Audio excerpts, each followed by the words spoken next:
friend. My expression wasn't much better than yours when I first saw this. Your eyes aren't deceiving you. It's her. The famous singer, Robin.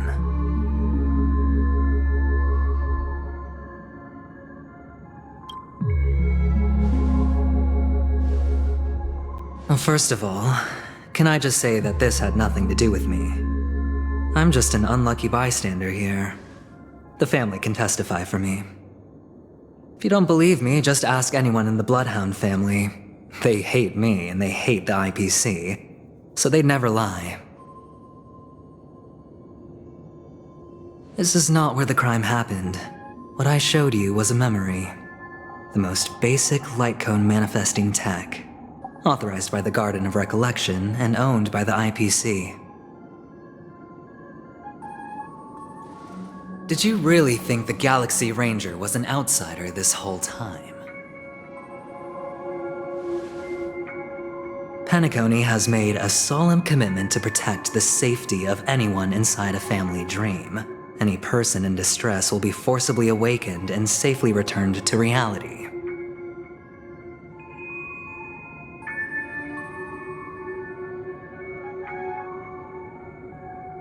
What gives them the confidence to make such conclusive statements? Because behind this promise is the harmony. The family's Dreamweavers link up their minds together to construct an unbreakable defensive line. Breaking through this line of defense to create death in the dreamscape. Not even a memo keeper could do that without the family's permission. Who could have done it, friend? The only one is her. The girl who calls herself a Galaxy Ranger. An imposter. An unsought guest. An emanator who hides her true identity. Ifrit's death was a foregone conclusion. And Robin? Her misfortune was staring right at her. Who will be the next to die?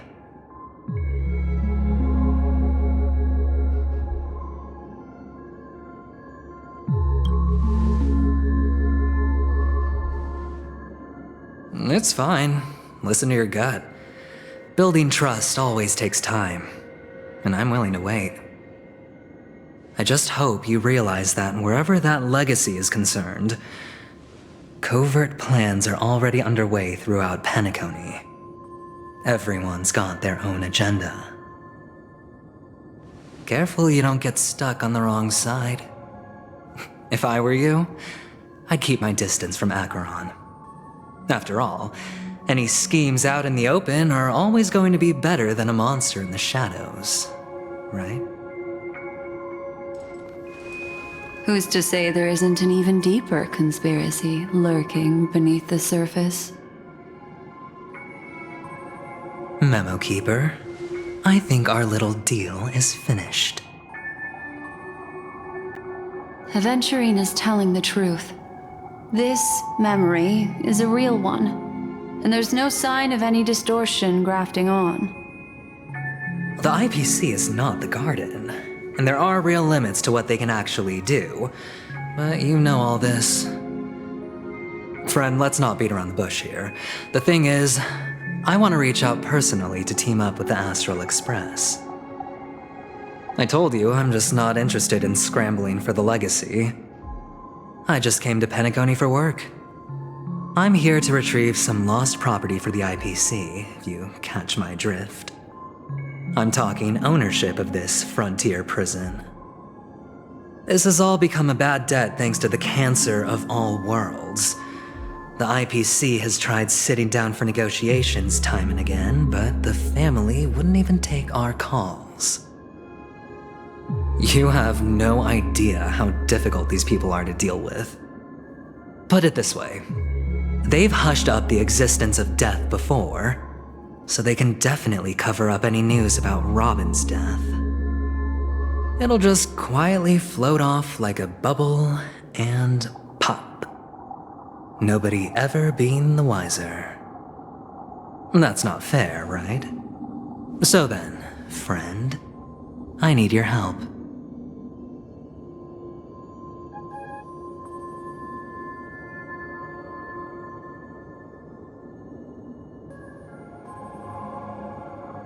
I have but only one goal. The family's front door is like a high wall, and to tear the whole thing down, I'll have to dig out a few chunks first. Once I find a weak point, the IPC will have plenty of means. Now we have our chance. So long as we can get to the truth behind her death, we can have justice for Robin. While also gaining a valuable bargaining chip for bringing the family to the table. Truly a once-in-a-blue-moon opportunity. I've been investigating and making lots of friends all over Penacony precisely for this very moment. This tragic news would be extremely bad for the family, so they'll be doing everything they can to stop it leaking, especially to the IPC. But I trust that there are still a few factions that remain exceptions, and that's why I need you all. The reputation of the Astral Express precedes you, and the Harmony will give you the fairest of appraisals. You get to find out really what happened and seek justice, and I get to put it toward completing my mission for the IPC. It's what you call a win-win situation.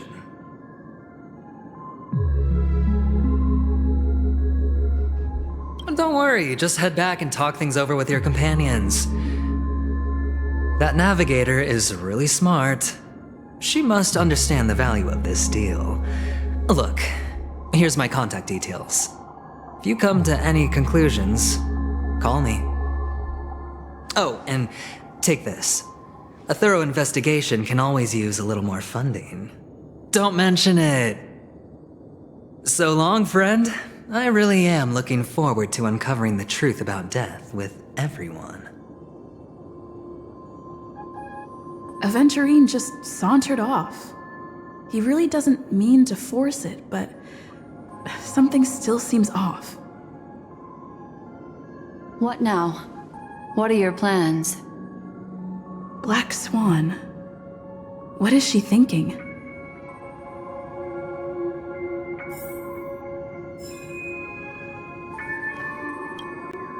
On the surface, this doesn't look like a bad deal for you.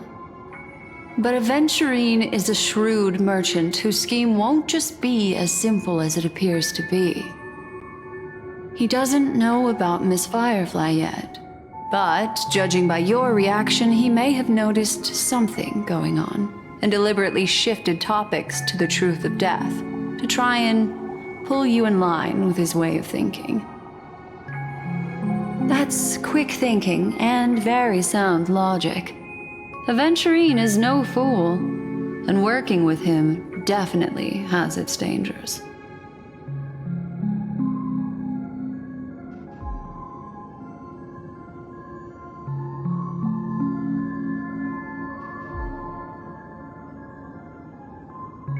Insofar as things are presently concerned, yes.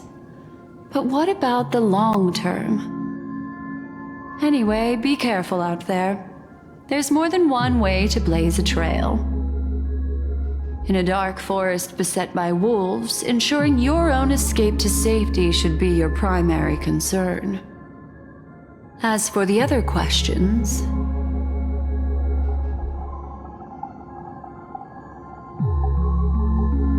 I'm not sure the two cases were committed by the same culprit, but that massive wound looked like its winged blade. We've all witnessed it in action before. Plus, it seems unlikely that there would be two lethal entities loose in the dreamscape. Two victims appearing one after the other in a very short time span, in and of itself, that's very unusual. Two possibilities. The collapse of Penacony's dreamscape has started speeding up, making death extremely agitated and weakening the family's protections. Or, everything has been planned out and executed by someone. If someone has chosen these victims deliberately, first a stowaway, than a family celebrity, then this murderer's motives are worth thoroughly chewing over. It's all happened so quickly, I can only make conjecture. After leaving here, go have a chat with your companions. I hope you can clarify the source of this confusion.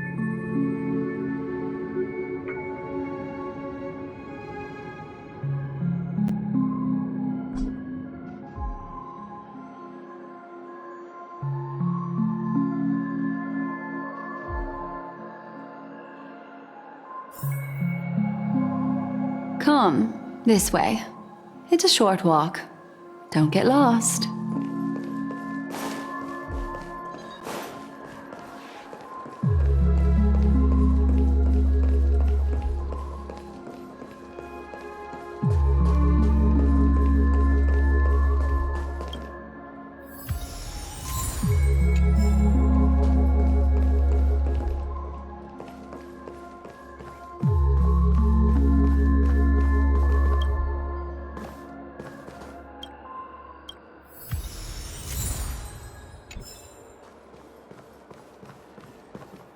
This way. This is where we part ways.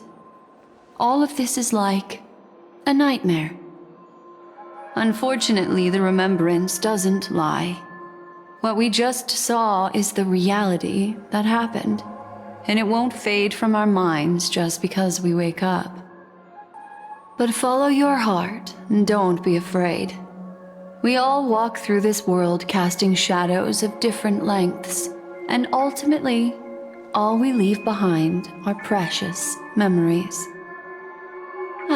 Hold on just a sec.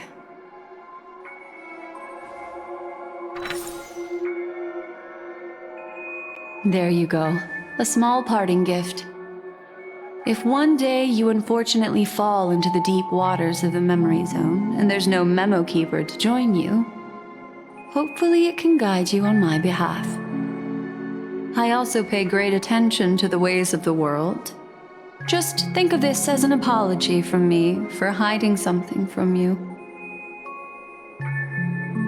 Then, I've something private to take care of regarding that Galaxy Ranger. Let's leave things there, shall we? What fascinating memories will you bring for me next time we meet? I sincerely look forward to them.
A family rep.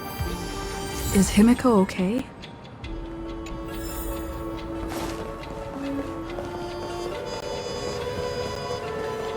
Please stay tuned. This is ridiculous! How come I keep bumping into Polly?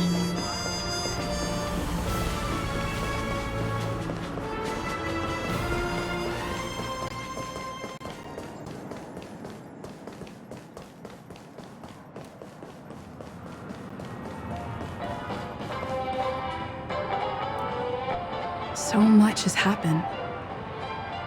I should take a moment to gather my thoughts and wait for everyone to arrive.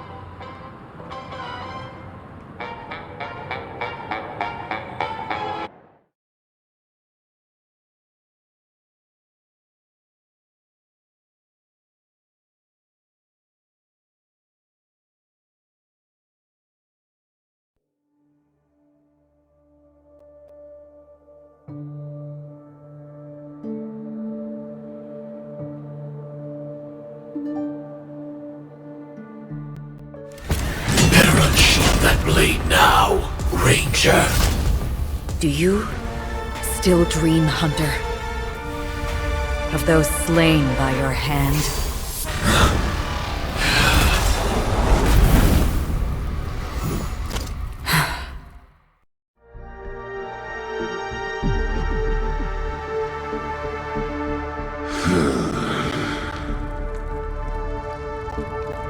It appears the outcome has already been determined. We're still alive, as are you. You still have room to make a choice. Leave the music box behind, and then go. Choice. The bloody trail of the destruction leaves no room for hesitation. The Taurus Fire Demon. Even if you sacrifice your life for that Eon, you won't get special treatment. Ranger, you tread the narrow path of the hunt. You could never understand. We come from the fire, and are born bathed in fire. We spread, burn, and destroy, until all the kindling has burned out and we leave only ashes on the ground. Burning forms the entire life of a fire demon, from the beginning to the end. We are born to die, just to put into practice a profile of another universal truth. All things are created for the destruction. Your companions don't seem to think so. They fight for your chance at survival. They are my children, and just as I was, they are flames that have yet to burn wide hot. They're still young, and I don't blame them. But my flames are faint, and time is running out. Can you see the planet of festivities in the distance?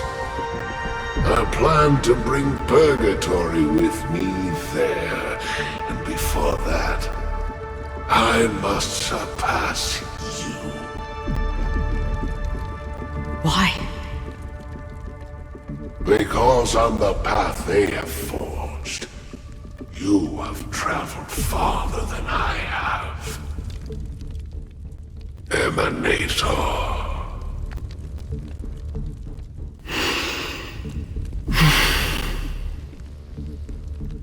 You cannot hide your true identity.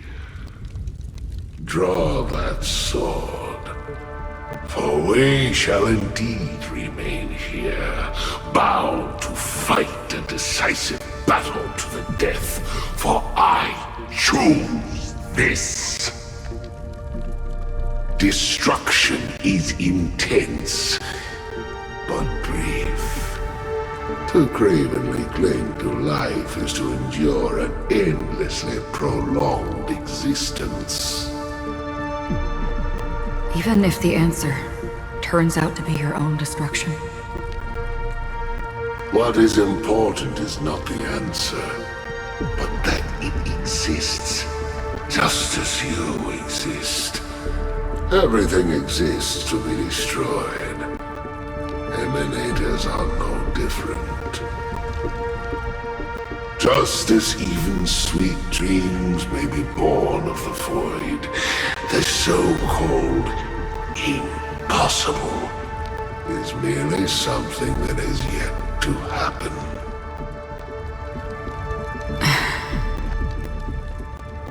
All right. I accept.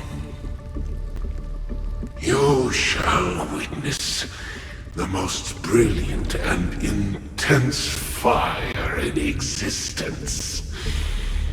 May this flame illuminate the farthest reaches of your bottomless dream. A bottomless dream. Yes, that's right. But you've made one small mistake. This blade remains in its scabbard not out of pity or scorn. It's a personal secret that I don't want to disclose, but perhaps out of reciprocity.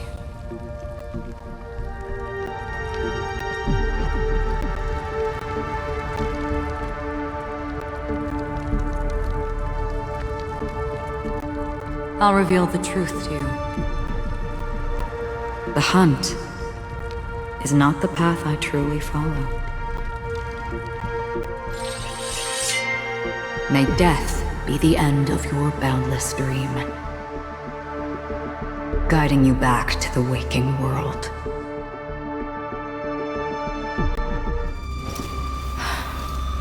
I still see them in my dreams.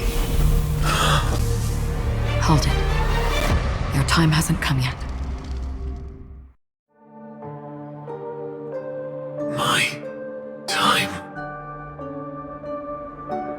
I've seen many clever disguises that can conceal appearances, but they can never cover up who a person really is. And you're no different. You had no desire to kill the Trailblazer. You only did what you did to drive me and the Memo Keeper away, but why?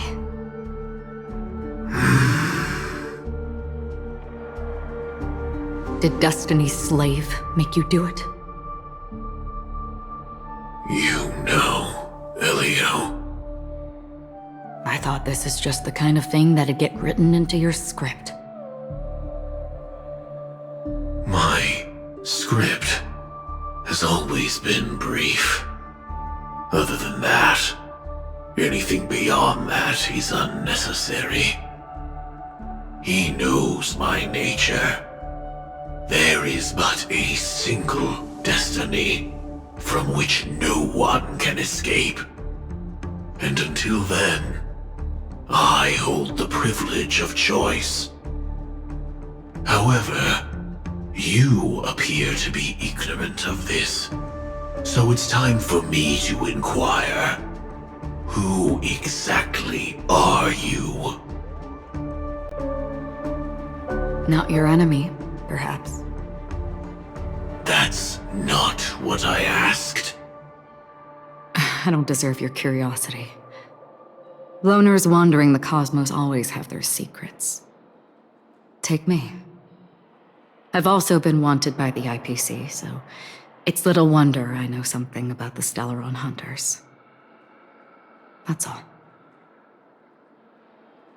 Maybe I can help. What reason would you have for doing that? I tend to forget things. Which is why, rather than memories, I'm accustomed to using my emotions to capture what I normally wouldn't otherwise. So, I know who is inside that cold armor. How about it? Ready to take off that armor and sit down for a talk? It's not yet time. I don't need help, but I can give you a suggestion that would make things better for you and me. If your goal is the Watchmaker's legacy, then go look into the family. Not only are they covering up the existence of death, but they're burying the past and the truth about what happens inside the dreamscape. Already on it. And the Astral Express is no enemy of yours. I know that. I just never expected to hear you say it. What's next, then? The Trailblazer's been taken by Black Swan. Will you go look for her? No need for that.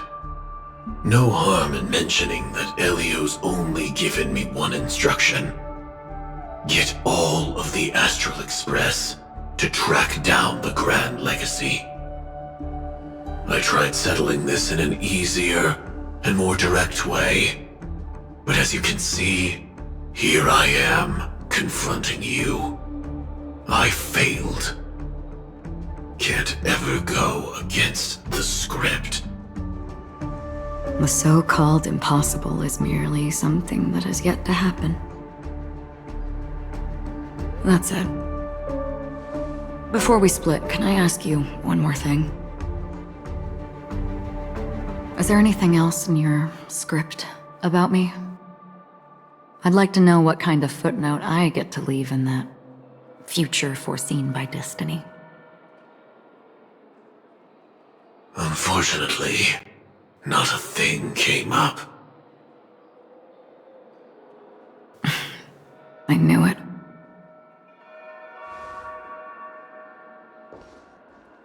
Hang on. I don't. Don't. What?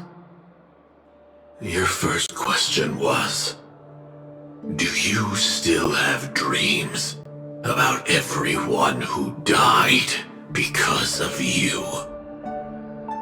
I don't. Never have. I was born without the ability to dream. I live for this cold, harsh reality. For a little light, and to burn, to keep on burning,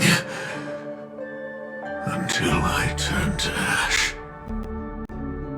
So, I really envy you. Is that so? Then you're already living in the waking world.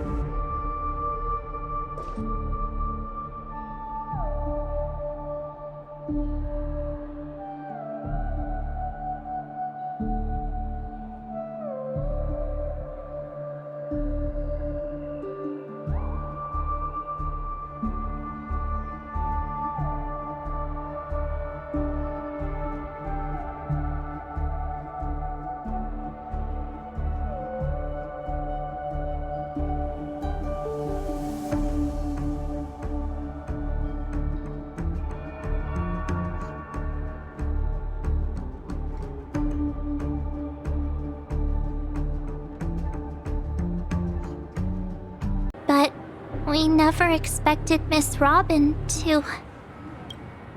I'm sorry that I couldn't be with you then. Reality cruises on in serenity, while undercurrents bubble up from the dreamscape. Just like that memo keeper said. Stay strong, everyone. We can still do what we can for them. Starting with finding the murderer. Let's recap everything then.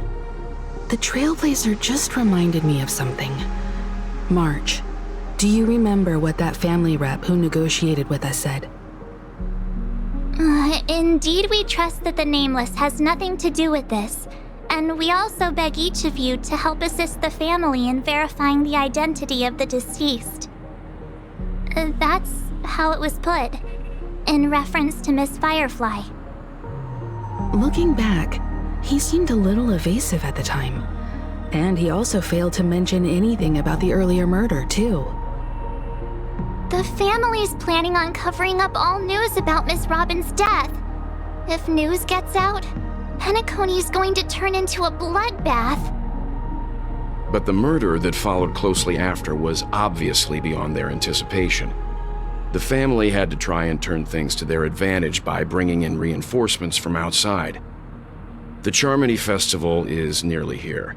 They must be snowed under. It may also be that Miss Firefly's murder had so many witnesses that it couldn't be covered up. So they went with the flow and let more people on the scene to control the situation. After all, the nature of the two murders is fundamentally different. The family's first protective measure should be against malicious actors among the guests, such as that IPC envoy.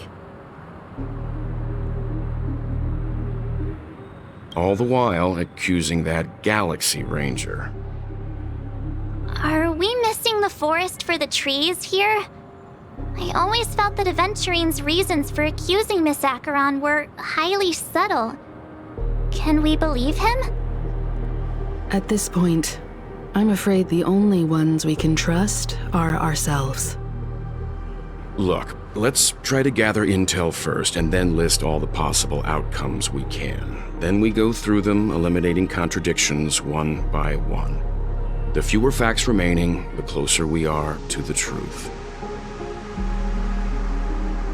I've still got this sense of foreboding. It's like we're stuck in a whirlpool, spinning around that legacy even after everything that's happened. This time we're playing the role of a real detective. But before we start, what are we going to say to the family and Aventurine? As I see things, the family harbors no ill will towards the Astral Express. If they didn't trust the crew, they wouldn't have casually commissioned outsiders to investigate a case that's, in all likelihood, a scandal. Plus, this is the family's turf. Teaming up with them should make things easier for us in the future. As for that Aventurine, well, I'd like to hear your thoughts. He's complex. He deliberately slow-played his hand during negotiations while running circles around us all the while. He appealed convincingly to both reason and emotion. It wasn't forced, but the intent was obvious. Still, it's good to have contacts among all this uncertainty. Aventurine showed his skills, and as far as our interests are aligned, he can become a reliable ally. We also need to keep a certain distance from the family. Never let them get too close. Teaming up with the IPC helps balance that out. If either side makes a move, we have the option to pull out.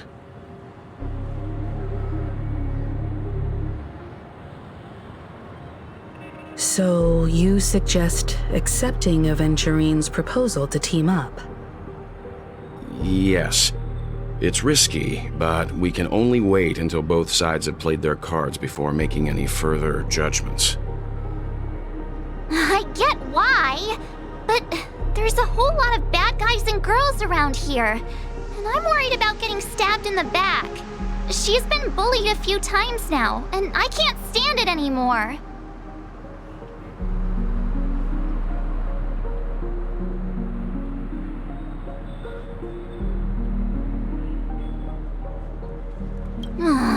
You're like a broken record. Forget about it. Just let me keep an eye on him. If that doesn't work, we can just turn the tables and use him instead. Then, could you please reply to Aventurine? Everyone, take this time to put together your thoughts.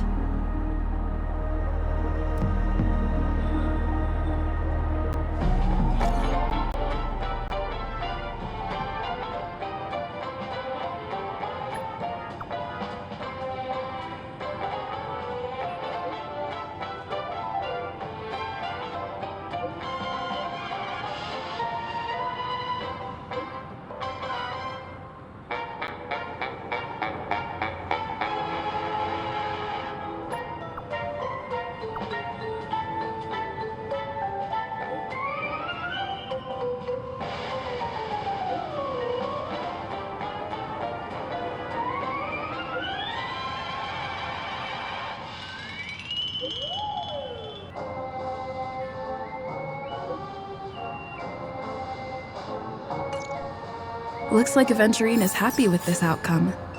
Let's tell everyone about it. Aventurine's goal is to try and recapture Penacony for IPC. To do this, he'll have to bring down the family in its entirety to create a big enough chance. The existence of death will be covered up by the family. So how does he plan on taking them down? It's gotta be something important enough that everyone will notice. But it also can't be anything too out in the open.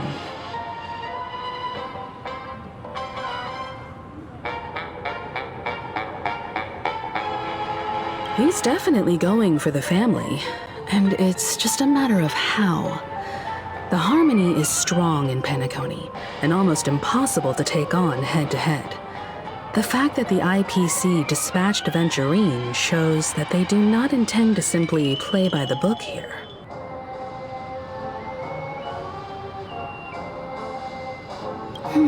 I was also considering this possibility, especially because he respects you so much and has sought you out before a few times. Perhaps he's also unsure of your intentions and is probing you. I'm just speculating. In any case, we have to be careful when handling Aventurine. He's skilled at reading people and discerning the right moment to strike. Also, he's clearly a born gambler if he's willing to go all in to win.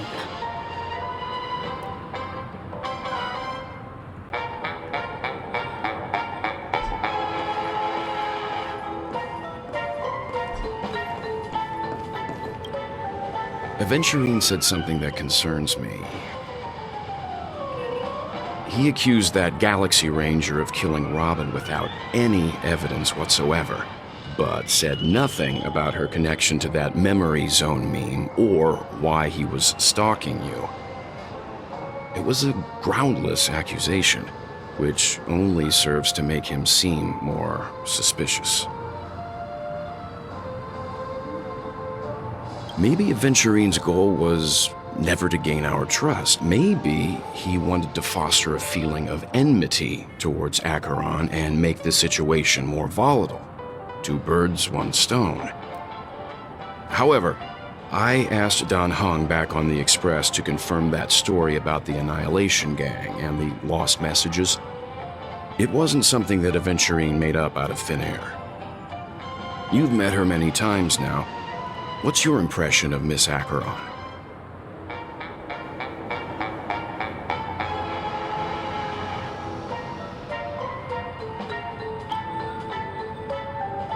That fits the stereotype of a Galaxy Ranger to a T. They're eccentric, unpredictable, and fond of being alone. No wonder she's a suspect.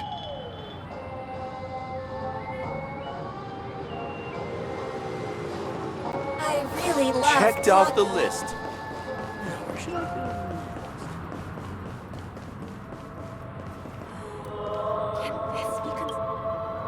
I hope it's not too soon to bring it up, but I feel like Miss Robin isn't actually dead, but that she's still alive and well. Somewhere. That everything's just some horrible prank. Because aren't we supposed to be inside a dream? How could someone die in a beautiful dreamscape like this? Shouldn't only good things happen here? Whenever I see the Grand Theater, I just can't stop all these thoughts from flooding my head.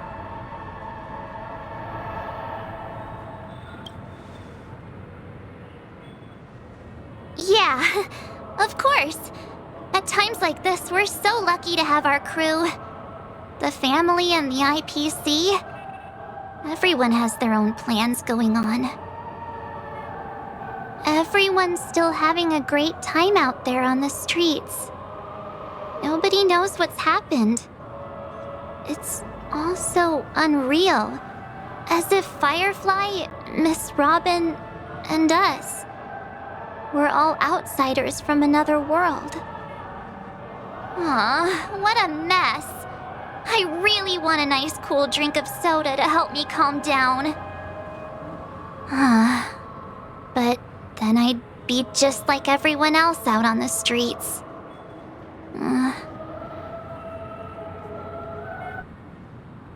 Looks like Aventurine doesn't need anything else. Let's turn our attention to the family's assignment for now. Himiko, what do you think? Among our current clues, the 2 murders that she witnessed are the most directly connected. I suggest starting here. One thing I'm curious about is, if a person dies in a dream, what happens to them in real life? Seeing as we're at the family's behest, why not pop back out to reality and verify Miss Firefly's situation back at the hotel? Perhaps we could also make a few inquiries about Miss Robin while we're out there. How about we split off into 2 groups? There are still some things worth focusing on inside the dreamscape. I'll investigate those, and we can link up again later. Worth focusing on? Oh. No problem. I'll leave it to you then. Huh? Aw, I thought I'd finally get to see Himiko and Mr. Yang go out on a mission together. Oh well. Take care then, Mr. Yang. I will. Keep in touch.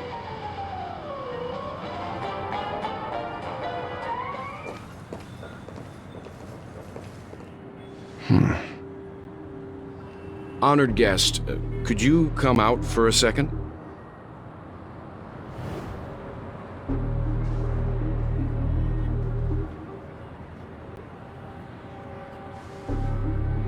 I'd be embarrassed too, getting stared at like that. Forgive me. My name is Welt Yang. I'm one of the crew members on the Astral Express. I believe you've met my colleagues. Welt. Is there something about my name? First, don't you want to know my name? I already do, Miss Acheron. You're a prominent figure in Penacony. What are they saying about me? Some claim that you're the real culprit behind these murders, that the Annihilation Gang's tragic fate at the banquet was a result of your blade, and that you're now attempting to unleash another bloodbath on Penacony. The Annihilation Gang.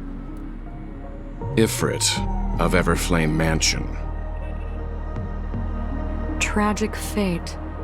That Duke turned his dying body to flames and sacrificed his life as a martyr. He was a determined and heroic pathstrider. Not even a villain should be disparaged like this. And what's more, there were plenty of suspects invited. Do they really think that a blade is more dangerous than that black hole you're wielding? Keen intuition. Not even the family managed to point out the truth behind this cane. So you must surely know, Miss Acheron, that peering into a black hole is not a wise move. As a potential threat, your knowledge of us has reached uncomfortable depths. Reveal your true identity and intentions. Otherwise, brace yourself for gravitational disintegration. That shouldn't be necessary. But if it makes the Nameless feel less defensive, I'll be happy to abide. Believe it or not, Galaxy Ranger, Acheron, those are the names I go by to this very day. My trip to Penacony is solely to fulfill an old, final request. I'm here for the Watchmaker's legacy. And that's it. I think I've been honest enough. Still unwilling to reveal your true identity? It's not that I don't want to. It's just that I can't. I've come so far, And I can't sum up all of that in just a few words. Everyone has their own unspeakable past. Secrets that they don't want to be revealed. And I won't be asking any more questions, such as why the Astral Express is roaming around the cosmos with a Stellaron on board. Is she okay? That memo keeper didn't do anything, right? She's fine. Let's just stick with the topic. Gaining my trust depends on how much you're willing to reveal. I've run around many different Penacony dreamscapes just to try and find that legacy. And during this period, I came into contact with quite a few guests. In the process, I gradually came to realize the secret of Penacony may be closely related to the Trailblaze. That's why I've come to ask for your help. I don't have enough proof yet, but I'd like to speculate something. The source of all tragedy lies within the family. If you could trust me, we could find the proof to support this claim together. Mr. Yang, I think you've come to the same conclusion, haven't you? Let's leave it at that. For now, I'll choose to believe that you bear no hostility. Share your findings with me and me alone. I don't want vague conjecture to interfere with other people's judgments before we find solid proof.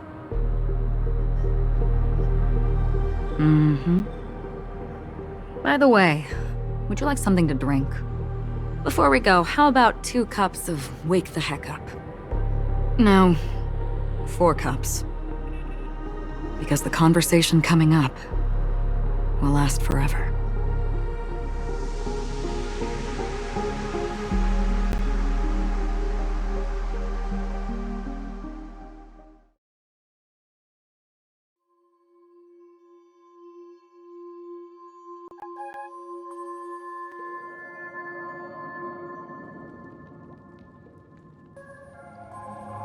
I've been watching her closely for a while now, and the first invitation was in the banquet hall of the hotel. She just sat in one corner, keeping silent, chugging down a couple cups of Wake the Heck Up. I told her it's a pungent, bitter beverage, not the taste of sweet dreams, only for people allergic to Soul Glad. And she said, Really? But I don't taste any difference at all between them.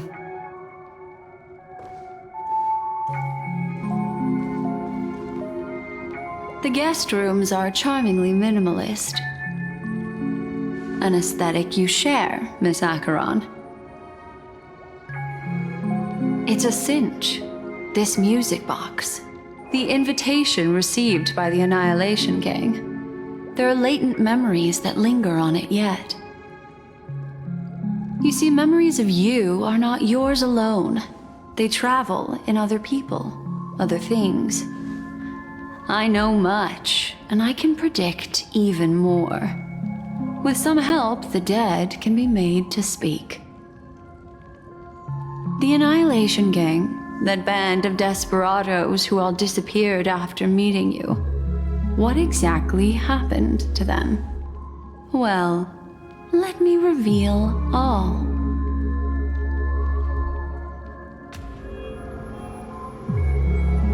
Gradation 12. Dreamscape 12. Father, I dedicate this to you. Well done, Dubra. Wherever they go, shall be met by annihilation. There it is. It's hazy, but it's Ifrit's voice. The other one is probably his progeny. This is the residual memory from when the invitation was first delivered. They were abruptly interrupted. Then, what happened next is...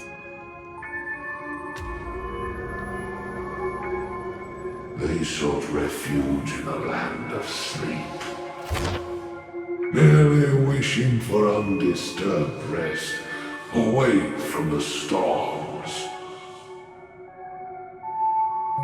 Children of the Flame, this marks your rite of passage. She won't be necessary.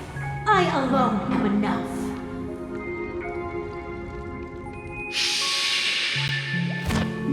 When have those on the path of destruction feared death? The Everflame Mansion has set out on a journey. Those poor people, they have no idea what lies in wait ahead of them. Memory recovery is going well, but slowly. She'll be here soon, and time is short. There's nobody else here, so there's no need to be delicate. In fact, I think I'd better go all out.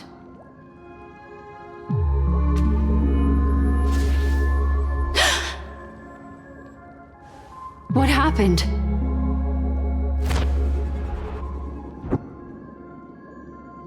The memory after that is blank. How is that possible? This music box fell into Acheron's hands, and she brought it to Penacony. That's a fact, and that's how it should have gone. But along the way...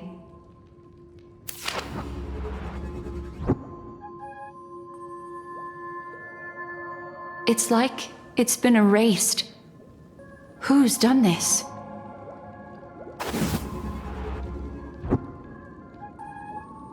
Who are you? Who are you?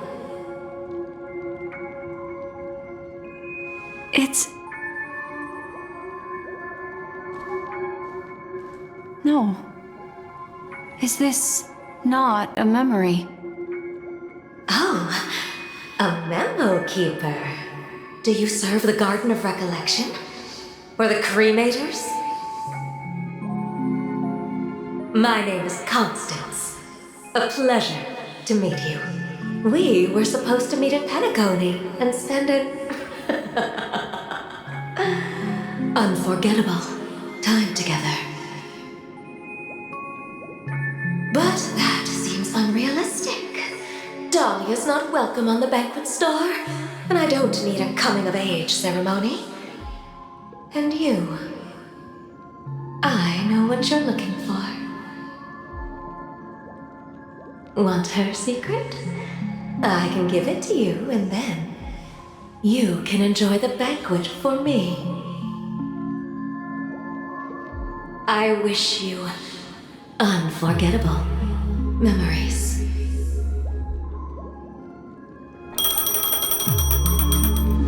Oh. A phone. Wanna listen in?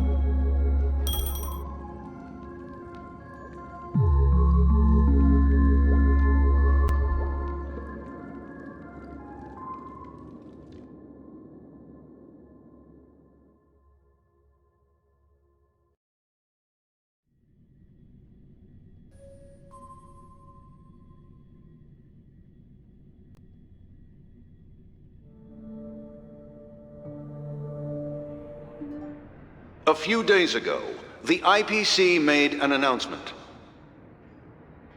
Under the watchful guidance of the Marketing Development Department, and in accordance with the Interstellar Peace Charter, the independent Sigonian sovereignty has hereby been established, and shall take a legislative seat at the Interstellar Congress. The formation of the Sigonian sovereignty is of great historical significance to the Sigonia system. This move puts an end to the planet's long and bloody history, turning the sensational Kataka-Abjin extinction event into a distant memory. Sigonia 4 is located in an unclaimed zone at the intersection of the Denise, Prothean, and Dorneau star clusters. The planet's surface environment is known for being extremely harsh, constantly faced with the threat of impact from small-scale celestial objects. This is why very few intelligent species have made this planet their home, dividing themselves into several tribes to eke out nomad lifestyles as they struggle to survive the arid desert wilderness. They have developed their own folk beliefs that are independent of the Eon belief system. Sigonia. Sigonia. Ravenous eye of the storm, spurned by all the gods. Land of rock, but not water. Lightning, but not rain. Blood, but not tears. You beat us with your falling stars. You lash us with wind and storm. You chew us up with the cracked earth. You promised us a land of honey, yet yoked us beneath a sword of bitterness. Oh, Gaiathra Triclops, if thou can hear me, please open up thy 3 eyes and gaze upon this child. When you took his father, my child was still sleeping in my belly. And where my husband went, I too soon must go. I don't ask for a peaceful death, just for you to tell me, does the baby swaddled sweetly asleep? Does he dream of his mother's heartbeat and the sound of falling rain? Please tell me whether this life is all just a fleeting dream. Otherwise, why would this child be born to face impending death? Mommy! Mommy! Mommy! The rain! It's raining! Raining?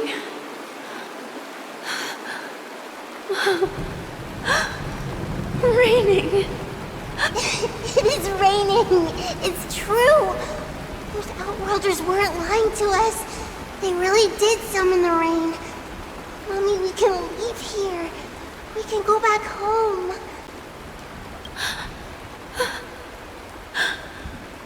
Back home. Gaiathra Triclops. You came. Do you hear that? Thank you. Thank you. Darling, listen. This is the sound of rain. On the day you were born, the sky also sent down a gift like this from Gaiathra. Such a lucky child. Such a blessed child. Just like your name. A gift from them to Avgen. My boy. May the goddess Gaiathra close her eyes 3 times. Keep your blood eternally pulsing. Let your journey be forever peaceful. And your schemes forever concealed.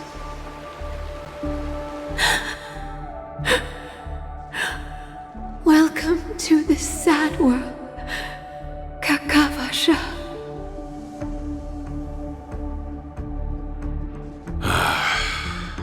Time to wake up, gambler.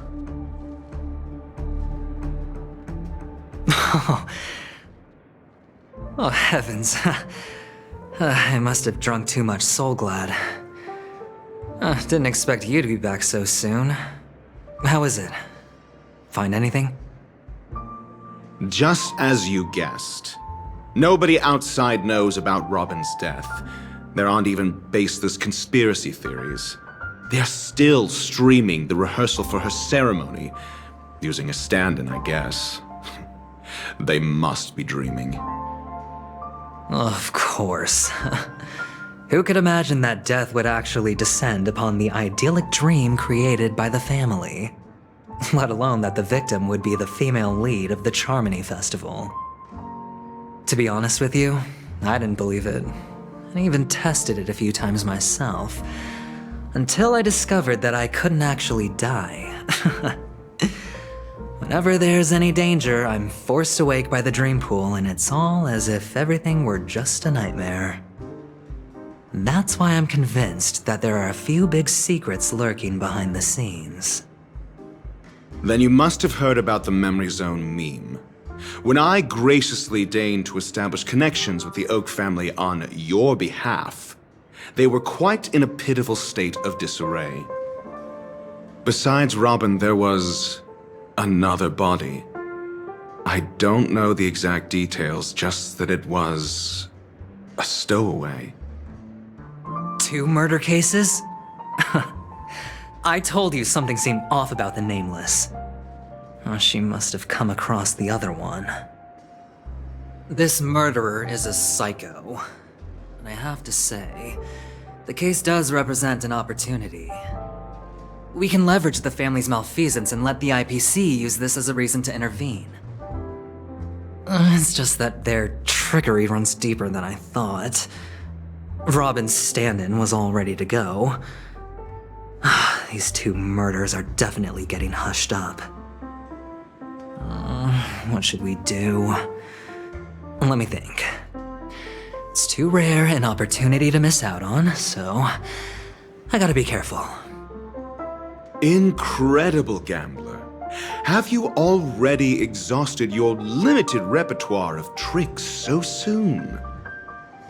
There are plenty of chips, but it'd be best to choose carefully. The most straightforward has to be Robin. Remember? That masked fool once told me to find a mute as a friend. Robin is what she calls the mute. She has lost her voice, and while most people can't pick up on it, you and I cannot mistake that sound. Not produced by any voice box, but rather by the resonance of the harmony. If that girl hadn't gone hoarse from singing practice, there'd only be one possibility. Something was up with the family. Or Robin herself. To get to the bottom of this, I tried every way I could to meet her. But she died. Right before my very eyes. A complete and utter loss. Incidentally, it seems to have resulted in your rather undignified arrival on the interrogation stand. There were eyewitnesses at the scene, and the family, in their graciousness, has tentatively accepted your alibi. However, for the foreseeable future, you shall, regrettably, find yourself under the vigilant watch of the hounds. Well, things aren't looking too optimistic, Doctor. I'm starting to break out in a cold sweat. Do you reckon there's still any chance of a comeback, given how things are? A probability? Yes, it exists, but it verges on the infinitesimal. To phrase it in a manner more befitting the vernacular of Penacony, you're dreaming. But if you simply can't control yourself and want to try your hand, then there just so happens to be a suitable candidate. That man wants to see you again. Who? Sunday. Is this a public hearing or a private trial? If it were the former, it would hardly befit my stature to stoop to the role of a mere messenger. Fine. Oh, that's great. It's all great. You see, the dead can't talk, but the living can. Ratio, I'm convinced now that there must be something wrong inside the family. Oh, just you wait and see. That man's sister has died. He can't sit on his hands. Well, without any further ado, let's set off. Lead the way. The show is about to begin.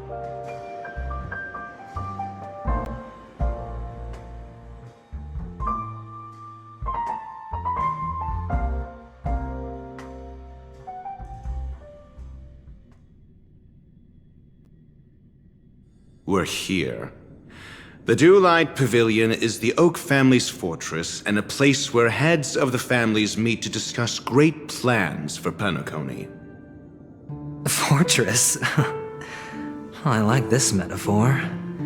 I dealt with the warlords of the Amanicus star system not long ago, and their synchronized orbital manor wasn't this heavily guarded. This mansion nominally belongs to Sunday, and is very befitting of its owner. Without his express invitation, the likes of ordinary guests would never grace these grounds in their lifetimes. Look around while you still have this moment of freedom. Hey, Doc, whose side are you on anyway? Who's to say I won't sell you out? We'll see. When we meet the authoritarian master of the Oak family, I'll pry an answer out of him. Follow me and I'll bring you to his parlor. Hold your tongue and let me deal with the members of the family.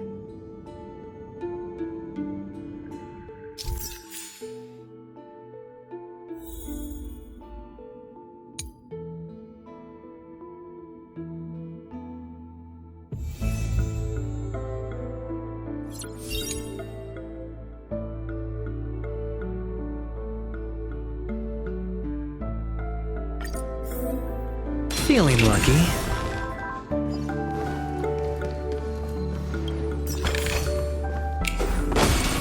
Feeling lucky. Feeling lucky.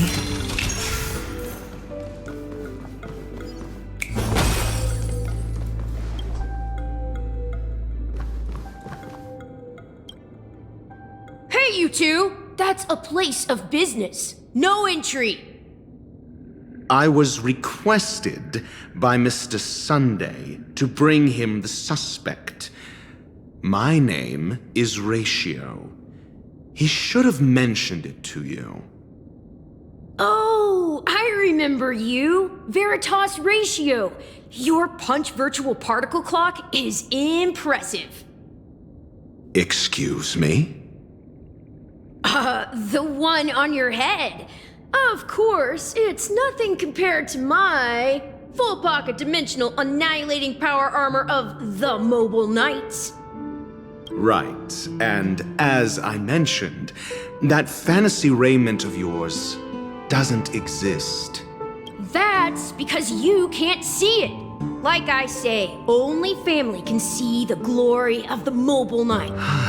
It seems like the idiocy index here is no better than it is out there.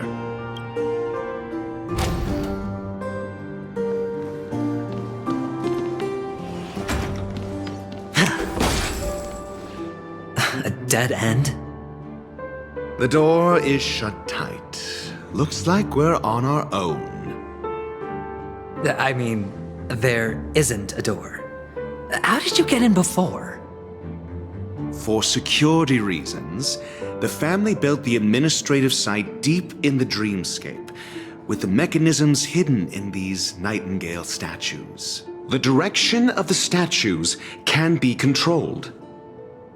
On the previous occasion, an attendant named Kona had gone to the side room to verify something before setting the statues in the correct positions. Well, maybe we should do the same. Let's go and take a look. Of course, we can also use brute force.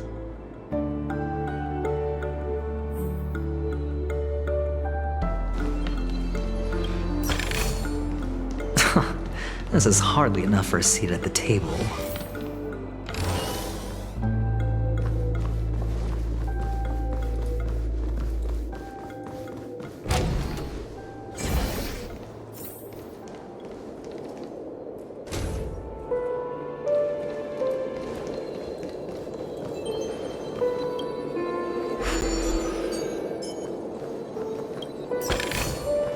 A reward with no risk? I'll take it. Oh, the bigger the risk, the better the reward.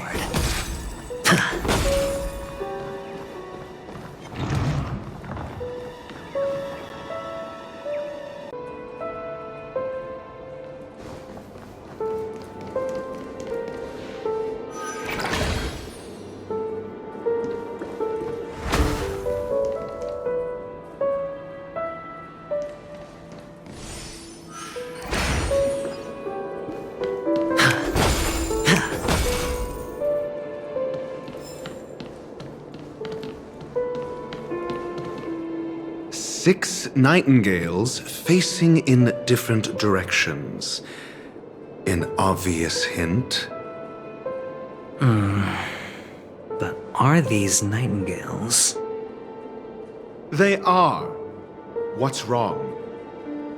How can nightingales be so huge? They look more like torment eagles to me. There are no eagles in the 5 families, only nightingales.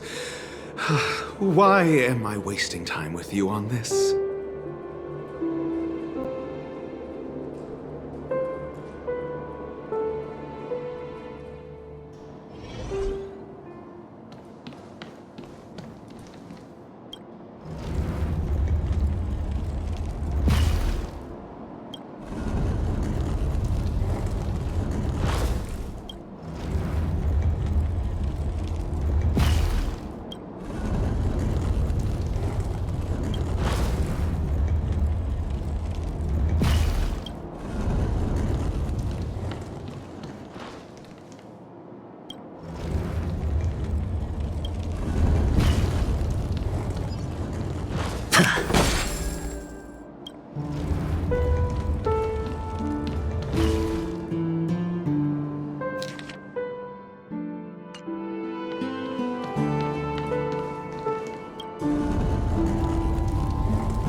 Just as I thought.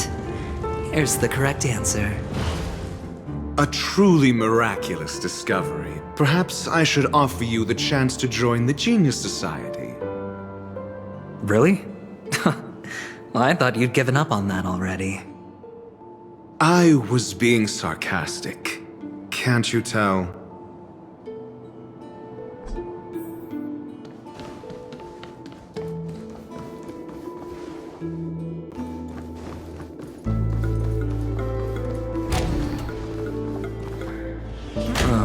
Impressive. So much for Mr. Sunday's reserved, virtuous image. Do you need me to remind you?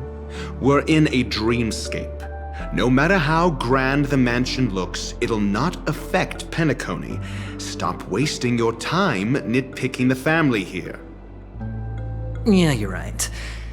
The only way to destroy the family is death. Sunday must have thought the same. Let's head down.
Hold on.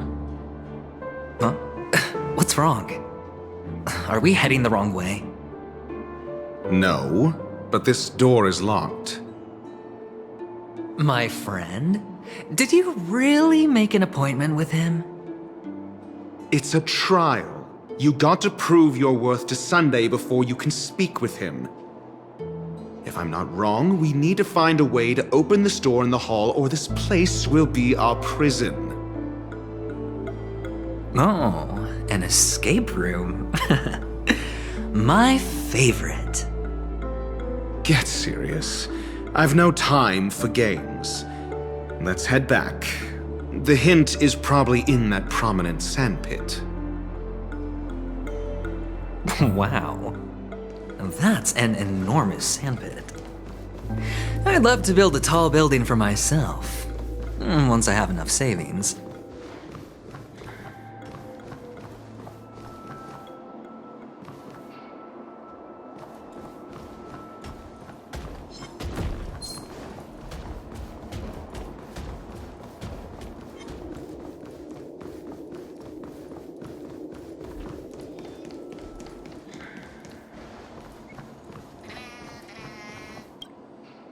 Oh, look. There's a noticeable gap in the model. I believe you're right. There wasn't a gap before. That man must have done it intentionally. Well, with your brilliant mind, you shouldn't have any trouble recalling what was here last time. Right, Doctor? Of course. Let's look around. When I see it, I will know it. Fine. Fine. Why do I feel that we're pursuing a degree in burglary now?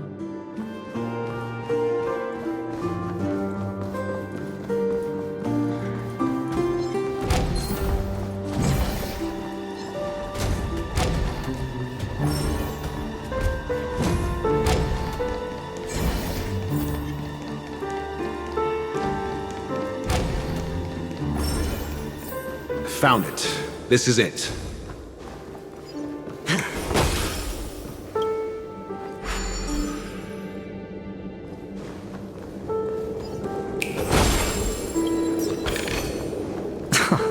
This is hardly enough for a seat at the table.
Fortune follows luck, just like it always does.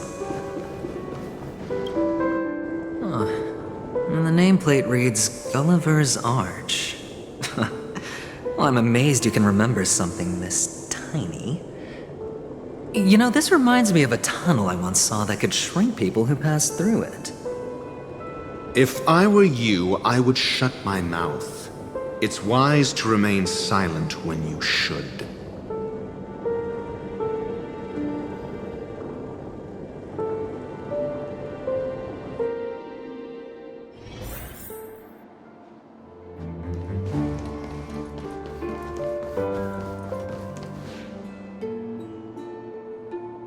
this reminds me of one of those building toys. You know, with the blocks. I've never played with them before. I wonder if it's more interesting than stacking chips.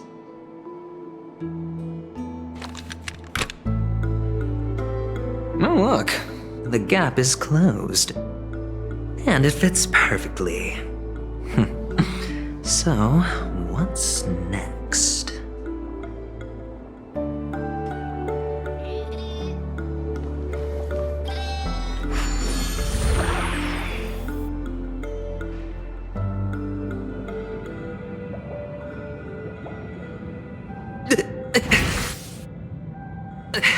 Oh, good heavens. Did I drink? Am I still in a dream?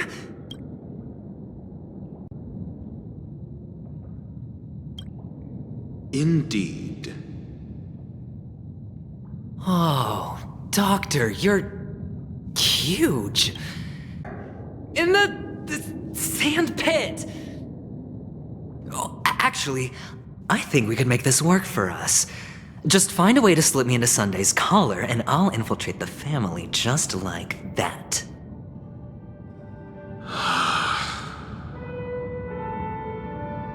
Oh, fine. I was just kidding. Let's find a way to open the door.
Hello! Welcome to the Golden Hour base model. I am an Oak Soldier. I will be here to guide you through the tour of the base model. Happy to be of service. And tell me about the tour. Hello! Welcome to the Golden Hour base model. I am an Oak Soldier. I will be here to guide you through the tour of the base model.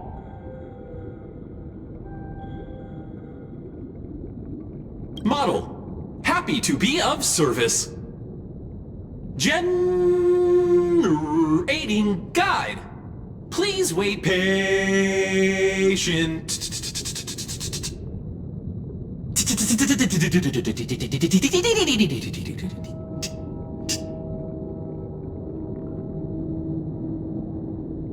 Found the nearest check-in spot.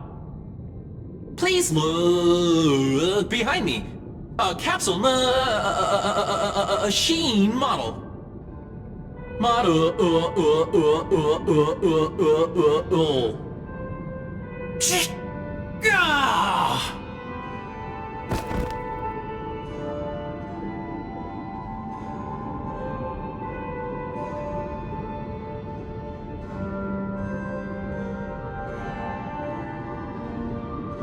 What's up with that? Now the family's toys are trying to frame me? I didn't do a thing to it, Doc. You've got to be my witness. I saw nothing. Oh, capsule machine. There's no mechanism on the floor. Could there be one at the top? Doctor, do me a favor.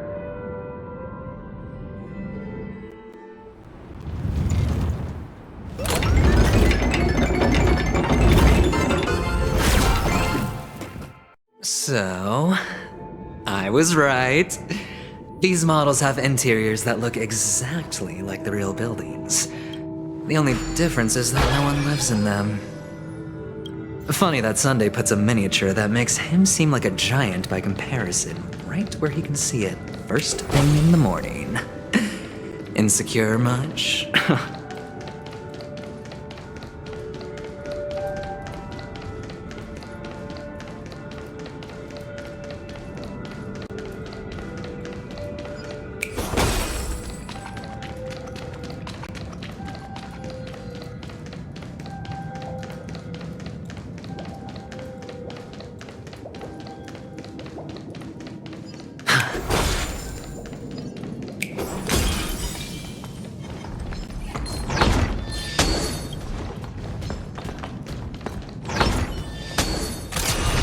Firefly Type 4, activate!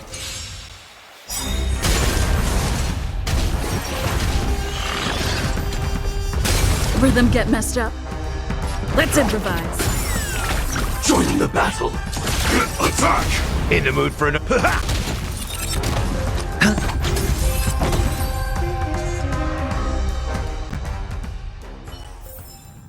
Every victory is hard won. Feeling lucky. A reward with no risk?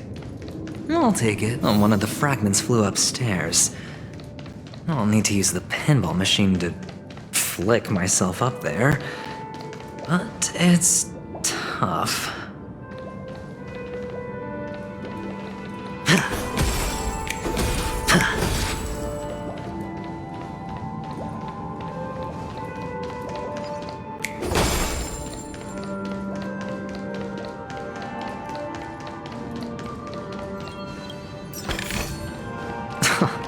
This is hardly enough for a seat at the table.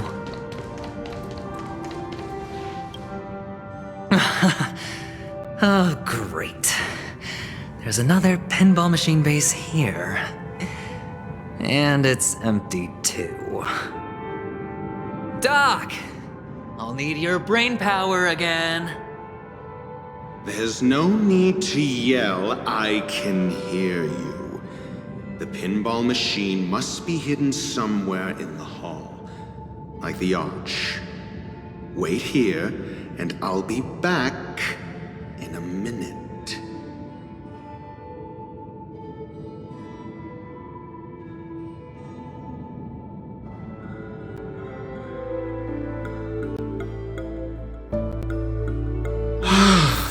Finally, a moment of peace.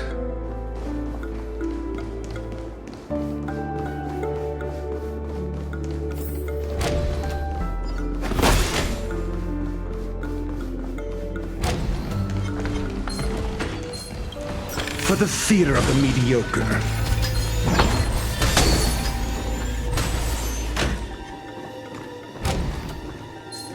For the theater of the mediocre.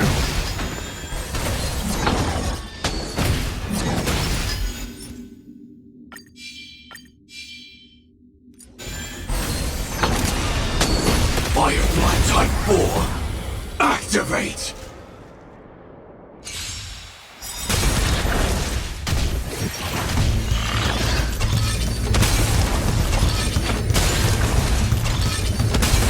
Initiate cleanup. Detonate. Your answers? Answer me. Fail.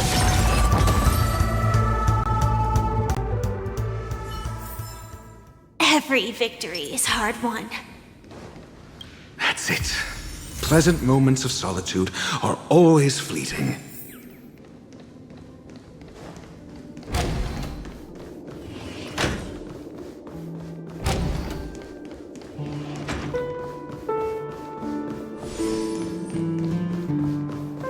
Oh, you're back.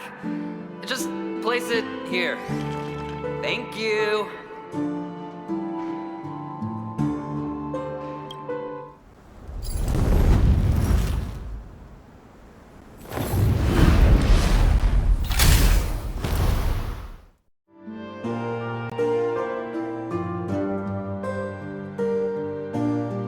Thanks, Doc.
Horatio, you should come in here and take a look. The view here is breathtaking. Honestly, you could easily squash me with just a pinch. All done. Piece of cake. A reward with no risk. I'll take it.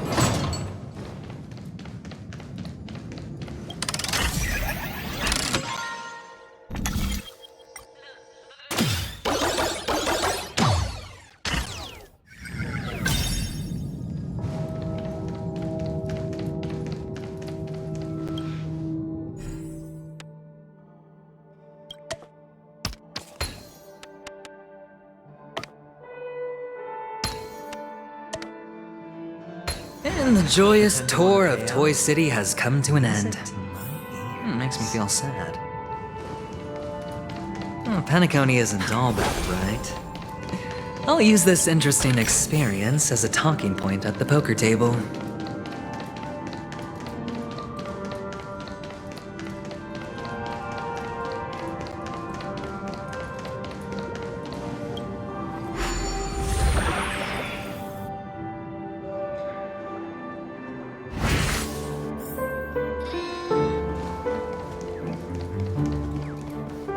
Feeling lucky. Feeling lucky. It's a pity you made it out of the sandpit alive. Sunday is just beyond this door. From my limited understanding, he's not someone easily handled. Are you prepared? Yeah. Only I believe he's the one who should be prepared to face me. Tell me about your plan. I don't have a plan. I'll just play it by ear. There are only two kinds of bargaining chips when dealing with people. Benefit or fear. Looks like sincerity isn't in your dictionary. Am I not sincere enough? There's no need to emphasize it. We've got to make good use of death. That man's sister is dead. He won't be able to turn a blind eye, and that's fear. And I'll help him find the murderer. He can't do it due to his status and position, but I can. And that's benefit. On what basis do you believe he's incapable, necessitating the delegation to someone from a rival faction? The IPC? Simple. Because that murderer could very well be a traitor hiding inside the family. Do you mean the Galaxy Ranger whom you accused previously? That was just an excuse, good doctor. There's something wrong with that woman, and we need someone who can keep her in check. It's better to minimize the variables outside our control while we execute our plans. Moreover, I need to know her identity. If I'm lucky. She could be an important pawn. And it's good to have more helpful friends when dealing with this matter. But honestly, the murder case is likely unrelated to her. I believe my standpoint. There's a rat in the family.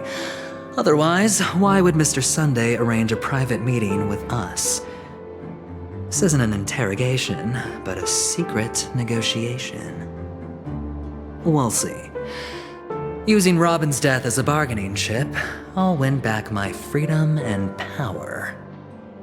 In the end, I'll ruin this beautiful dream and create the grandest death. If the chance of winning is just beyond this door, even if that chance is close to zero, well, you can't win if you don't play, right? Ah, the charming audacity. To think that you, of all people, might emerge victorious, dear gambler. 3 chips are enough. All or nothing.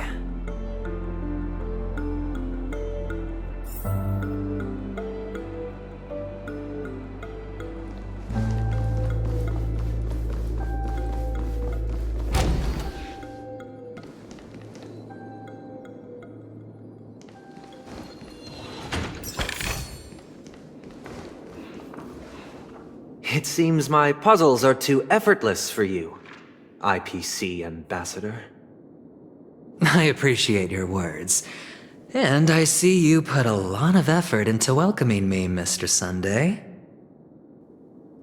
However, this is no way to greet a guest. Well, this isn't an invitation, but a summoning.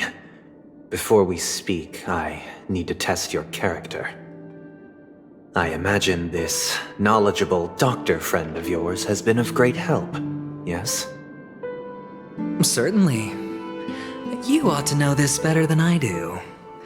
He's already faithfully fulfilled his duties, hasn't he? Yes, the doctor has assured me of your noble character. He considers you, like himself, a virtuous person who can be trusted by the family. I have come to know you very well as a person, Mr. Aventurine. You're diligent, generous, and willing to cooperate. The fact that you succeeded in overcoming many obstacles just to meet me gave me the reason to believe in your wisdom and courage. But there's one thing I must ask you. That is, you've used your wisdom at the wrong place to meet the wrong person and put yourself in a situation where you shouldn't be, witnessing a tragedy that shouldn't have happened. You don't look too well. Am I making you anxious? If not, then it means I'm on your side. If I wasn't mistaken, you'd just made a serious accusation against the family. No, you weren't mistaken. For depravity is creeping in around you. Well, there's no need for us to be evasive. Let's talk about your sister. Your sister's talent is unrivaled in the world of show business. As you know, her voice has been out of tune since she returned to Penacony. What's more disheartening, she can't sing anymore. Who could be responsible for this? Many suspect the culprit is among the outsiders, but I know you hold a different opinion. Now your noble status has become a shackle, preventing you from apprehending the murderer and avenging your sister's death. You're feeling anxious because you're out on a limb. But don't worry, I'm on your side.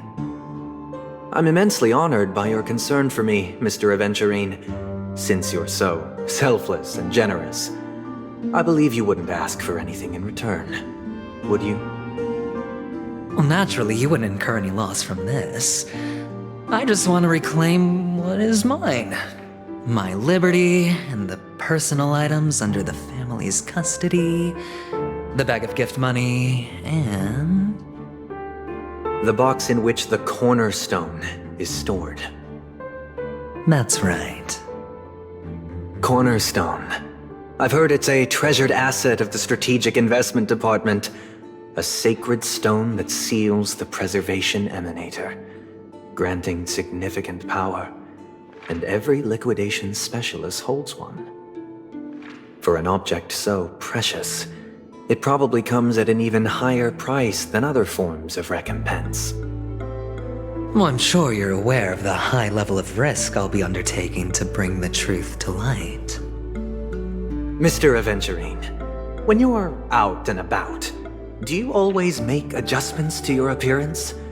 Your tie should be on the center line. Your shirt must not protrude from your vest.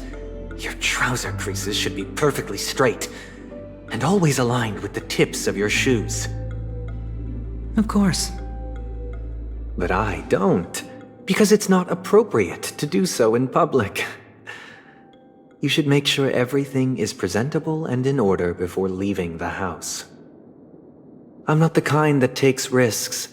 The cornerstone must be in the custody of the family. No room for negotiation? Please, don't let me turn you down twice. Sure. The gift money is good enough. I suppose you wouldn't mind that.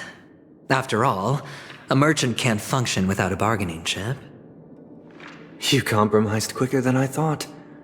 Unfortunately, it's a gambler that needs a bargaining chip, not a merchant. I can give you your gift money, but before that, I want you to tell me.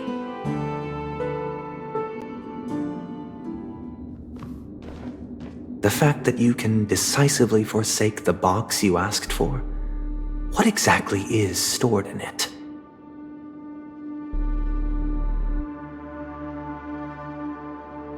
Oh, triple-faced soul, please sear his tongue and palms with a hot iron, so that he will not be able to fabricate lies and make false vows.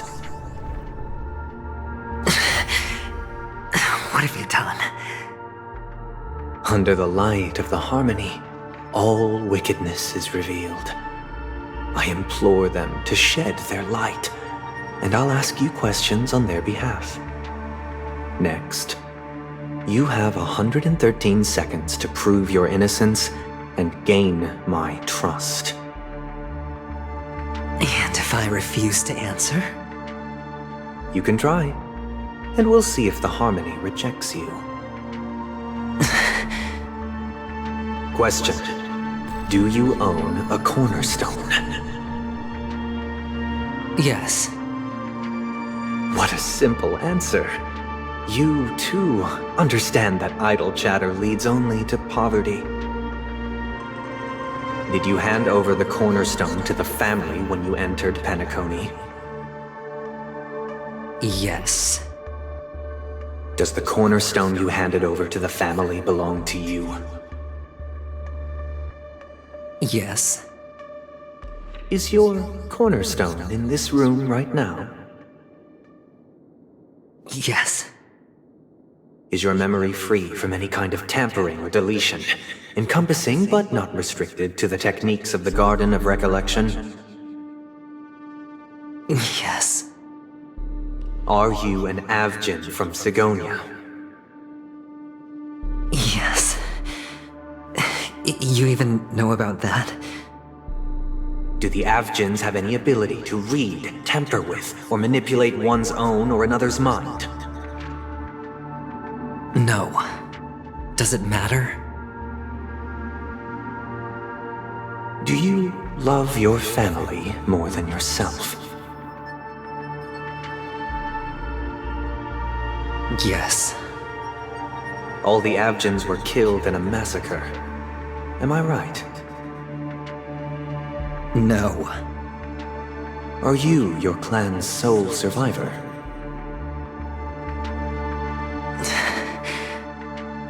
Perhaps. Do you hate and wish to destroy this world with your own hands?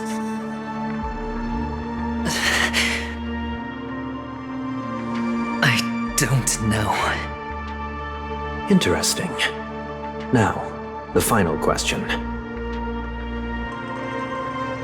Can you swear that at this very moment, the Aventurine stone is safe and sound in this box?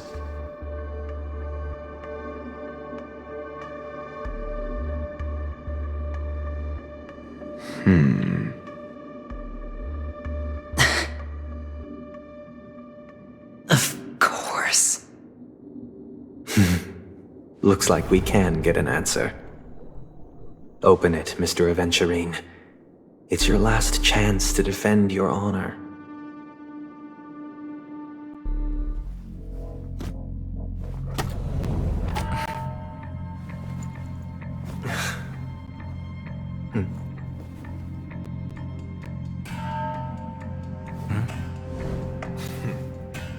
Please.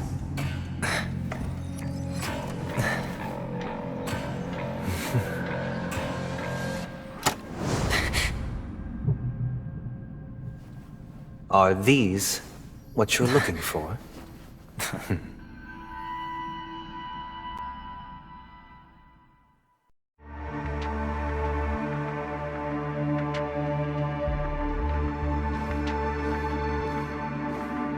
Since you came as promised, learned doctor, does this mean that you are willing to take the side of the family in this farce? What makes you think you can convince me? I've heard you haven't enjoyed Mr. Aventurine's company. I also understand that you're an avid learner who sees the pursuit of knowledge above all. In that case, you ought to realize that a competent scholar knows their position and wouldn't forsake more vital matters for the sake of petty pride. If you agree to assist the family, I'll share our research findings on the Stellaron. You must be quite aware that, besides the family, no other faction is willing to share such information.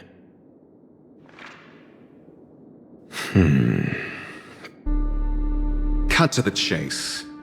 What do you need from me? I need Mr. Aventurine's comprehensive plan. Haven't you confiscated his cornerstone? You can't expect a featherless bird to take flight. But I've also heard the 10 elites in the Strategic Investment Department have united, progressing together in the interests of the IPC.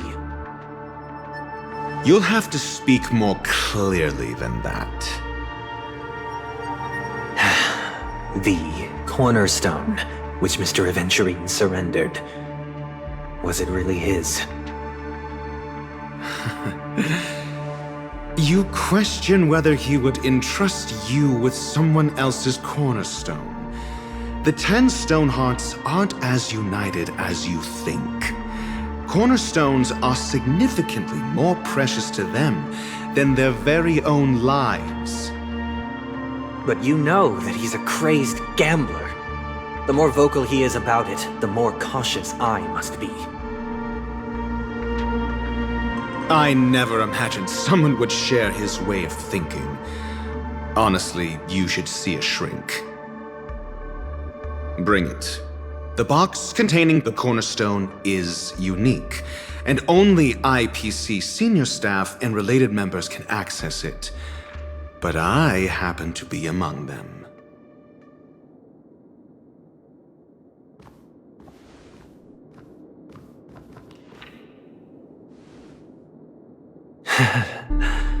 I appreciate it.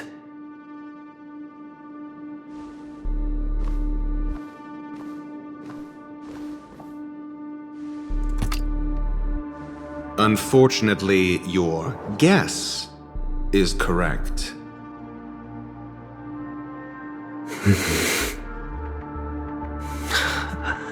The golden stone. Its color and glow are similar to that of Klepoth's body. This is the very ruse he intends to use to fool you. He won't reveal to you that the 10 Stonehearts chisel their own will into the cornerstones, granting them an unparalleled radiance. And this golden stone is also known as a topaz, not a venturine. And it belongs to Topaz. So, do you wish to confront him? Not at the moment. I'm more interested to know the location of his cornerstone. The safest place somewhere you'd never think of. Because he never intended to hide it. In fact, that cornerstone has been in your hands from the very beginning.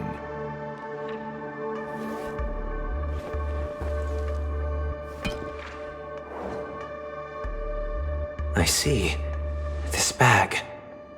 Mixing a cornerstone, more precious than life itself, with a bunch of worthless jewels, disguised as a gift of money waiting to be confiscated, is indeed in line with Mr. Aventurine's style.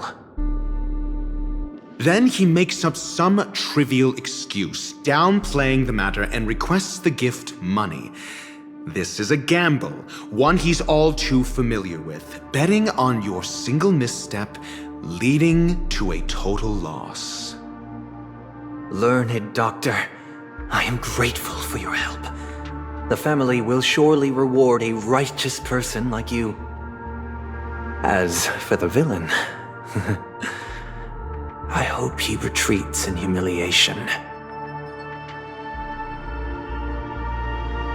It was all thanks to your friend with a keen eye that I could add a blot of utter failure to your storied career.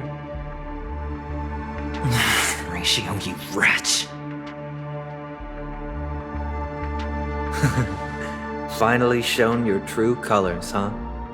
Oh, and just to remind you, you currently only have 17 system hours left to live. Treasure your remaining time, and savor the delectable aftertaste of defeat. You might as well explain yourself a little more clearly. What I performed on you just now was the Harmony's consecration.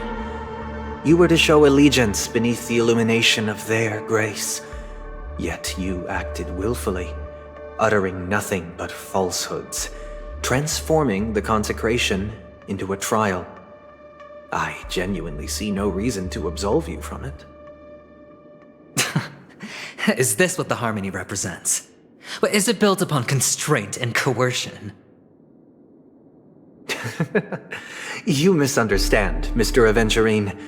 Punishment is meant for the irreverent, but I have seen your resilient spirit, and thus I offer you the possibility of a new beginning. Throughout these 17 system hours, you will be unable to escape the dreamscape or contact any of your companions. You only have 2 paths before you, and it all depends on whether you can complete my test within the time limit. Should you succeed, you will be able to coalesce into the Harmony and be with your family. If you fail, you will suffer the wrath of the eternal Centurion and fall into an abyss of doom. Sounds like I'm gonna end up the same either way.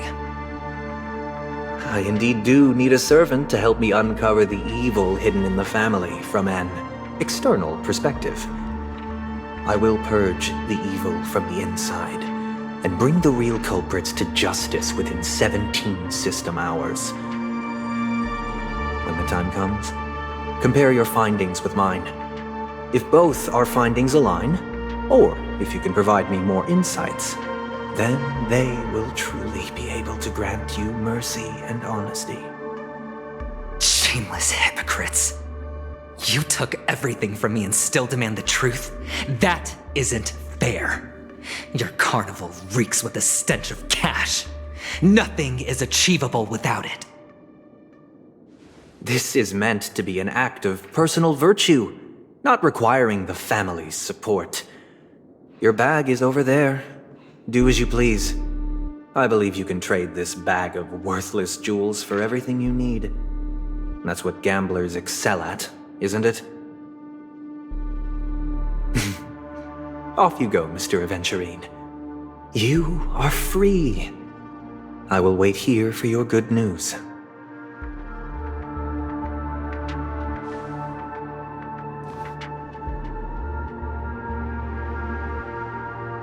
This meeting isn't an interrogation or a negotiation. It's an outright execution. Why would I do that, Mr. Aventurine? I'm just wondering what a passerby who stumbled upon a scene of a murder could have found out. That's all.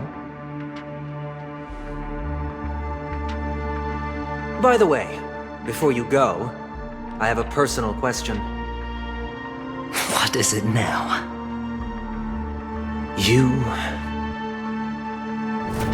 Do you truly wish to bring about the destruction of this world?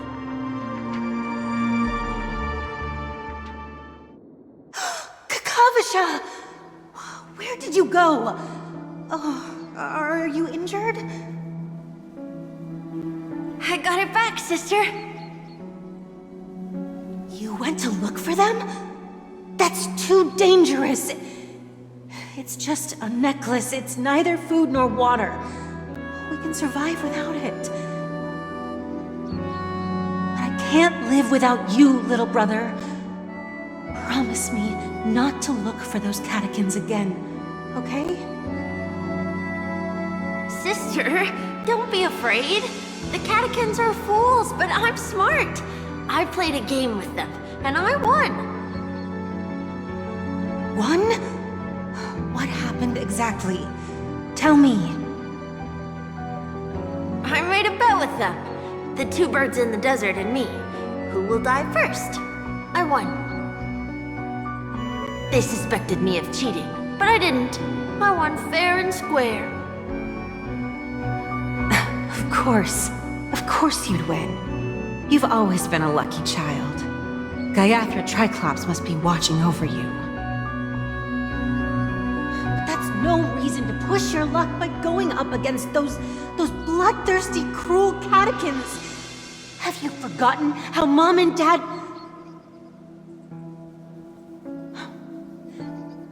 Look, this is just a necklace. But Kakavasha, you are my only family.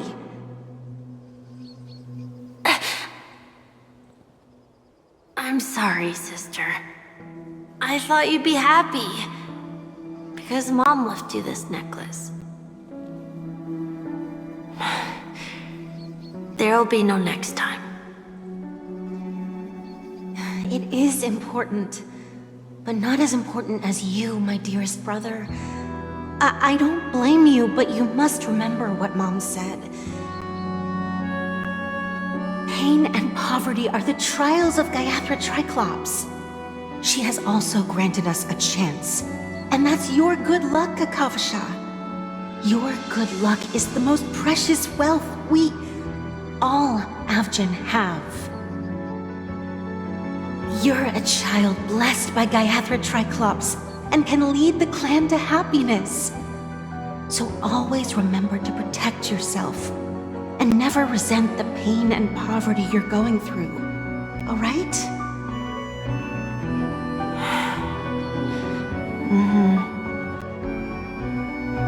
Listen to me and swear to Gaiathra Triclops.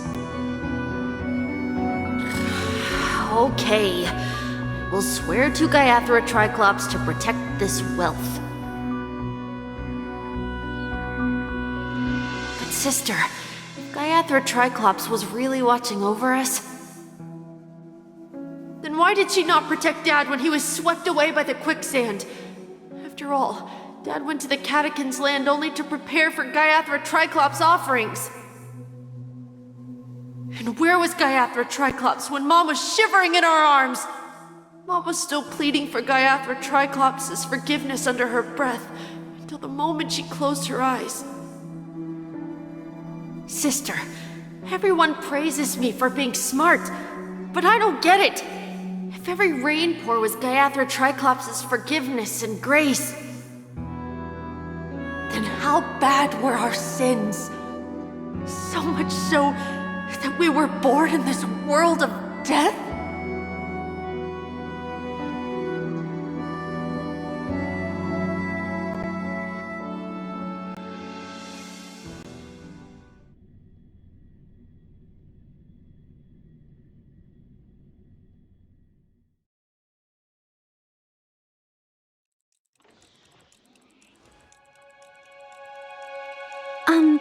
Excuse me. I can't seem to find any information on this artist in the Iris family archives. The photo you provided also doesn't show any matches. Just as I thought. I'd like to ask, what kind of traces do people leave when they enter a dream? Are you referring to the records when you enter the dream pool?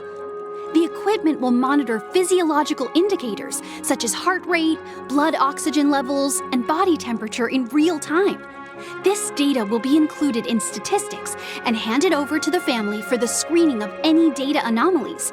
Immediate action will be taken once any illegal behavior is detected.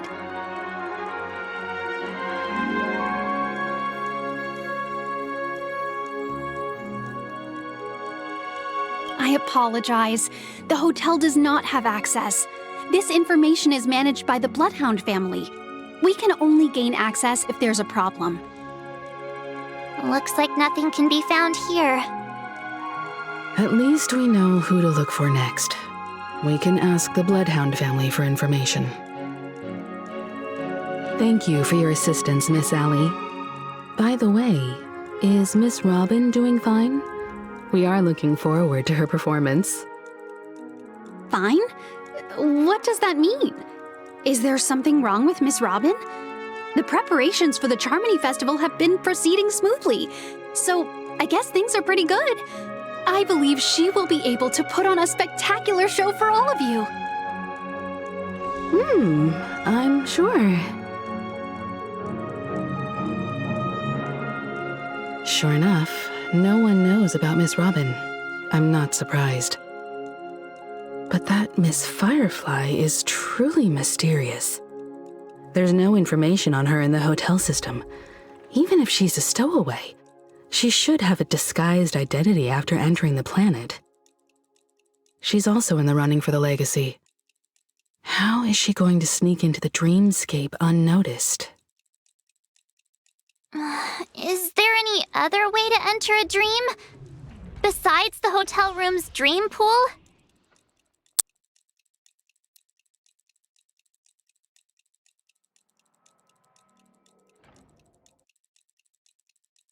The Memo Keepers have abilities that are difficult for normal people to comprehend.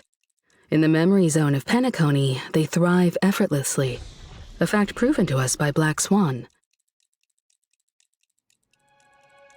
The hacker girl from the Stellaron Hunters used extraordinary means to unlock the Dreamscape Hotel's seal. According to the scene witnessed by her, it is likely that they are behind Miss Firefly's case. The Garden of Recollection and the Stellaron Hunters. Both are possible, but what about the IPC? Since they want Penacony all for themselves, they're bound to have a plan. Who are you guys? The Bravo team has arrived at their designated position, ready to execute armed evacuation operation. Boss, get moving! Armed evacuation? Boss, are you drunk? What do you know? It's more efficient this way. Just don't let the director find out. Act first, report later. Understood? Help! Help me! I spent all my year-end bonus on the snowball! I don't want my name on the department's major disciplinary notice! Hey, check it out! That voice. Could it be the IPC workers from Bellabog? To all guests, the IPC will be conducting special operations within the hotel. Please follow the staff in charge of evacuation to the designated safe zones, or compulsory measures will be enforced. I'll request a beating for you lot! You've been told not to drink during work hours. Take him back to the hotel room. I'll organize a meeting later to properly go over how this incident report should be written.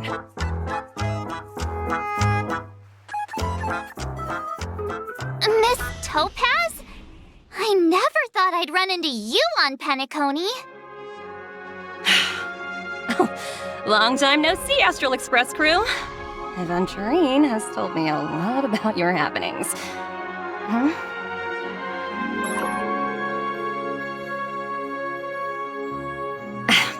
It's fine. Do as they ask, and try to avoid any conflicts with the family. Report to me before taking any action. Yes, all right. As you see, the IPC isn't very popular here on Penacony. Cordiality from the family is a mere facade. The former frontier prison has turned around and cuffed its shackles on the IPC staff now. Only Aventurine, who carries an invitation, is allowed to attend the banquet. An entourage like us, we can only sit around in the reality hotel, unauthorized to even enter dreams. No wonder Aventurine's scrambling to partner up with someone. The IPC can't back him up in the dreamscape. His situation isn't optimistic, I hear.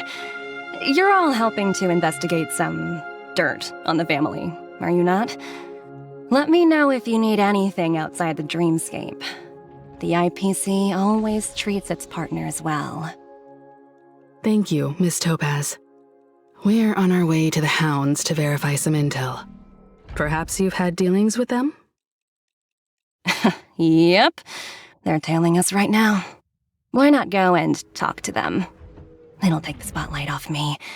Being constantly stared at is really uncomfortable.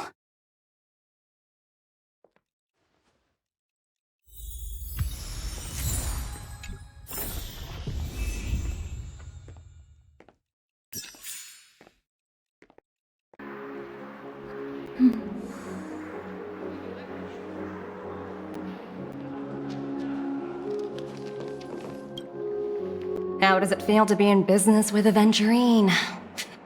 I bet you're not used to it. That's just his style. All or nothing is his mantra. He's always cozying up to his clients while egging them on to undertake some dangerous assignment with him. But everyone has their merits, so I won't comment further.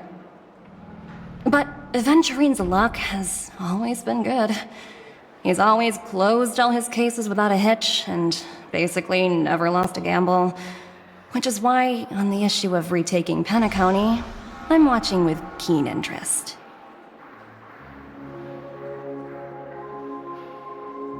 As for the two cases, apologies, but I don't have much info on them either. All I can do is ask you to keep digging for more details.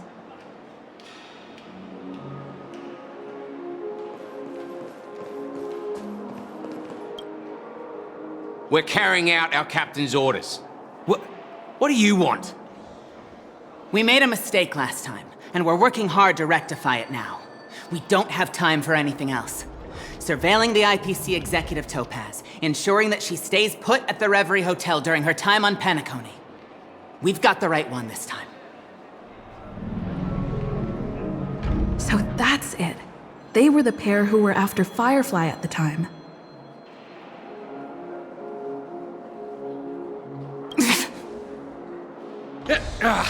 It's you again. Back for more trouble? We're not afraid of you this time. Well, spit it out. Stop bothering us if you've nothing important. So you know each other. Why do you keep running into people you've beaten up before?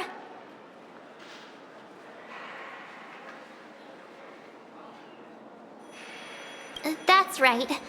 We're investigating a murder for the family. Can we speak to your captain about the case? Well... Hey! The security officer instructed everyone to shut their traps before he returned from Dream's Edge. What murder? You'd better stop spouting nonsense. Yeah, that's right. We have nothing to report. Please leave. Looks like they're not going to cooperate. But they did at least tell us that the captain is at Dream's Edge. Why don't we just look for the security officer then? It's probably Gallagher, the one she mentioned, right?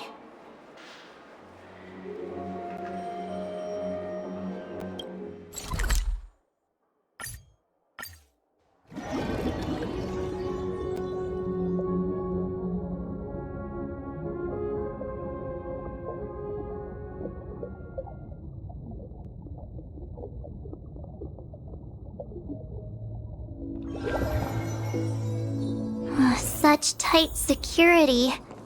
I bet they're stumped by the case as well. Gallagher. Gallagher. Where could he be? Apologies. The Bloodhound family is running an investigation up ahead. No unauthorized personnel allowed. Hold on a minute. I think I've seen you before. The gray-haired one. How much trouble have you stirred up exactly on Penacony? Not possible. It was you the last time, yelling about some clockwork friendship while... beating me up with that silver-haired girl.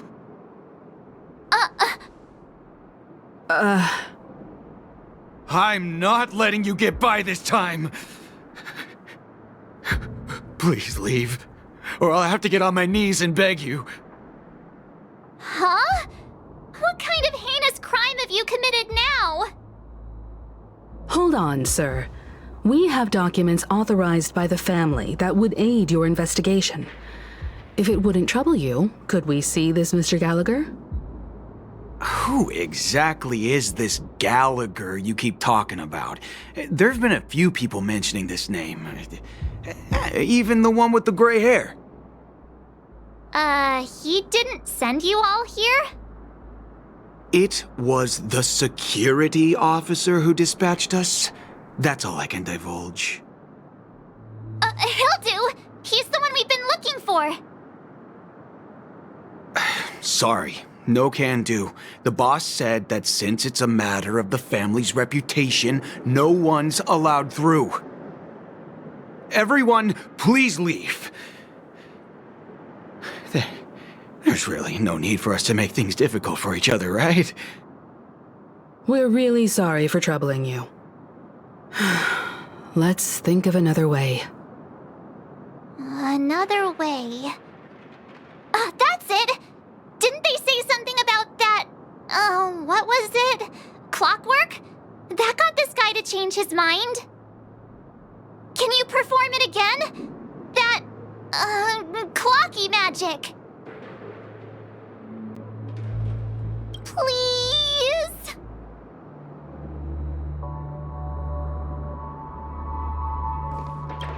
Sorry, no can do. Everyone, please leave.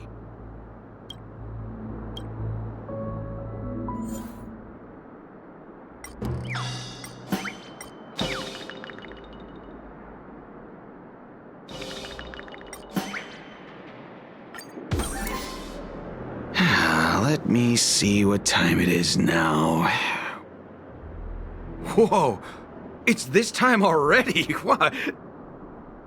Time to clock out! And no one's gonna stop me.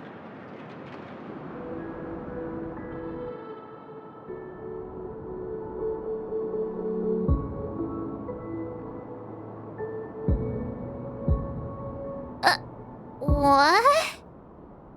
Huh?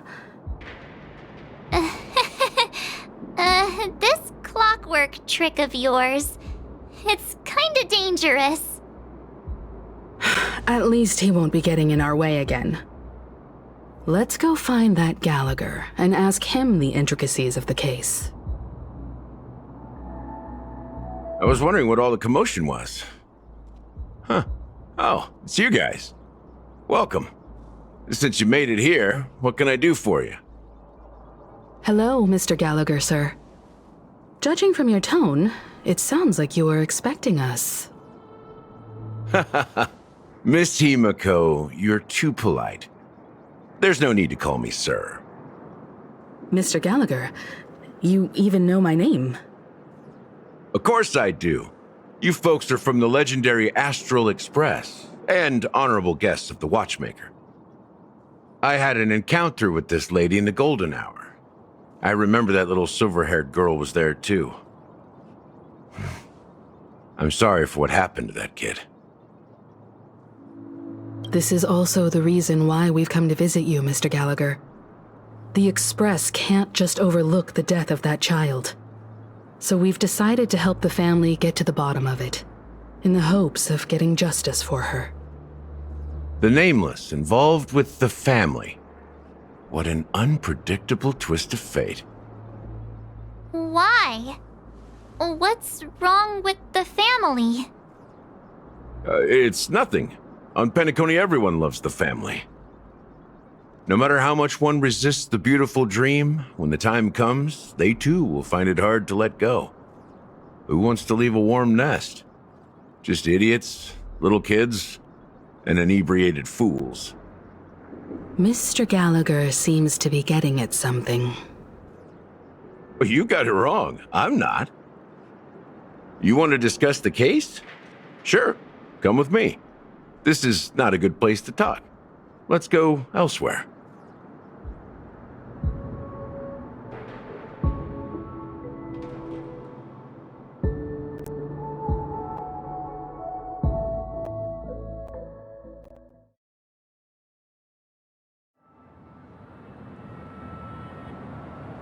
Even after that chilling tragedy, this dream is still running effortlessly. Other than the family of the Harmony, it's hard to imagine any other power in the universe that could sustain a building of such magnitude. The family itself is a huge, perfect building, like a living idol.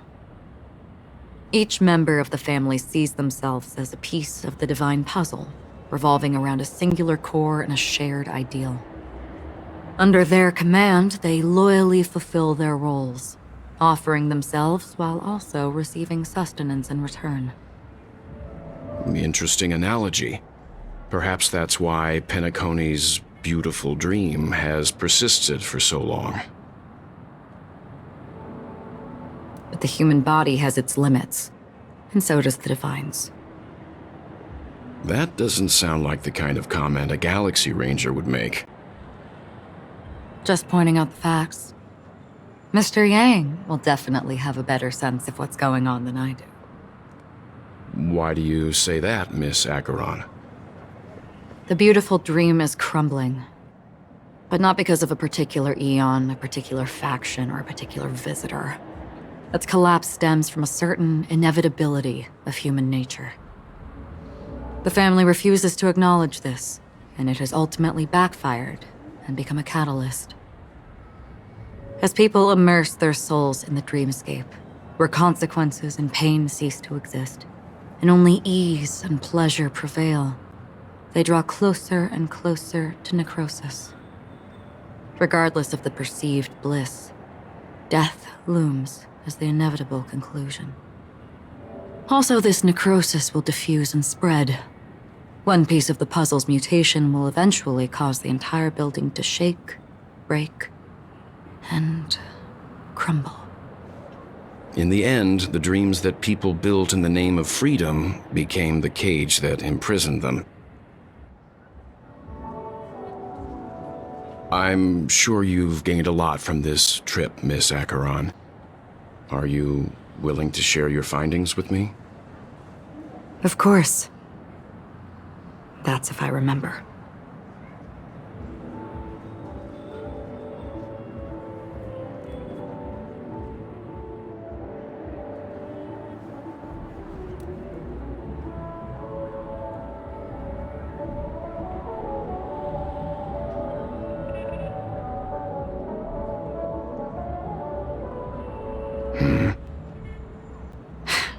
Don't mind me, it's just a habit. Owing to events in the past, I've become easily forgetful. It's only when this sword is unsheathed that those hazy memories start to become clearer. Take your time. That should do it. I vividly remember everything that occurred on Penacony. Ask away.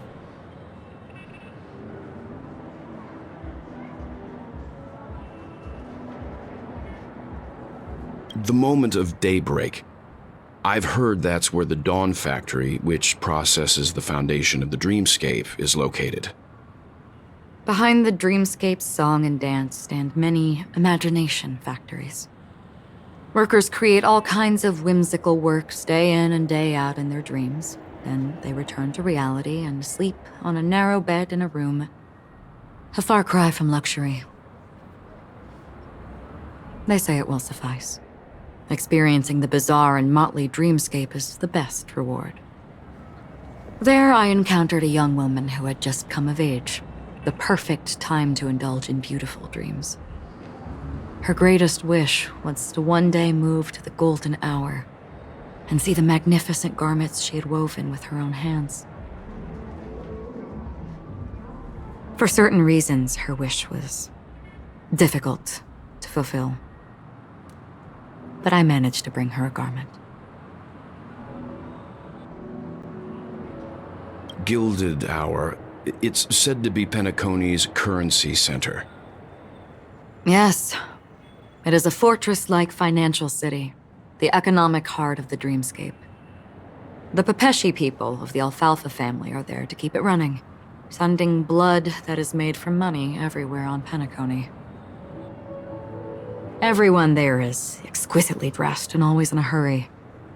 The greatest wish of the local Pepeshi people is for their future generations to work in the Gilded Hour. I've never met anyone who is willing to talk. I could only stand at the crossroads, watching crowds of people hurrying like the wind through the jungle of steel, only to deposit the alfalfa credits that they'd earned into the bank's vault.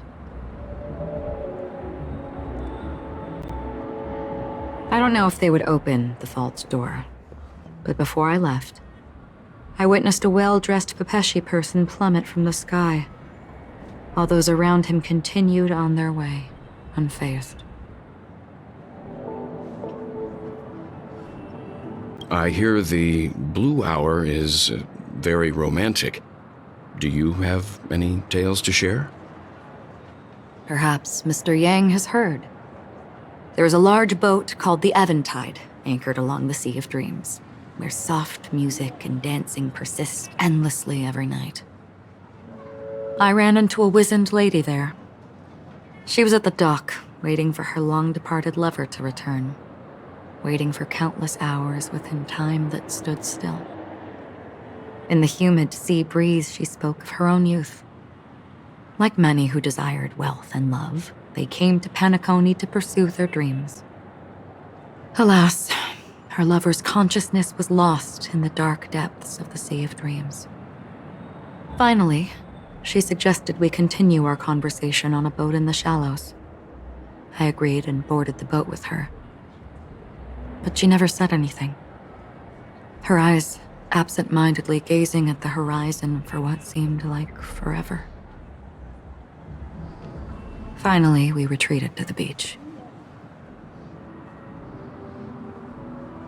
The dreamscape of chic, luxury, and consumerism, the moment of dusk.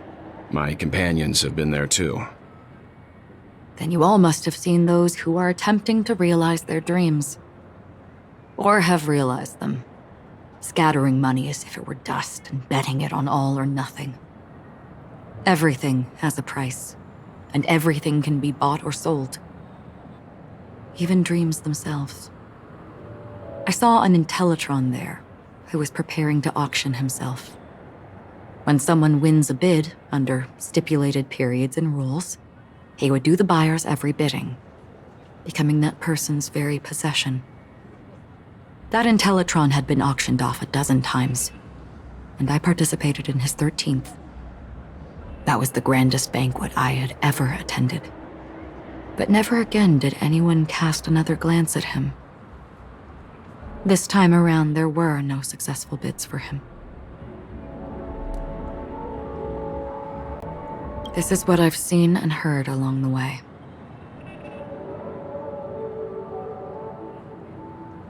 Someone once said to me, Penacony wasn't like this a long time ago, nor should it be. I've traveled through the reality and dreamscape of the planet of festivities, watched the tides of night rise and fall when time stopped for people,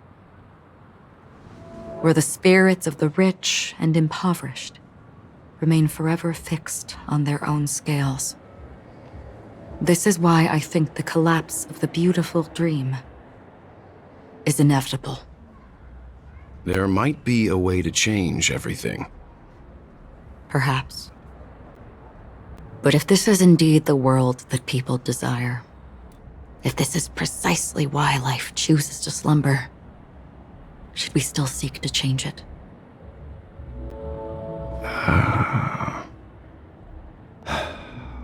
Miss Acheron, now it's my turn to share a story with you. There was a man from my homeland who, at a time when the world was grappling with deep, unhealable pain, made a choice. He wove together the dreams of everyone in the world, linking people's dreamscapes, and shouldered this burden himself. From this, he created a giant, a spiritual Adam. And since that moment, the giant stood between heaven and earth, becoming the pillar of the world's existence. As a price, those who found it hard to move forward, who could not advance, forever lost their future. They slumbered in a dream, devoid of disaster and pain, living out their days peacefully in the man's created utopia. And it is because of the wishes of those people who wished not to awaken that this spiritual Adam became unbreakable. And yet, you stand here right now, which also means that man failed. Because people must always move towards the future. Even if human weaknesses make them pause when they truly cannot move forward, humanity will eventually seek a way to save itself. And that man, he was never a failure. Like everyone in that world, he etched the possibilities of human nature into his heart. He was the sun chaser of legend, soaring towards the sky and embracing his final victory with his fall. He ascended to heights uncharted, only to come face to face with the sun, a place not visited by anyone before. His wings would melt because of it, only for him to fall into the sea. And after that, countless others would surpass him, soaring to even greater heights. A fitting metaphor for the Nameless's trailblazing spirit. Thank you, Mr. Yang. I know what you wish to confirm. The universe has innumerable similar, yet different worlds. In these worlds, there are innumerable people who look alike, yet don't. I, too, have embarked on journeys, encountering old friends with familiar faces on different worlds, witnessing their destinies follow paths similar to mine. So I will tell you, even if not completely similar, the story you just told, it overlaps with my past. And within that abyssal dream, I ended that man's life. Alone.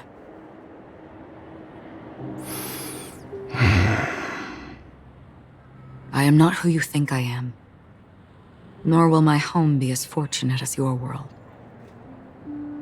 I am sorry. It's fine. I don't mind, so long as I can alleviate your suspicions. There's something I still wish to know, Miss Acheron. Under that representation of the hunt, exactly what sort of power is it that has motivated your solitary journey thus far? Mr. Yang, before answering that question, I wish to continue the previous topic. I like your analogy very much. Indeed, birds are born to fly. But in a distant past, their ancestors could only gaze at the sky in envy. They saw that faraway ray of light from above the heavens, piercing through the clouds and blanketing the earth. And so, time and time again, generation after generation, the birds spread their wings and took to the sky, attempting to touch its ceiling, all because the sun was there. Then, what if the last bird finally soars into the sky, only to realize that the end of the light is not the sun, but darkness? Then why, exactly, do we even walk towards the light?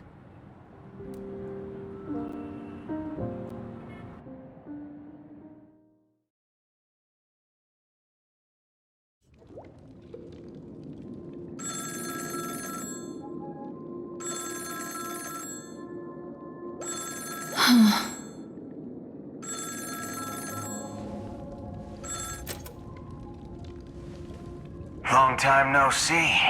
Having fun on Penacony? Acheron? This voice, it's not Constance. Could it be her companion? Though I don't know exactly what you are, or what you're up to, my bullets will find you. Until then, you best find a casket store on Penacony and ask the owner to reserve a good quality casket for you, imposter. Imposter? I see. She gave my whereabouts to someone who's tracking Acheron too. Who are you? Huh? Did I make a mistake? Who the fudge are you? I'm the Garden of Recollection's memo keeper. Not bad. This is the kind of tough challenge I like. You that imposter's bodyguard? Never mind. It's fine. I'll leave a round for you. So get that forehead clean and wait for me. I don't know what you're talking about, but you know Acheron, the Galaxy Ranger, yes? I have something to ask you. Are you asking me to write your will? Sure. Go ahead. Not quite. I only want to ask, how exactly did she become a Galaxy Ranger? She's clearly not a pathstrider of the Hunt, but you are, aren't you? Tell me, what's Acheron's deal? Sure. Never thought I'd come across an ally. Fudge, what a stroke of luck. Well, I'll be on Penacony soon. Memo keeper, go buy a bottle of Asdana's White Oak and warm it up, and I'll raise a glass to you. That lady's passed. Well, nobody knows. But if all you want is a simple answer, sure, you best get a chair and take a seat. That woman, named Acheron, is an emanator who should not exist.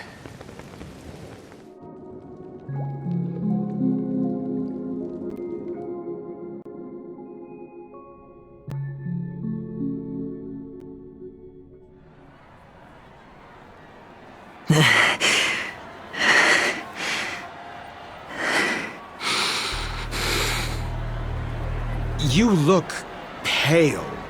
Or is that also part of your act? I didn't think you'd have the nerve to show yourself. I thought this was exactly what you wanted. After all, I faithfully fulfilled my duties as you instructed. Just tell me if you can't hold on any longer. So, the genius of the Council of Mundanites wants to be my Undertaker now. What an honor. Yes, and I'm pretty sure the people at the Strategic Investment Department would love to be notified of your death in due time. But let's not forget, you won't be seeing them, because I'm the manager of this task. Great. Then tell your people that Aventurine is ready to go in 17 system hours. Oh, you've got a lot of nerve.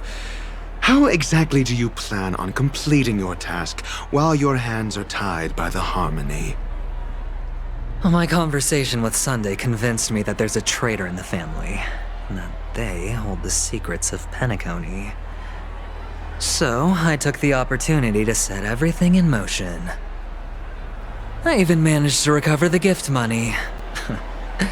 Things haven't gone this smoothly since I walked through the doors of the Reverie. Now I'm only one step away from victory. Let's just wait and see. Sounds like a very elaborate way of saying that you failed. That's all I can say. Have you forgotten, Doctor? You betrayed me. Go. Do what you must. I look forward to the sight of the IPC fleet surrounding Penacony. You've achieved what you desired, haven't you?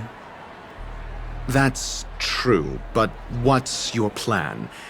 Did you conceal an orbital support beacon in that gift money bag? Well, who knows? Maybe that's why I'm handing out cash even when I'm about to bite the dust.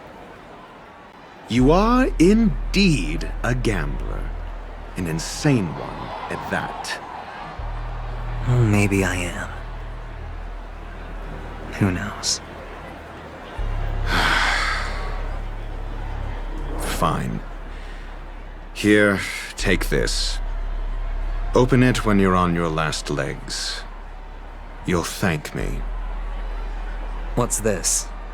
Medical advice?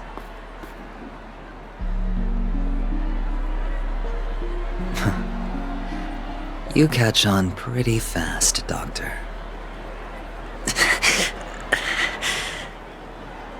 Asking me to solve a case without giving a single clue. How typical of you, you wing-headed scoundrel. But the way you're all on edge about that stowaway, it's just as I guessed it would be. As for now, let the rain of wealth from the IPC fall evenly on everyone.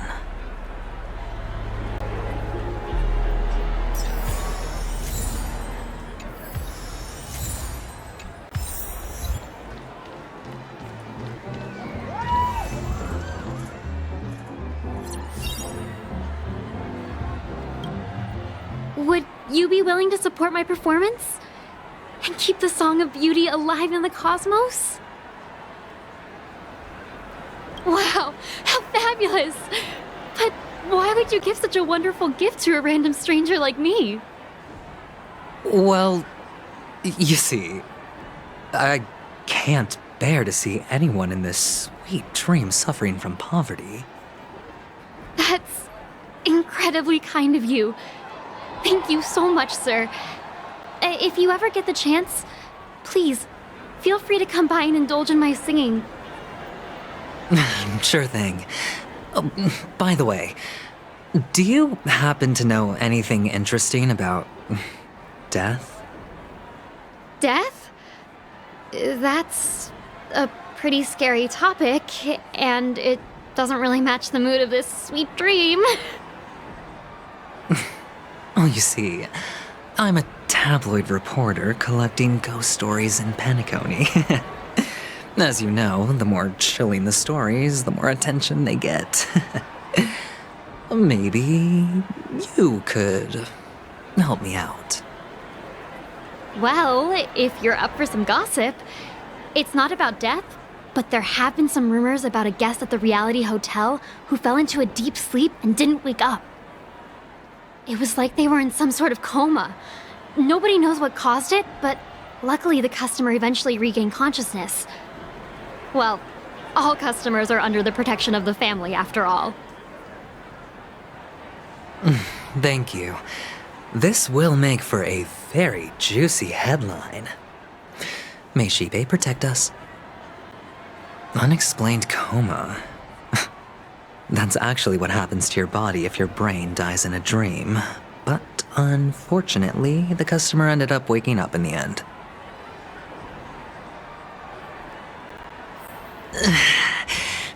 I can feel something inside my head.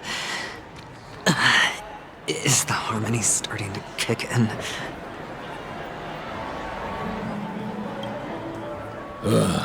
The world has truly lost its way.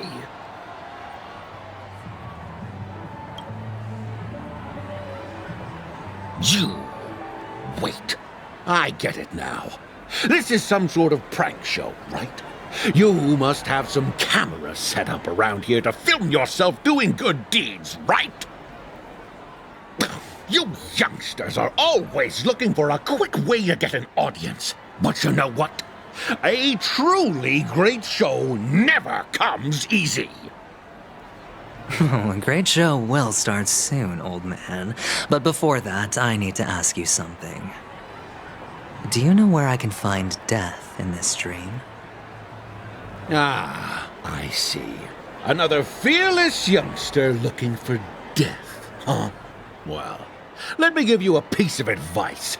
Don't think you're the first one who's ever thought of that idea. Death? Not even remotely innovative. I bought it from Dr. Edward. He claimed it was some exclusive fancy schmancy stuff. Oh, but what a disappointment. The effects were awful. First, some monster covered in eyes stabs you in the gut, and then all you see are blurry glimpses of buildings and lights. Oh, the sky was spinning so fast it almost made me puke. Is that all? Yeah, what else can you expect? Don't put too much stock in the Penacony movie industry. They even call this junk groundbreaking art. Can you believe it? What a joke. Well, I'll leave you be then. I hope you have a wonderful day. A monster covered in eyes. That sounds like the Memory Zone meme. But buildings and lights... I don't think those have anything to do with death. Well, that whole dream bubble was probably created using rumors and gossip.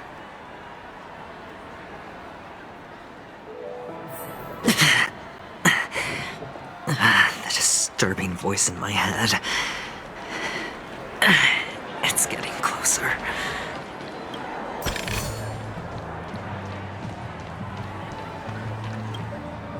A sip of liquor, a blissful reprieve, to drown 1,000 sorrows, let worries leave. I know I have what it takes to become a poet. Oh? You're giving these gems to me? Didn't expect to meet such a generous soul in this place. Or are you just pitying me? Well, it really doesn't matter. As long as I have Soul Glad, that's enough. This is just a dream after all. You really shouldn't drink so much Soul Glad, my friend. It's not good for your health. Oh? Maybe I really should quit. But not before meeting the Devil of Soul Glad. The Devil of Soul Glad? Care to elaborate? Yeah. It's a seahorse with a long neck. They say it loves to appear to drunk people, especially the ones who are passed out on the side of the road. How funny. Yeah. Very funny indeed. Thank you.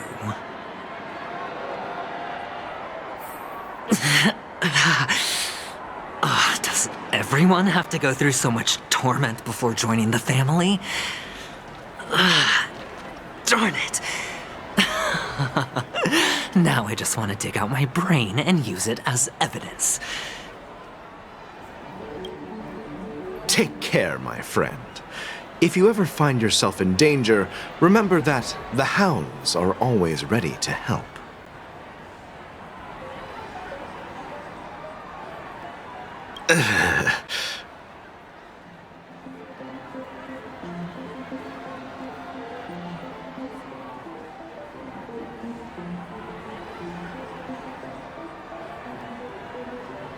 You don't look good, my friend. If you need assistance, I can contact the hotel and have them wake you up forcefully. That won't be necessary. I have some business to attend to. But thank you all the same. All right then. If you ever need help, don't hesitate to reach out to us hounds. Well, actually, I do need a favor. As the most outstanding hound in Penacony, have you come across any stowaways recently? Stowaways? How could there be stowaways in Penacony? We've never had anything like that before. All right. Good luck with your work then. What was I even thinking? Family would never share intel with the IPC.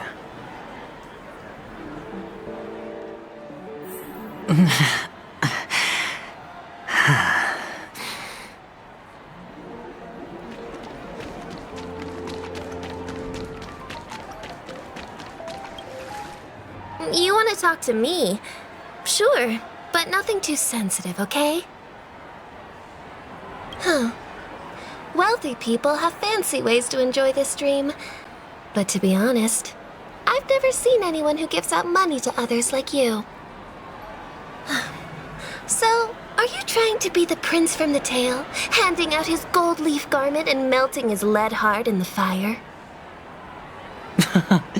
I'm flattered. I'm no prince, and I just thought these gems would help you speak. So, as an investigative reporter, maybe you've heard something about death? Ah, another curious soul. I see. Well, that was actually the topic I was most into when I entered the industry. But my boss shut it down. How did your boss talk you out of it? Well, she simply said, covering baseless urban legends like that would make us look like some third-rate tabloid. I thought about it, and she had a point.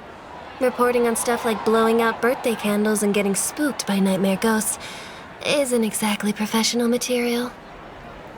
Guess she's got a point. Thank you for sharing.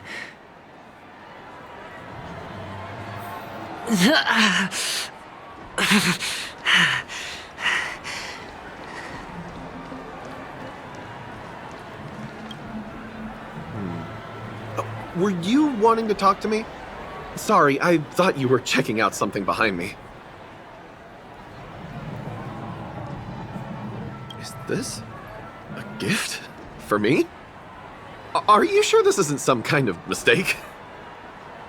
Yes, it's for you. Just take it. Is this for real? Someone is actually giving me a gift. Not for my parents, but for me. Thank you. Thank you so much. Oh, it's not much. I just want to ask you something. I knew it. What's on your mind? Are you trying to ask about my father or my mother? Neither. I just wanted to know if you've ever heard about death in the dreamscape. Oh, you sound just like my father. Always warning me about danger, even in dreams. He's an Intellitron, so his dream entry methods are different from us organics. Can't count on him to protect me if something does go haywire. Funny, right now I'm still under his protection. How ironic.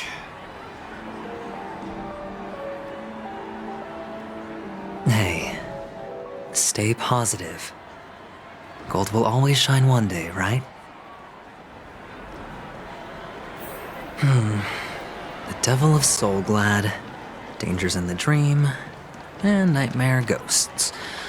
Well, surely the gems in my bag are running low. Well, let's see if my last lucky interviewee brings some surprises. Remember what I said. You Sigonians are better off hiding in the sewers. Look at you, snooping around and sticking your nose everywhere.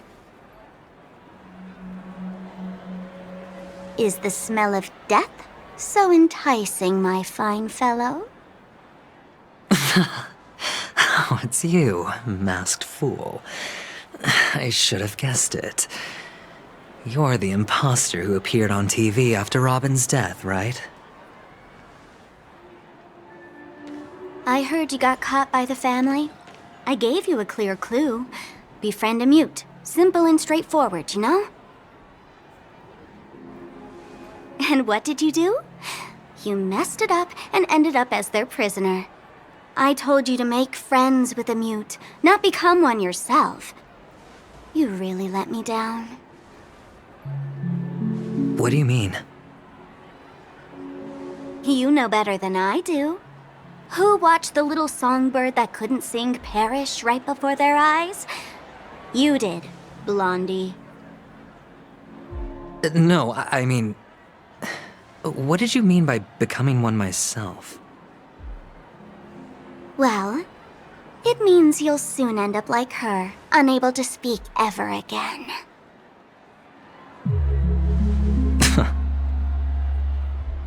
But it's a good thing if you ask me, because... Because I'm getting closer to the truth, right? Oh? Why else do you think I'm handing out cheap trinkets all over the streets, fool? All part of the act. Fool's bait. The more pathetic I seem, the more likely you'll come sniffing around. So, now that I've drawn you out, will you reward me with an answer for my efforts? Why should I help you? Don't you want to see Penacony descend into... chaos? Well, I can make that happen. I just need an answer to one question. Back then, when you asked me to find a mute, did you really mean Robin?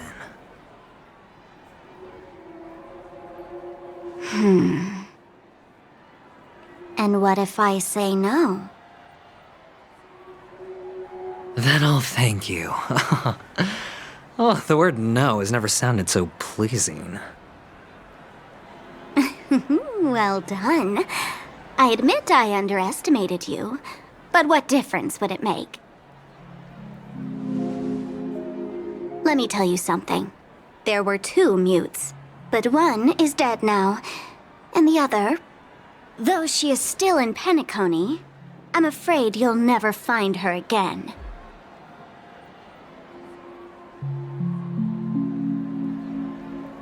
Now I'm completely sure that I was on the right track from the beginning and never strayed, fool. Right now, there are only 2 things missing from my grasp. The meaning behind the truth, and the means to expose it. How impressive. That's quite a fancy way of saying I haven't learned anything so far.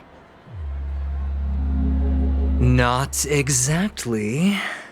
I've gathered enough clues to prove its existence, and that's enough for me. As for the answers to my questions, I'll find them within 16 system hours. Oh, really? Only 16 system hours? Well, let me lend you a hand. Here you go. This is my precious, mutually assured distraction button, and I have one just like it. When either of us presses it, the other and the whole of Penacony will go up in smoke. If you're really so desperate for the IPC to take over Penacony, blowing up the chessboard isn't a bad idea. Start from scratch. That's where the IPC excels, right?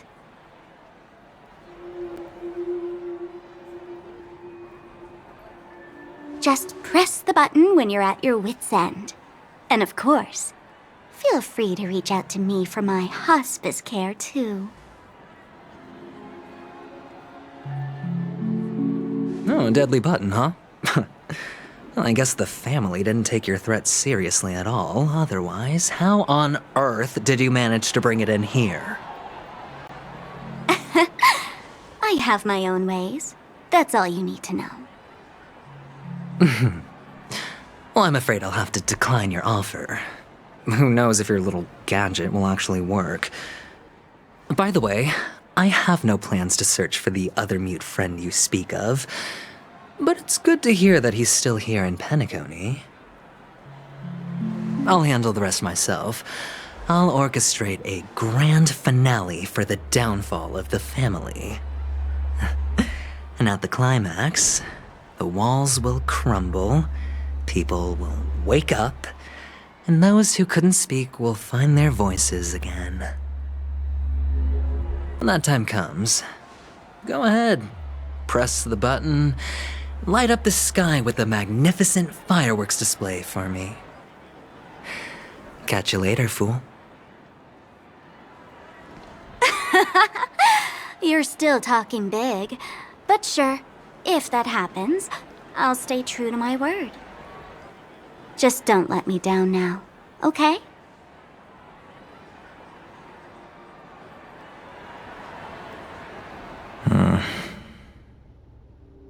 So, number 35. You're back. Like your new lucky charm? Can a commodity code really be considered a lucky charm? Silence! I didn't give you permission to speak, you Sigonian hound. The guys in black didn't say much, so I've no idea what you did to save your skin in that massacre back in the day. But I figured you must have had good luck, so I bought you. From now on, you and your good luck are my assets. Are we clear? Your first task is simple. In addition to you, I've purchased 34 other slaves. Go, play a game with them. If you come out alive after 2 days, it proves that you're the real deal. You're insane. Testing out if you're a good product. Aren't you worried that the money you spent on me will go to waste? I've got stacks on stacks, Blondie. The slave market is never short of self-righteous brats like you. But you look good, and that's why many customers are betting their fortunes on a scrawny brat like you. So go along now, and don't let your master down.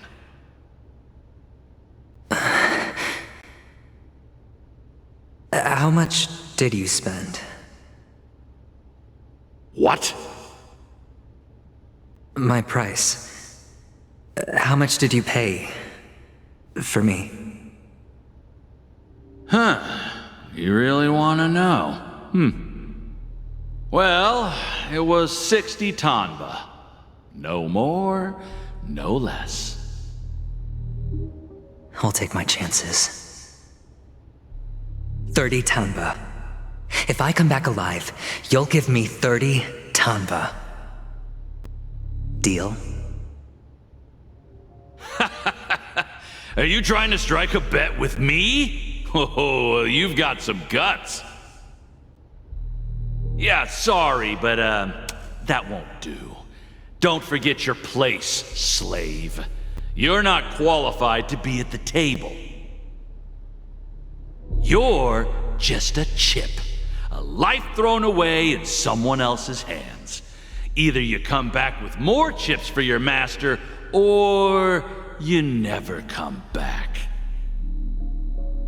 It's all or nothing. Don't embarrass me, my lucky hound.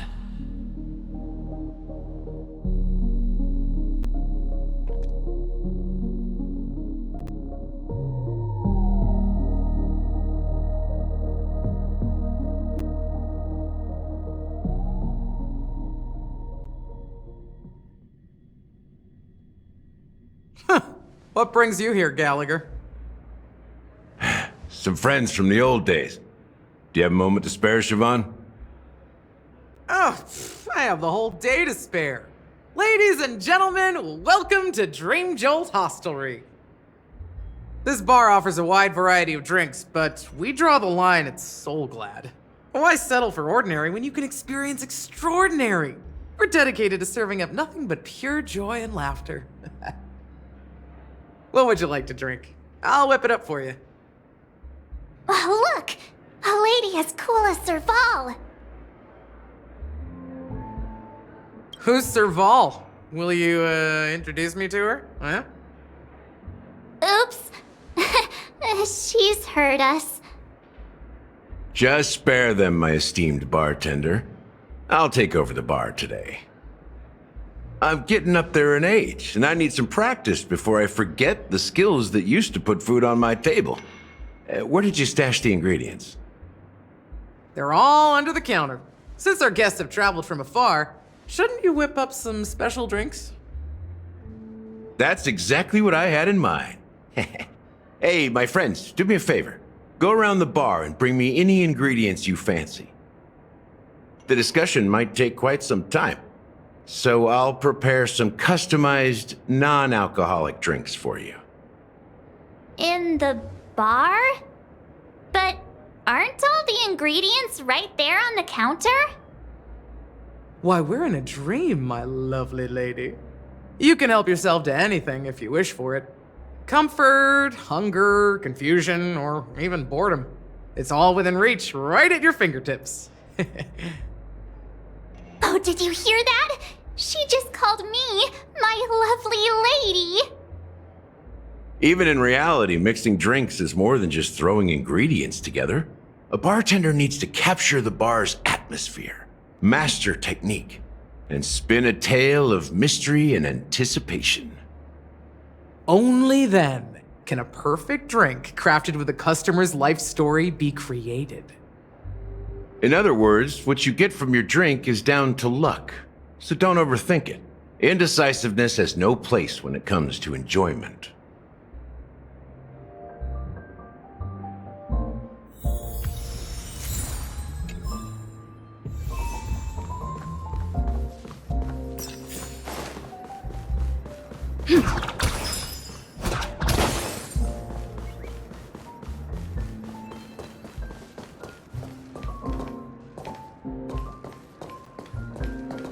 That being said, mixing a drink is waste, so go ahead. Explore. Go ahead, my friend.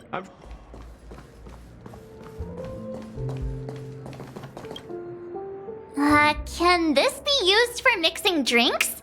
Oh, what should we exchange for it? And...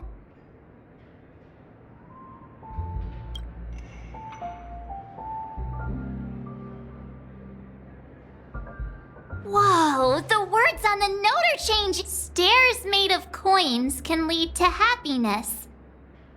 Does this mean we can take it?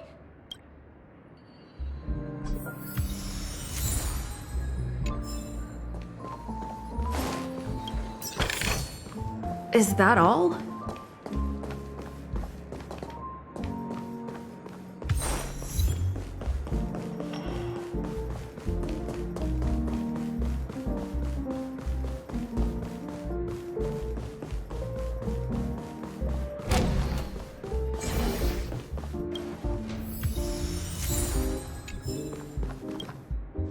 Hey, look at all... A few days ago, an actor from the Iris family came.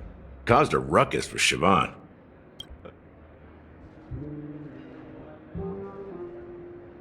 Nah, it turned out to be a landslide victory. That being said, opening a bar in this place, filled with monsters, is quite a feat. Siobhan must have a lot of tricks up her sleeve, right? You'll have to ask her yourself to find out.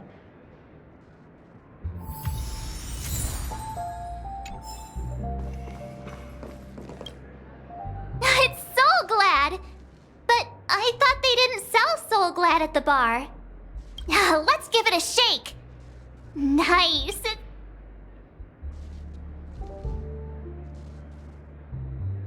That's possible. You see Soul Glad everywhere these days. So it wouldn't be a surprise if someone brought... Why don't they sell Soul Glad in this bar? It's all about the bartender's pride.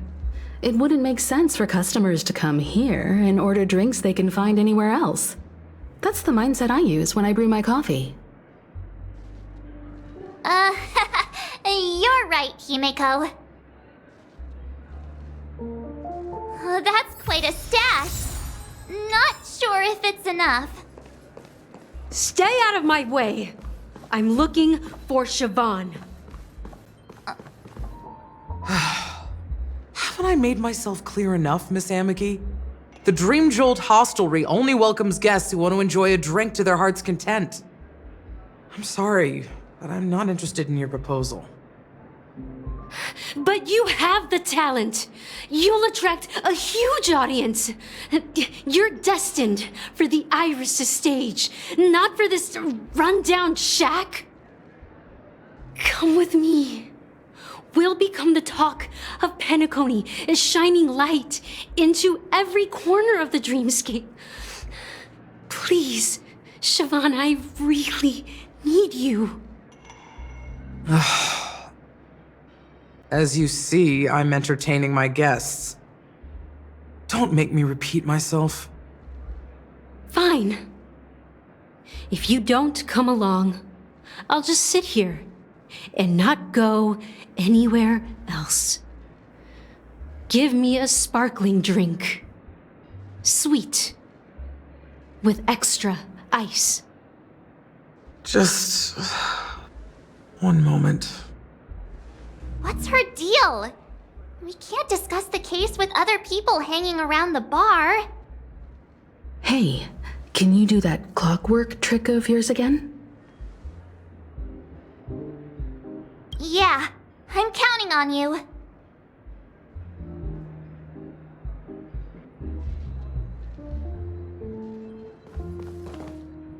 You're one of Siobhan's guests, right? What can I do for you? If you're here to convince me to leave, please stop it. I'll never leave until she accepts my proposal. I just don't get why she won't leave this place. This rundown shack with no customers whatsoever.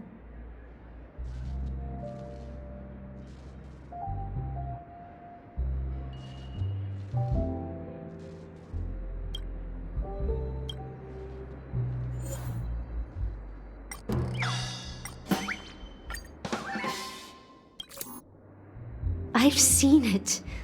The moment when Siobhan and I share the stage.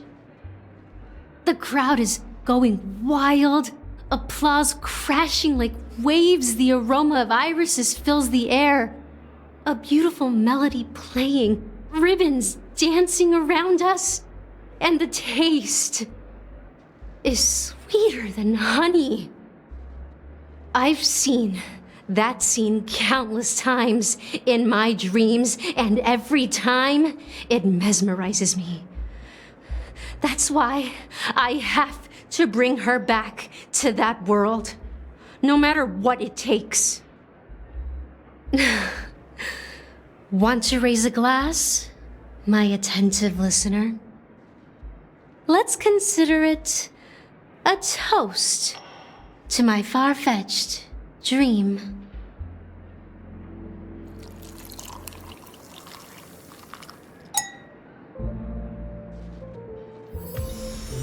She's still not leaving. Maybe I'll have to try again. I just don't get why she won't leave this place. This rundown shack with no customers whatsoever.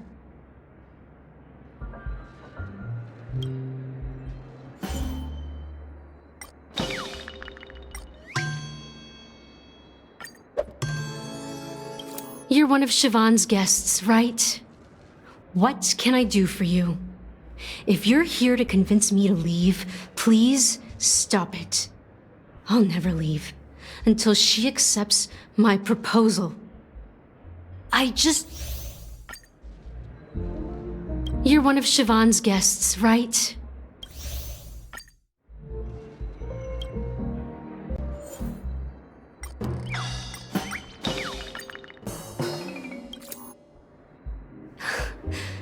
It's ridiculous, right? Our paths were never meant to cross, yet I'm still holding on to her. I'm too timid and shy, longing to shine but afraid of stepping into the spotlight. I need her guidance because I'll never be able to do anything alone. You don't know Siobhan's past, and you have no clue how radiant she used to be. Even among the talented Iris family, her skill was unmatched. I know she probably thinks I'm just trying to ride her fame to get ahead. But all I want is for her to reclaim her place.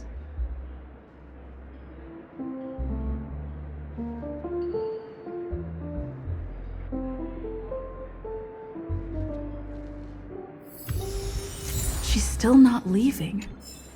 Maybe I'll have to try again. I just don't get why she won't leave. That being said, mixing a drink is way simpler than you'd imagine. Just pick your favorite ingredients, toss them in a glass, mix it up, and it's done. So go ahead, explore the bar, and bring me any ingredients you prefer. Nice work. Let me take a look. You found some interesting ingredients there. Now, take your pick. Each drink has its own unique flavor, and the base ingredient sets the tone for the initial taste and the lingering aftertaste. So, which one would you like to use as the base?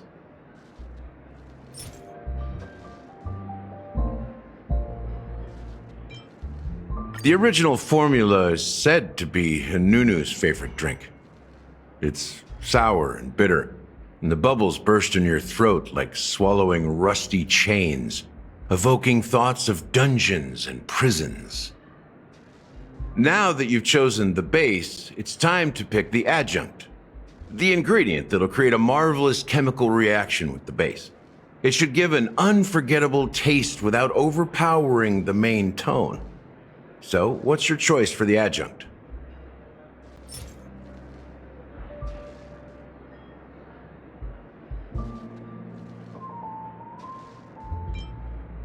This is the most pungent adjunct we have, and my personal favorite.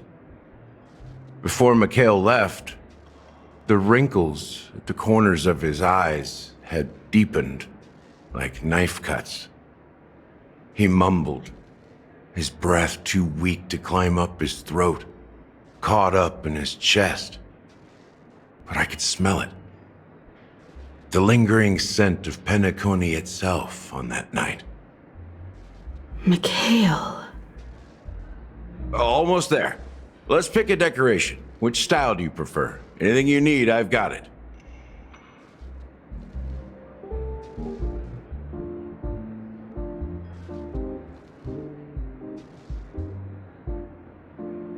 A symbol of bravery and dauntlessness. May you break free from your shackles just like he did. Well, it's done. Here's to you, innovator, with this glass of time to murder and create. To great vengeance. Well done, Gallagher. You're not over the hill yet. So, are you satisfied? Oh, the flavors! They're way more sophisticated than Soulglad. The richness and layers of these flavors are a masterpiece, especially with the adjuncts. I can taste the spicy and sour notes with a hint of sweetness. I'm not entirely sure what it all means. Maybe Mr. Gallagher can shed some light on it. Well, if you're expecting a profound answer, I'm afraid I'll disappoint you. The imagery it implies is pretty straightforward. It's just a glimpse of what this dream truly tastes like. Nothing more. Does this true taste have anything to do with that Mikhail? Yeah, that name does sound familiar. When you got knocked out by that masked fool girl, I think I heard someone calling that name. Do you remember?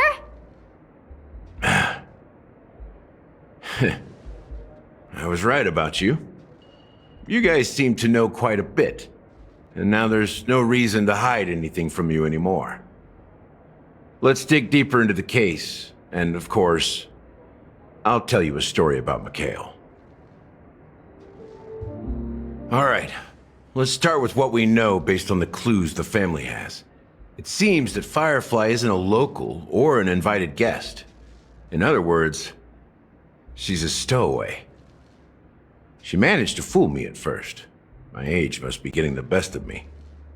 But here on the planet of festivities, stowaways are a common sight. You're bound to run into one sooner or later. After the incident, the hounds wasted no time searching for that girl in both the dreamscape and reality. But here's the thing. We only received bad news, and the trickiest kind at that.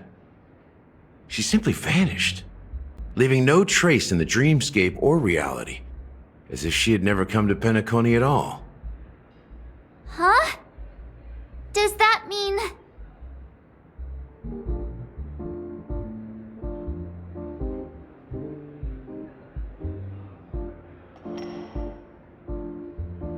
That's impossible. The problem now is not that she's dead, but that it's as if she had never existed in the first place. Let me be frank. This case, actually, is unlike anything the Bloodhound family has dealt with before. Dealt with before? So, death does happen in Penacony, if I understand correctly. You've witnessed it, so there's no need to hide. Even the shiniest city has its dark side. We're all adults here. Surely I don't need to explain too much to you. Confronting the family based on that alone would be naive. Death may occur in sweet dreams. So what? Such events are highly unlikely and only affect a tiny number of people. If you really want to delve deeper into this case, you need to understand the true problem with the family. I guess it's time to tell the story of that Mikhail. You're very perceptive. The Astral Express has received that music box too, right? Do you know the secrets it holds? There's a message. Witness the impossible in the realm of dreams. Find the legacy of the Watchmaker, father of Penacony, and thus the answer to the question, why does life slumber? That's the exact wording. Hey, why are you laughing? Wait, did you write it? It's quite poetic. No, but I'm the officer in charge of this case. So how could I not know?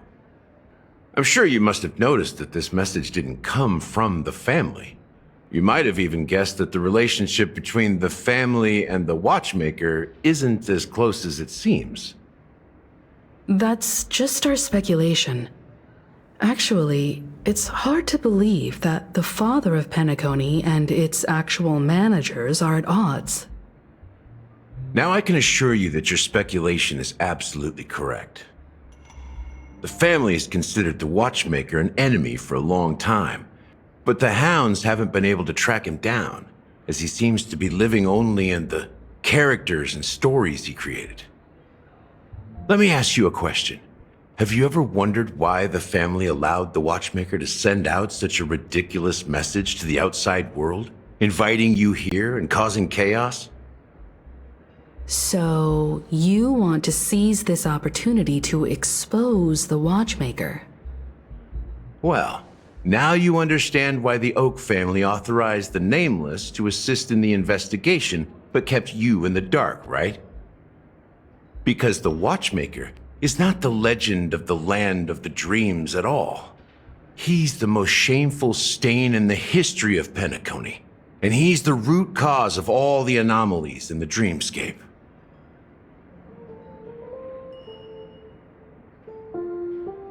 You don't get it? Well, I mean, Mikhail, the betrayer of the family, he's the watchmaker.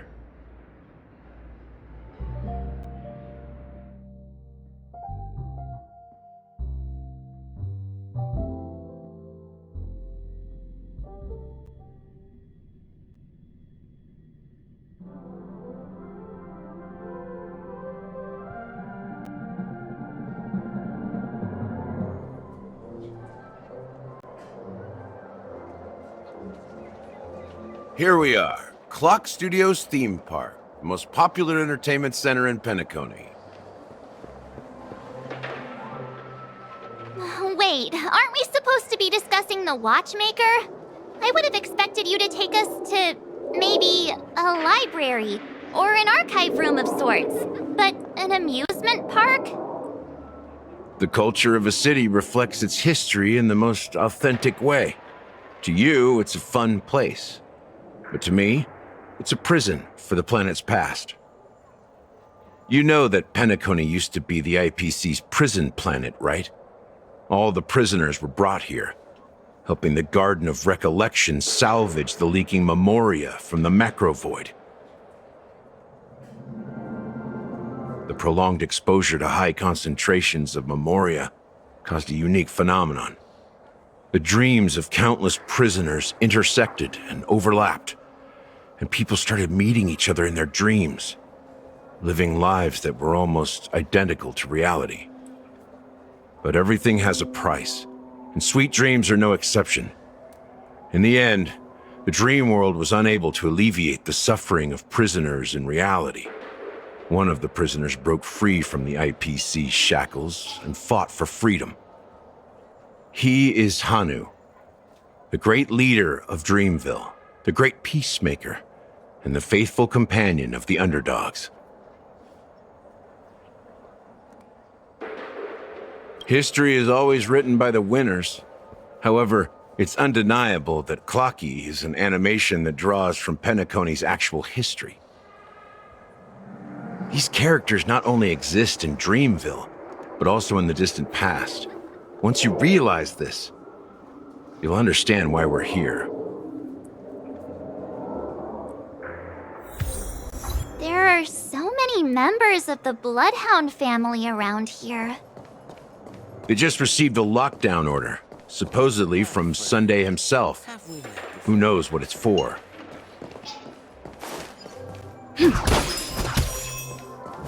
What's going on? Why can't anyone go in?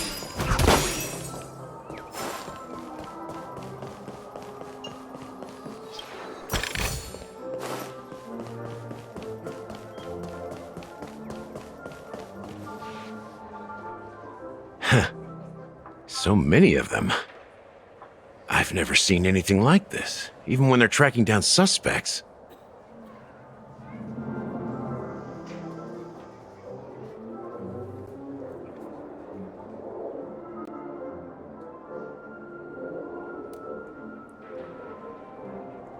We don't need to go in. We don't want to draw any unwanted attention inside. We can just talk here. Let's find a quiet spot and continue our conversation. View here is great, right? We can see everything from here, including Clocky. If all the characters in the animation are based on characters in reality, then Clocky's counterpart is definitely the Watchmaker. In the animation, he's Hanu's partner and one of the founders of Dreamville. Does that mean the Watchmaker was personally involved in that war and sided with Asdana? It was a monumental war for freedom. Hanunu fought alongside a motley crew of masked fools, nameless, history fictionologists, mourning actors, omen vanguards, even visitors from beyond the sky. In the end, they emerged victorious. Among them was the person who would eventually be known as the Watchmaker. But if you do the math, doesn't that mean the Watchmaker was around for several centuries? I'm not sure, but Mikhail was already the Watchmaker when I met him, so maybe he inherited the title. How old are you now, Mr. Officer? I'm 13. No way. Not even close. Hanunu freed the frontier prison, but peace still eluded him. With limited resources, threats from the outside world, and internal conflicts between major prison districts, the future of Osdana was uncertain. It wasn't until the Watchmaker approached the family with the idea of turning the prison into the planet of festivities that Penacony finally gained its name and glory. Thus, he became known as the Father of Penacony. But didn't you say the Watchmaker betrayed the family? And you said you were his companion, so that means you... No, I'm not his companion, but rather one of his many children. But I am indeed a traitor. Not to the family, but to Mikhail. What did you do? I did nothing. And that's the worst betrayal of all. Just like you, I had close companions. We dedicated ourselves to Penacony. But the Oak family, they set us up. Mikhail was too old to protect his children anymore. So we left the family to find our own path. We were branded traitors of the Harmony, even though the true traitors were someone else. While they continue to praise the Watchmaker's name in the world, behind closed doors, they condemn him on a pillar of shame. Nevertheless, we wanted to clear his name. We intended to find the real traitor, the one responsible for all this, and restore harmony to Penacony. But we failed. Too much time had passed, and the land of the dreams had become deeply corrupted.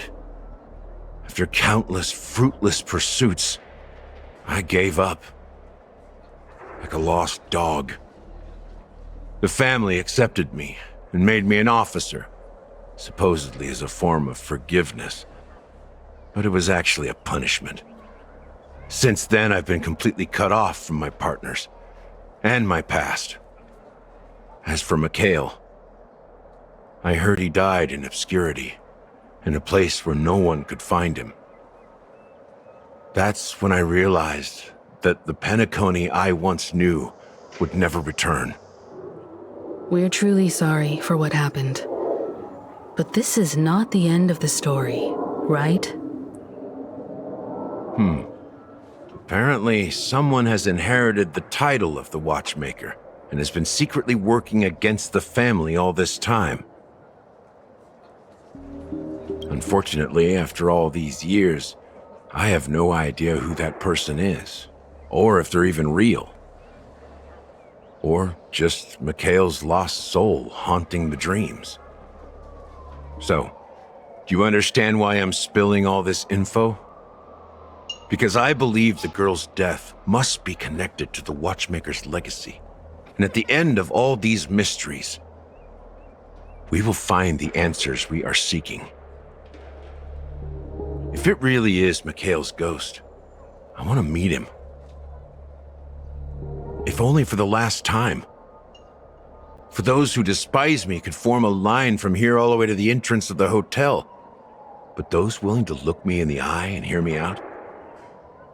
Let's just say, there won't be many. I've told you all I know is a sign of gratitude. Thank you for listening to this old dog. Bark and all. Something just happened at the theme park. Now if you'll excuse me, good luck to all of you. How ironic. What's so different between the stowaways rejected by Penacony today and the Dream Seekers once hailed as pioneers several Amber eras ago. Gallagher does have a troubled past, it seems. While Firefly's whereabouts remain a mystery, his stories shed light on our suspicions about the true identity of the Watchmaker, his connection to the family, and the power struggles hidden behind sweet dreams and death.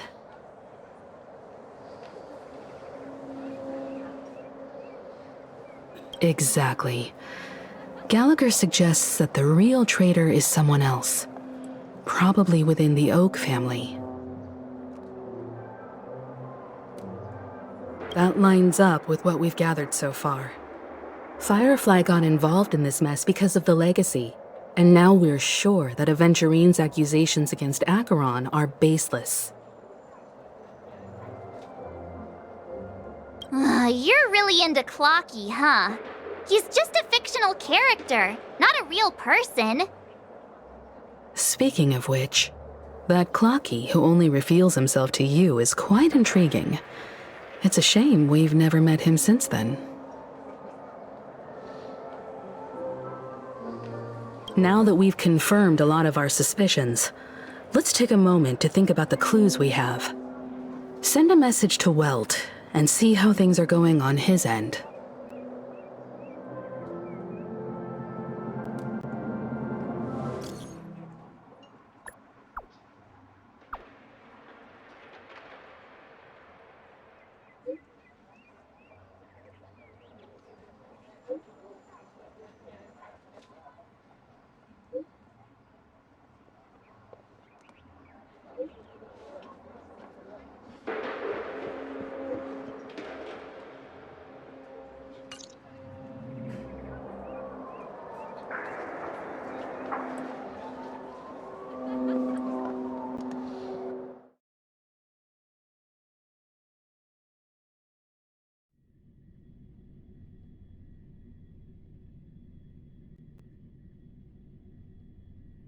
Are your companions worried about you?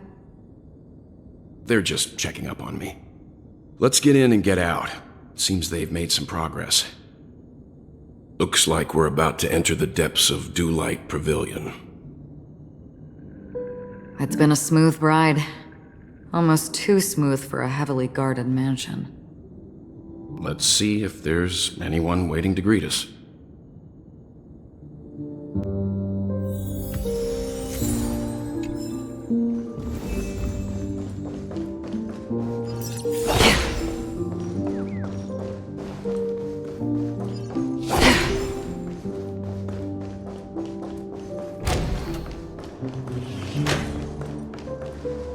Something feels off. A grand mansion like this and not a butler or servant in sight. Could it be due to the disruption caused by the emergency? Well, this door is open. Looks like we'll have to investigate ourselves. Let's proceed with caution. Just one moment.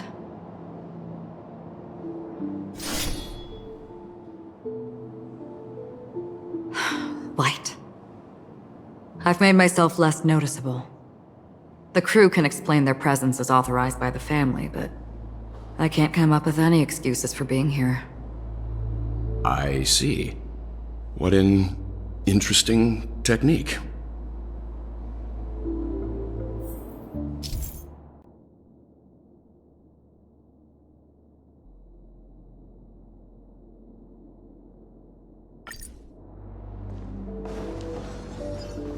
Stream 4. Gleam of old blades.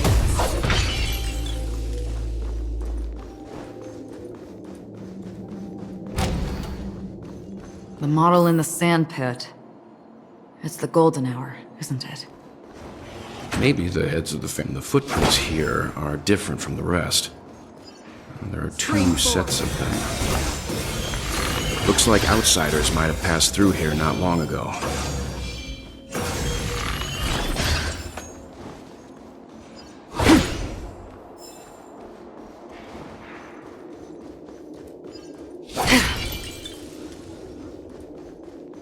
Stream 4. The gleam of old blades. While there aren't any people in this mansion, they've set up quite a few mimetic guards to patrol this place.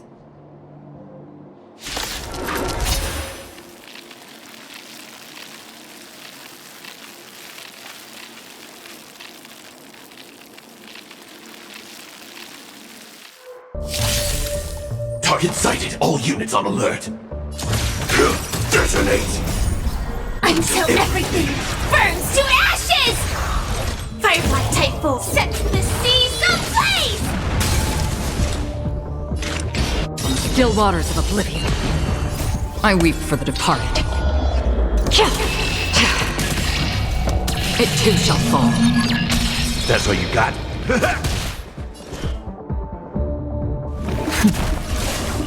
Fight to live! Destined for oblivion. In the mood for another beating? Still in denial?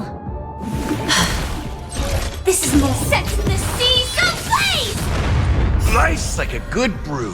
Full-bodied and sweet. My friends, indulge yourselves!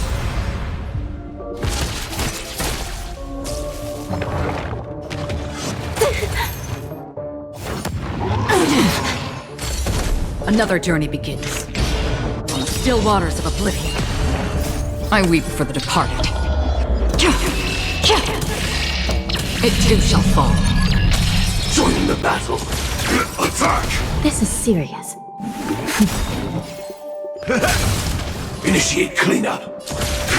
Detonate. Destined for oblivion.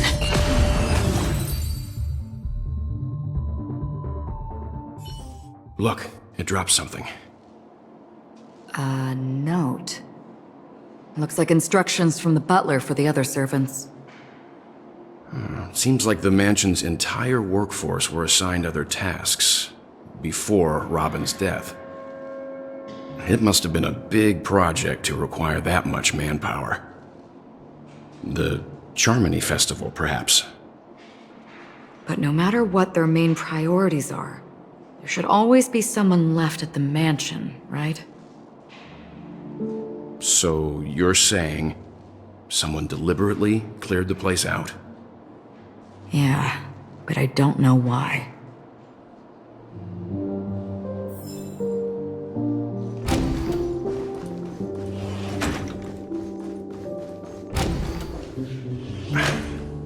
No one here either. Since no one's around to entertain us, let's make ourselves at home. Stay close to me so that my white can cover you too.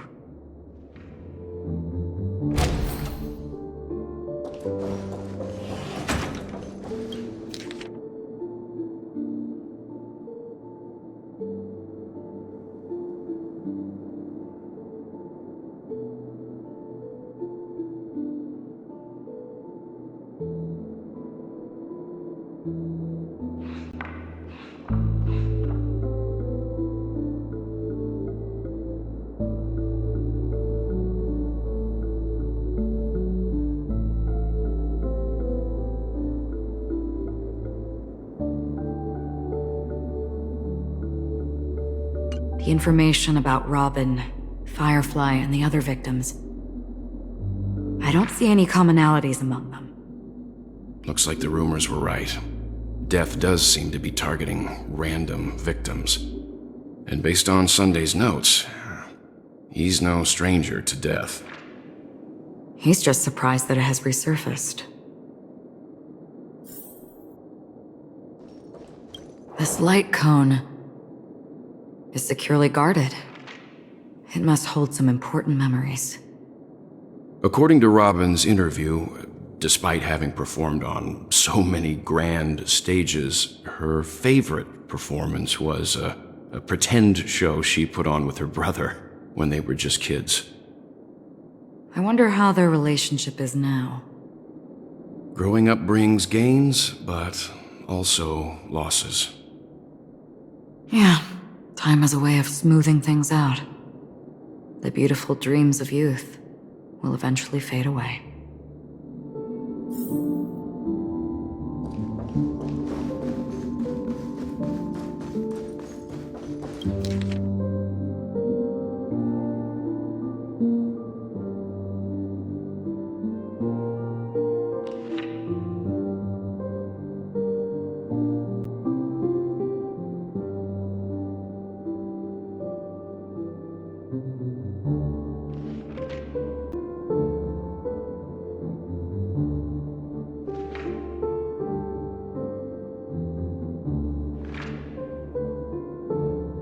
as soon as I and the rest of the crew arrived in Penacony, Mr. Sunday and Robin showed up to greet us.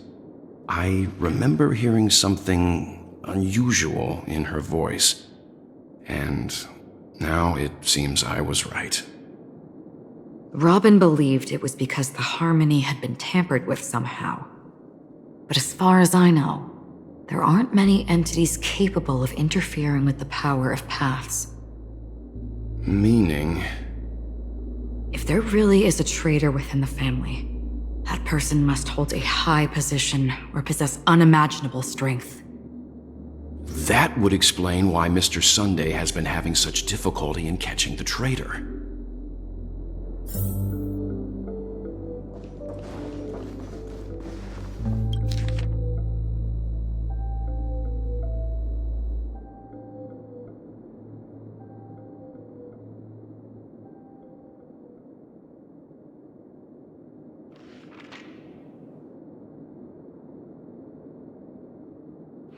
It seems neither the Dream Master of Penacony nor this old Odie is happy with Sunday's recent performance. They don't seem to care much about death. Instead, they're more concerned about the Charmony Festival and the Watchmaker. Maybe the other family heads don't think death is a big deal. One thing's for sure. There's a lot of internal conflict within the family, and everybody has their own agenda.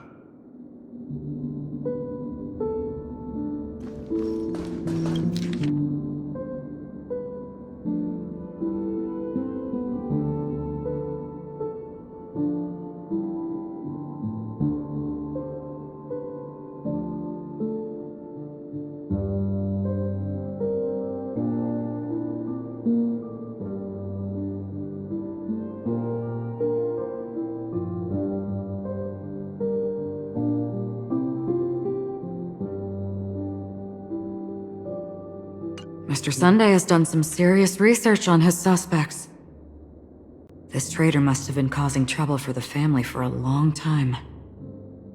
They all seem to be insiders, but I haven't met any of them.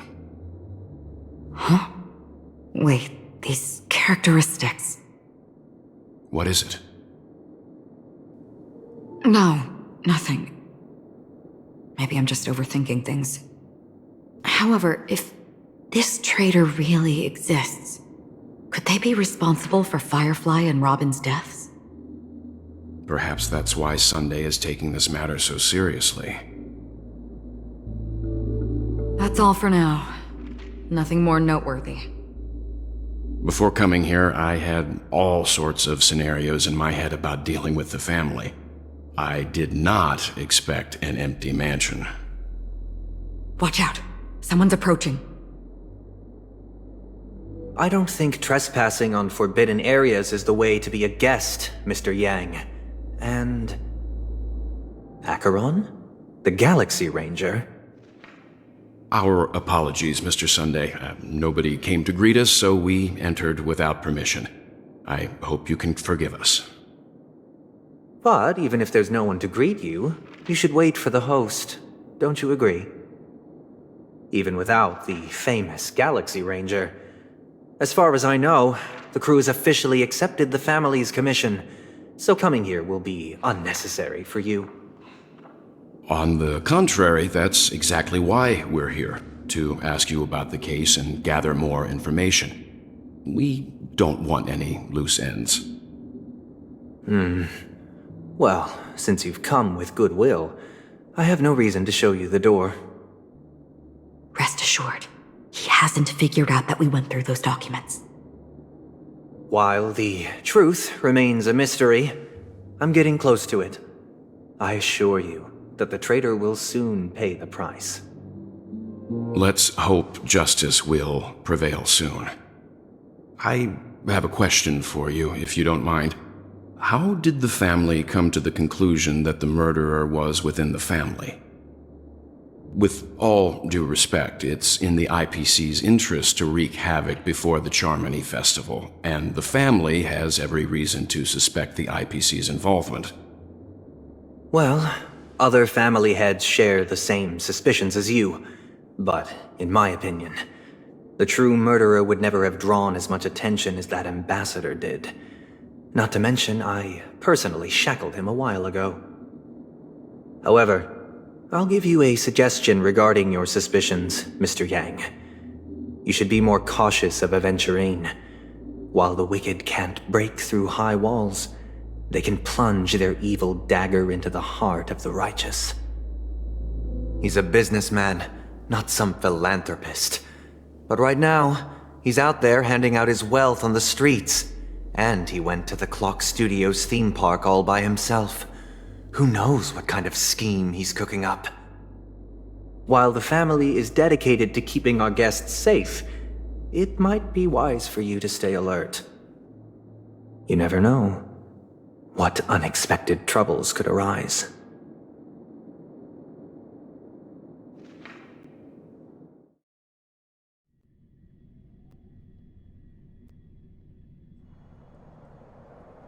According to a Pierpoint hotline tip, there was a major breakthrough in the shocking Hacia Aventurine case. The suspect has been arrested. This fraud case has been linked to many departments within the Interastral Peace Corporation and the Intelligentsia Guild, causing a large drain in manpower and resources, resulting in the IPC taking a massive loss. The case's main suspect originates from Sigonia 4 and is one of the survivors of the second Kataka-Avgin extinction event, who does not carry an interstellar refugee travel permit. As per Strategic Investment Department Head Diamond's sentiments, the IPC has appropriately relocated the suspect in the spirit of the Charter and will continue to conduct further investigations as to the motive of the suspect.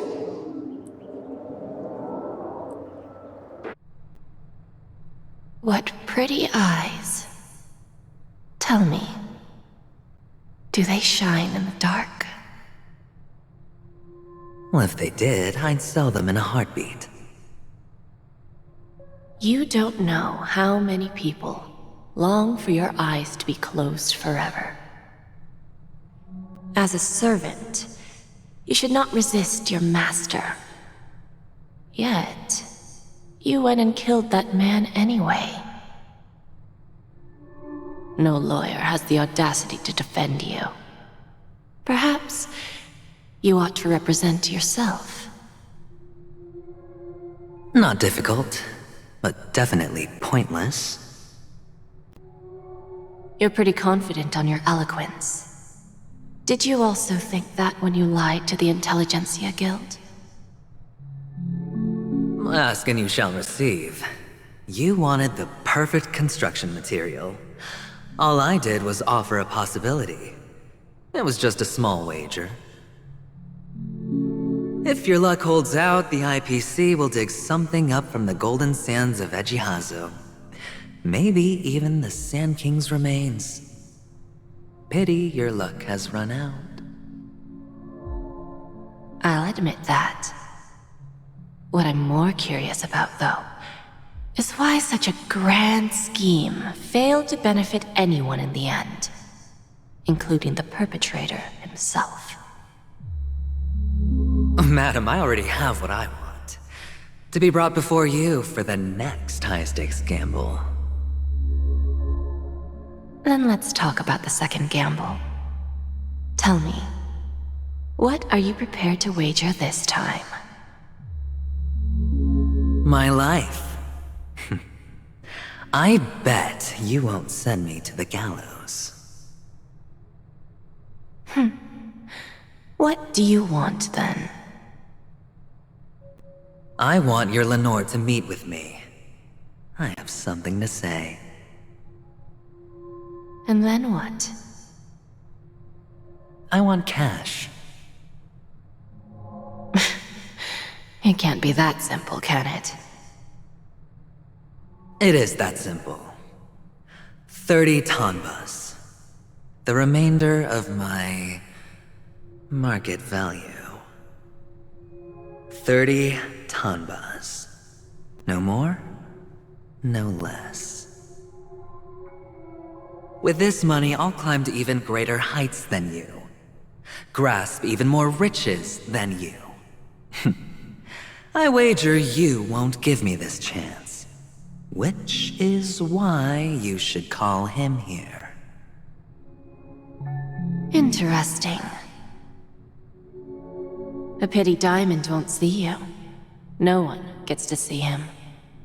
From here on out, I am Diamond's representative, and I will decide on his behalf. You're wrong. 30 Tonbas. I'll give you that. And much more than that. Wealth, status, power. The IPC will give you whatever you want, even what you don't want. Kakavasha. A good name, but unfortunately destined to be buried in the dirt. You, though, you deserve to live, to create even more wealth for us. Go, pick the clothes you like, then choose your desired identity. And then, use them well, child. May your schemes be forever concealed. Life is like a long-term investment. Those who choose correctly, do the correct things, reach the correct outcomes, and show the world their value. People can't always make the right choices in their lives. But luck has always been on my side. I've never lost. Is it because Gayathra blesses me? Well, if that's the case, she must also be looking upon me right now. My success is inevitable. But what then? Even if I overcome this difficult trial, what would come next? What awaits me after this glorious gamble? An even more glorious one? Will I return triumphant with unending riches after countless successes, or will I encounter failure, never to return?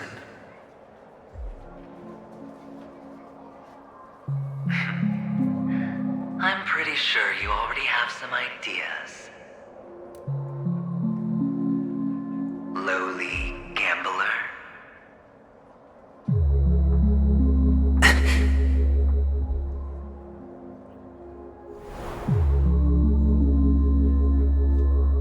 What? What? What?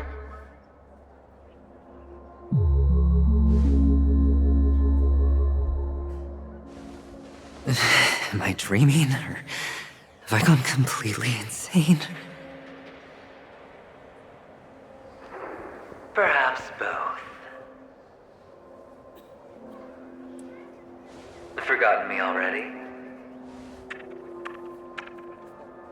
When you were strapped to that electric chair by a mannequin warlords, who was it that gave you the idea?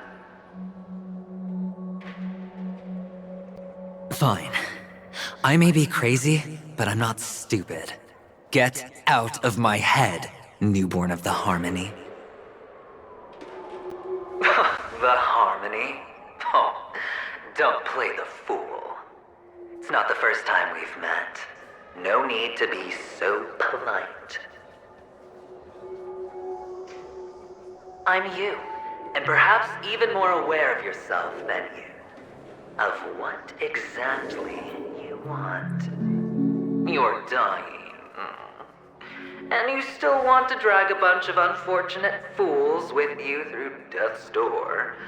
That's why you're here, isn't it?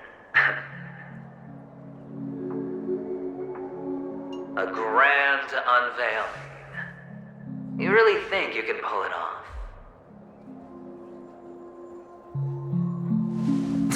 Why not? Well, you may have fooled everyone, but you can't fool yourself. I can show you. Before you're entirely gone, I'll be with you for the last stretch of your road. Let's have a heart-to-heart while we walk.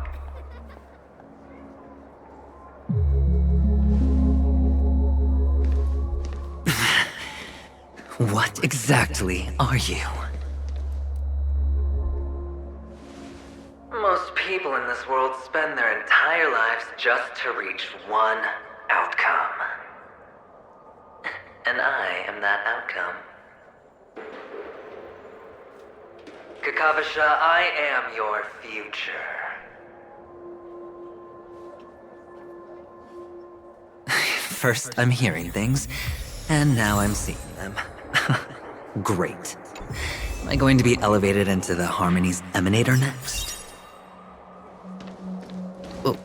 Why are there no guests here? What's that featherhead doing? Just a Pepeshi? No. A child.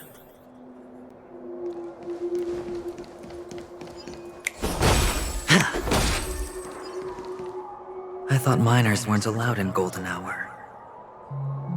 Hey kid, you okay? Are you lost?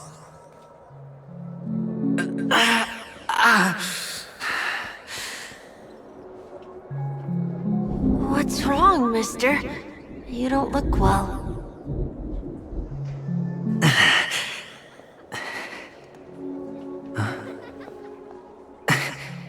Your eyes. Impossible. Who are you?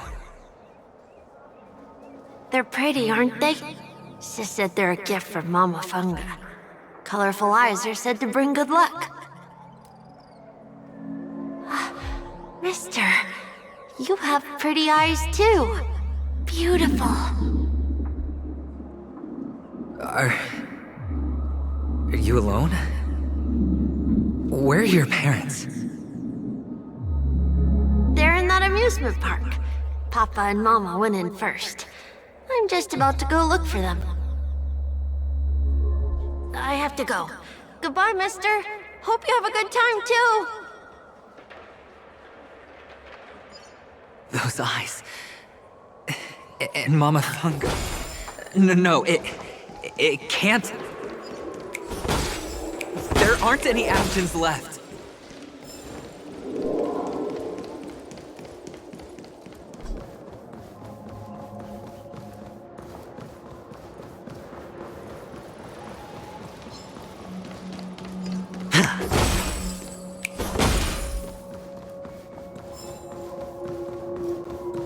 Papa, Mama, wait for me.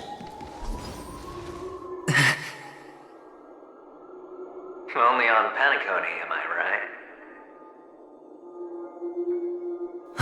What are you still doing here? Well, you've known all along. The family truly showed leniency to everyone who came seeking help. Why would there be a need for such high walls and deep moats? However, people don't see it like that. Especially since the flavor of the dream syrup is so alluring. You will receive no charity on Penacony. And relying on your own strength alone to topple high walls? Not a likely fate. Which is why, once you step into the hotel, you remove your high hat and beg everyone you come across for help. Like a hyena scavenging for scraps in the desert. Because you know that opportunities are fleeting. Well, when you put it like that, even Ratio's a teeny peacock analogy sounds pleasant. Well, you know how rare it is for me to give you the straight dope, so listen while you can. It's good timing that you mentioned the doctor. I'm especially fond of what you and he have in common. The conspiracies, calculations. Especially the part about the finale, a magnificent act of betrayal. Oh, when everyone thinks this way, who would even suspect that it was another trap you've meticulously devised?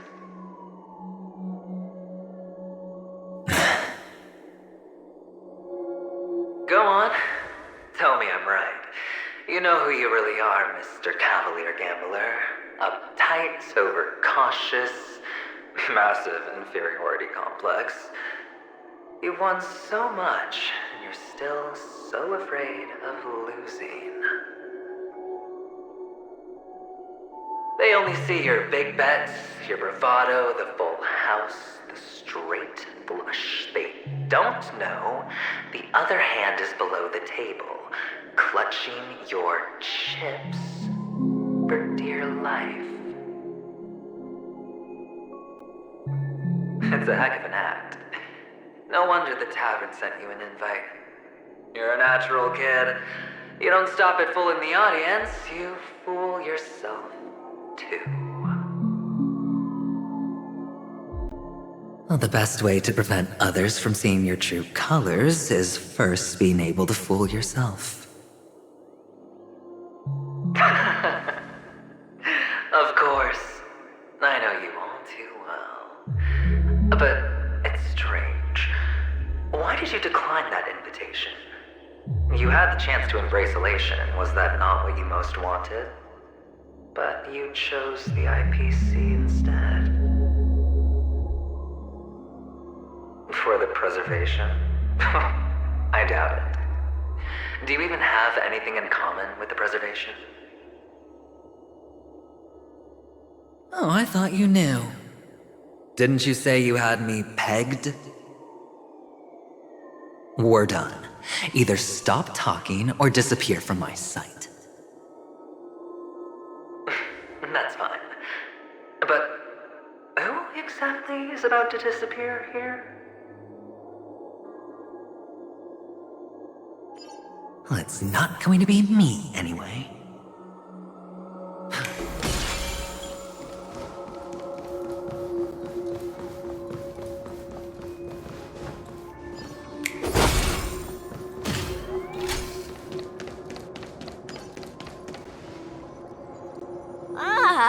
Playing hide and seek. I'm really good at this.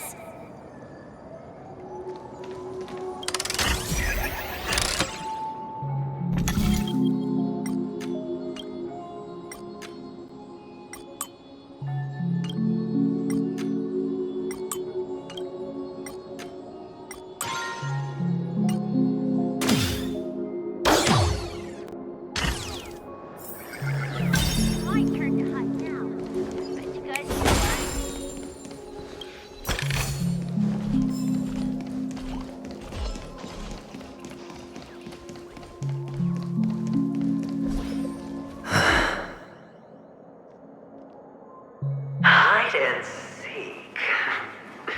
What sweet childhood memories. When Mama said goodbye that day, how many catechins were like jackals hot on your heels? I know you won't forget that sound anytime soon. Those shrill cackles. You had to hide right under the noses of those savages. You and Big Sis, playing dead, drifting in all that bloody water. Completely ruined that shirt. Shame. Wasn't that the last one Dad left behind? It wasn't ruined. I've always kept it. Come on. It's a rag. It's not like you can ever wear it.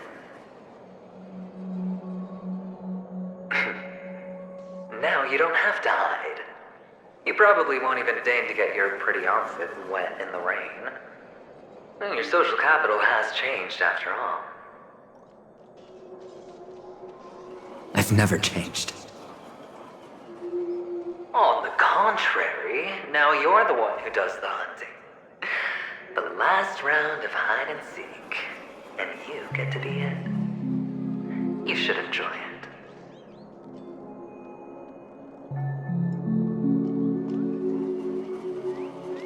That child.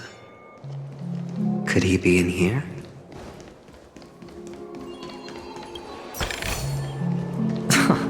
This is hardly enough for a seat at the table.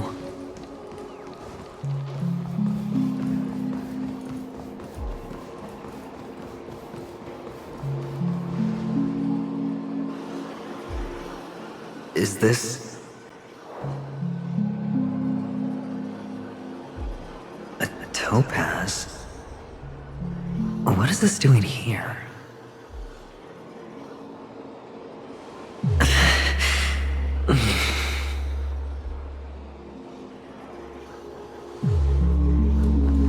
What? Does your cornerstone wrench out of your heart, son?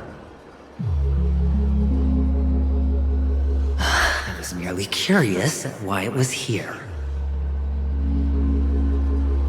Maybe that winged guy put it here. To taunt you. Just to make you realize that your painstakingly arranged magic show is nothing but a death rattle. The cornerstone's hue is the same as the radiance of Clipant's body. I've got to give it to you. I've heard a lot of baloney, but that lie deserves a prize for sheer nerve. If he were just a little bit smarter, the jig would have been up right there. This is just bait. Of course. That's why Ratio's betrayal was one of the keys to your plan. I have to say, that doctor's acting was superb. Or maybe he wasn't acting at all. All the better for you. Sunday didn't become head of the Oak family by acting sloppy. He's obsessed with control. You have to give him enough detail to satisfy his meticulous nature, but not so much that he gets suspicious. Which is why you had Ratio seek him out and leak the plan on purpose. To prevent the other party from suspecting anything. The intel you gave to Ratio was all true, and he spoke the same to Sunday. Finally, Sunday took the bait, found the other cornerstone, and before you know it...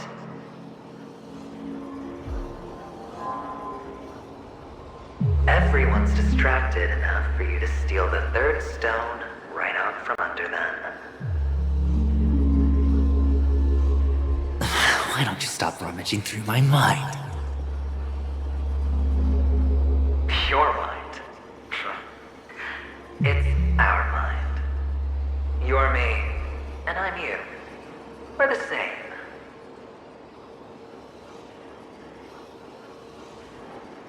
The best way to prevent others from seeing your true colors is to first be able to fool yourself. Really?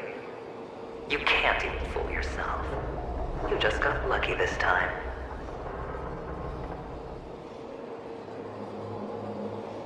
This is the other cornerstone in Sunday's hands. Rather beautiful green.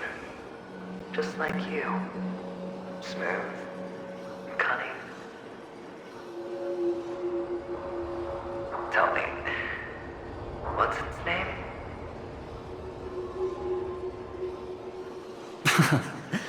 Why are you even asking me? Must I do all the work?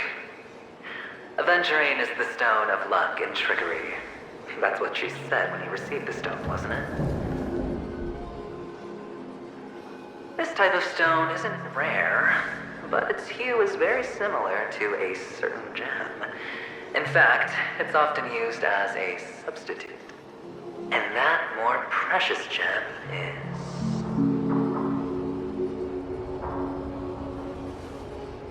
Jade. Even Sunday can't tell the difference. Oh, looks like Jade can be substituted for Aventurine, too. Sauce for the goose. Aventurine, Topaz, Jade. 3 elites, 3 cornerstones who, for a measly panicony, offered their everything. Oh, you're even more united than the family. As I've said before, 3 chips are sufficient. All or nothing. But will it be the former or the latter? We'll find out soon enough. So, where's the real Aventurine Stone? Take it out, let's have a look. Suddenly you don't know where it is? I just want to hear you say it. After all, it really does resemble its owner.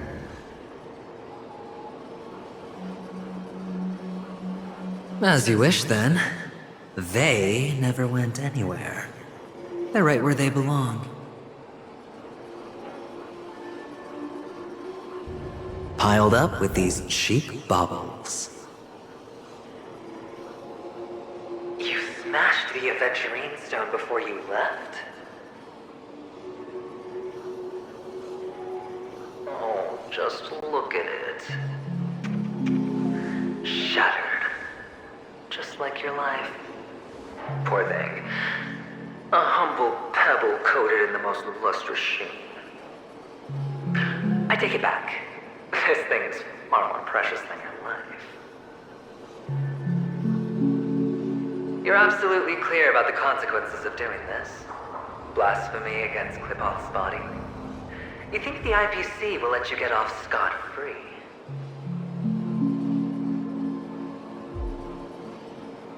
Well, Diamond has always been all about results. As long as I could create value far beyond the cost, the ends justify the means. How else would the family be fooled if there was no price to pay? It doesn't matter. Even smashed to smithereens, the preservation's cornerstone can still be used. Its effect may be greatly diminished, but it's enough for me. Now I'm really curious. Why does every step you take involve reckless risks, and the choices you prepare for yourself always come with a strong impulse for self-destruction? Do you truly believe that the greater the risk, the greater the rewards? I wouldn't have guessed you'd be so loyal to the IPC. There is so much you don't see. Which is also why you'll never see how I'll win it all. That is, if you can do what it takes. We'll just have to wait and see then. The cornerstone is gone. Another illusion of the harmony. Huh? This is hardly enough for a seat at the table.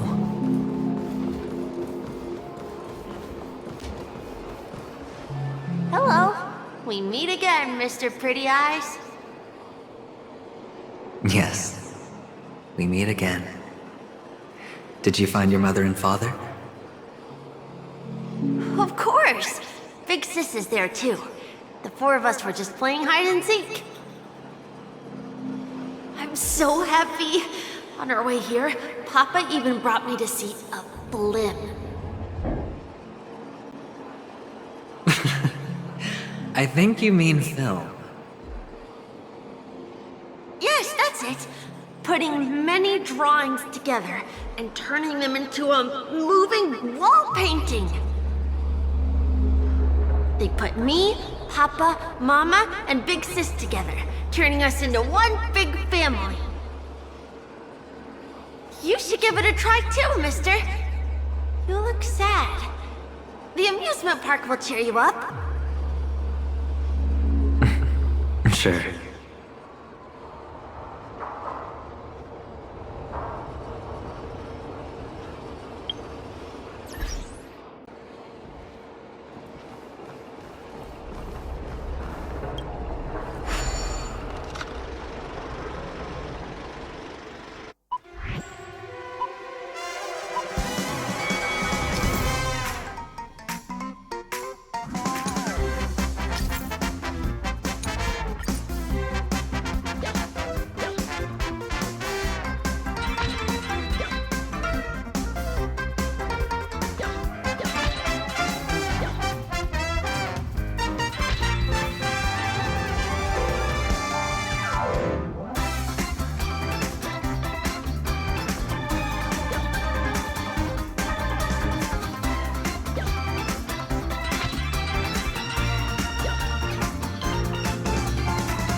How's that? Not a bad score, eh?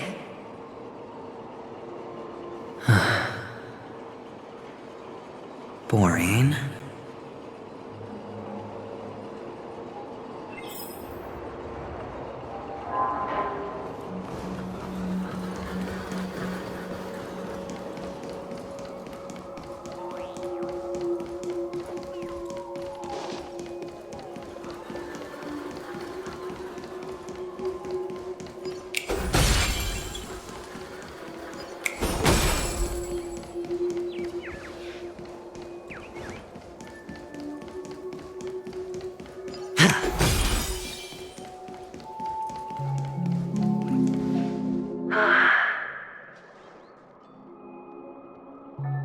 Why aren't you talking?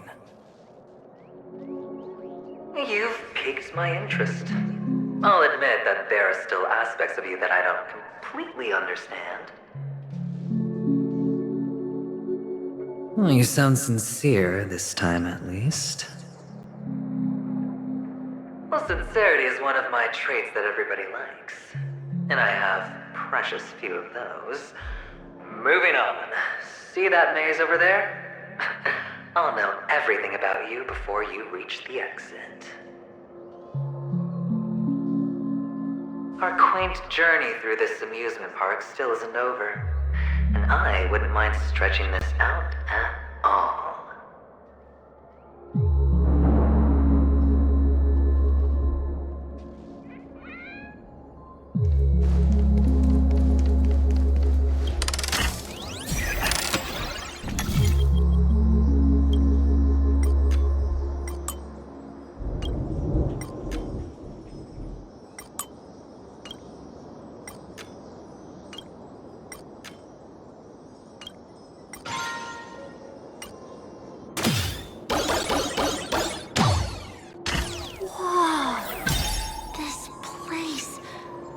So tall! Even taller than the tallest rocks in the desert! And there are so many flowers here!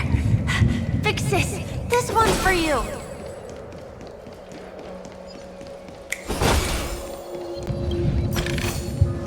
A reward with no risk? I'll take it. A dead end?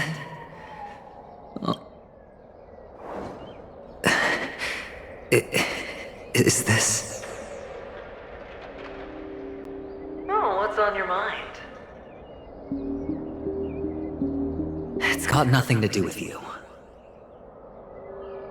Do you need a hint? These are manacles on you. That man gave you your first job, and you made your first pot of gold. I remember it all too well. You wrapped that iron chain around your fist, for that is the only tool you could find. Then, in that maze, you... Shut up! Oh, you don't wish to face your past? Unwilling to admit that your life is worth only 60 tonbas? Well, from what I see, you refuse to confront it, because it only proves your weakness. How could a weak person take such daring risks? Oh, that's right. You love the thrill of danger, but you refuse to let go of meaningless sentiments. Even in this beautiful dream, the only thing you dare allow yourself is death. In your hands, those who follow you could have become Joker cards.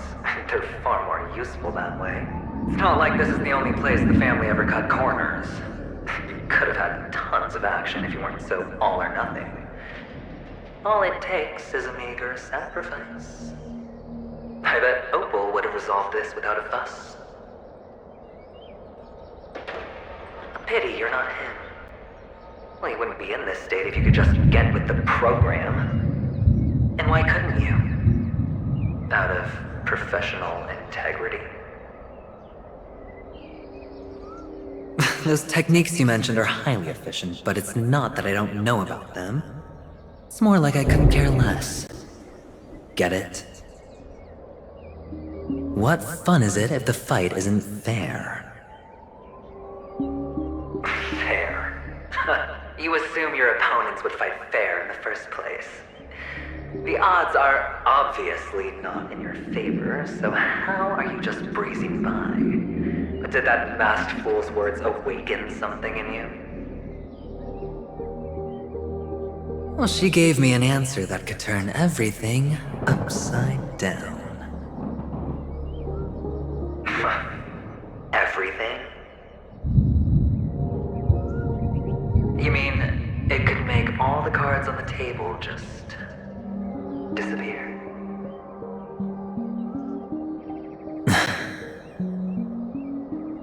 That's cheating.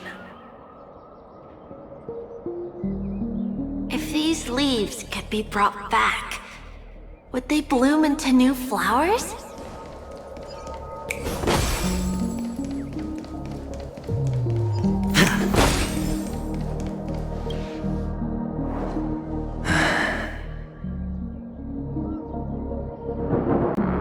Your expression right now is hard to put into words. The lucky charm Mama left you is made from gold. Why did you never consider selling it? You obviously could have lived a normal life like Big Sis that way. Looking back, that was the better choice. Mama only left us with 2 pieces of jewelry. A necklace and a lucky charm. There won't ever be a 3rd piece. That's what you always say, but you actually regret it, don't you? That you didn't sell them. You can zip it if there's nothing to talk about. I know. You must remember what Big Sis told you. You're a child blessed by Gaiathra Triclops, and can lead the clan to happiness. So always remember to protect yourself and never resent the pain and poverty you're going through. The words still ring in your ears, don't they? You're a good kid, so you definitely won't have forgotten. So, you surely won't forget how tragic her last moments of life were. How the piercing laughter behind you felt like it was drilling into your heart. You ran away without looking back, just as she told you to. Tisk, tisk. A lifelong regret indeed. Enough! Do you not have anything better to talk about? Oh, shut me down like a champ! Well, I guess when it comes to mind games, this isn't exactly your first rodeo. I think I finally get you. And woo! You are nuts! In the end, I'll ruin this beautiful dream and create the grandest death. Well, you stuck to that start to finish. Think about it. There's a Stellaron in play, the fabulous Robin loses her voice, 2 unsolved murders, cryptic messages from a masked fool, and a chance to go head-to-head with Sunday himself. The only thing to pique your interest is one word. The last word. A word that's right there at your fingertips. Death. But whose exactly?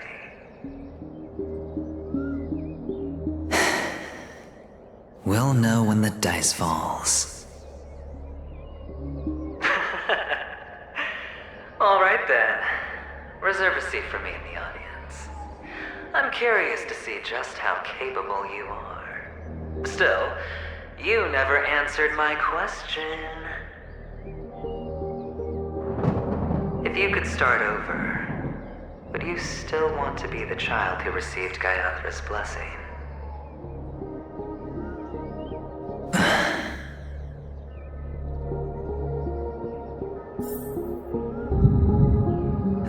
quiet this time. Is he finally gone? Or am I the one about to disappear?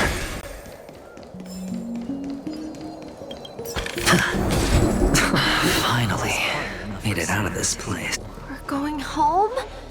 But I don't want to go back yet.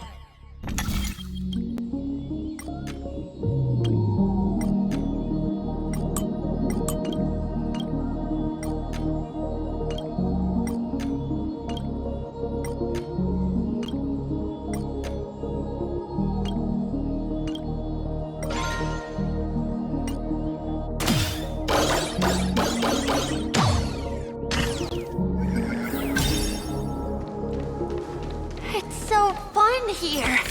I want to stay here forever. I'll take it.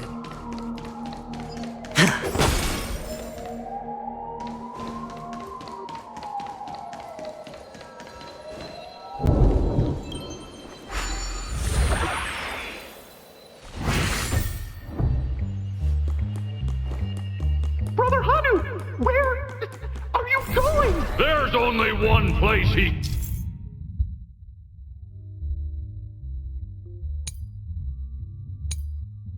can be going, whether it's in the past, present, or future.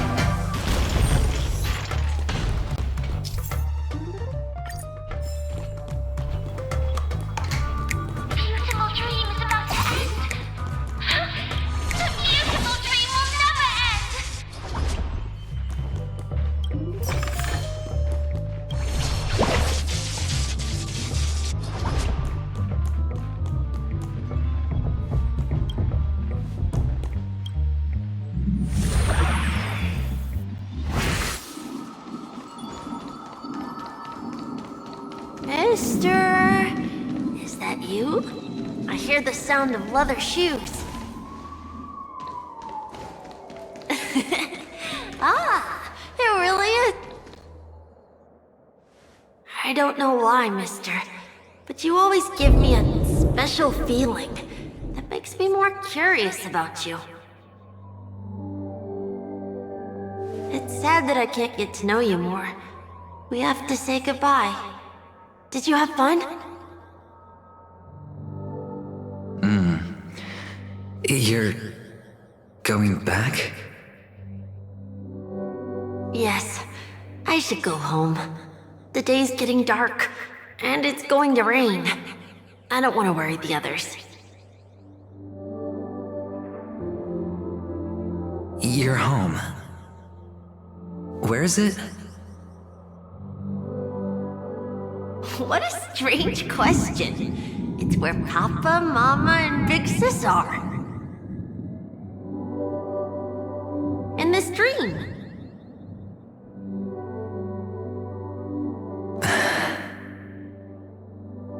This amusement park. This beautiful dream. They really are peaceful. Everyone loves it. But, mister, why don't you like it? Because they're not here. Where are they then?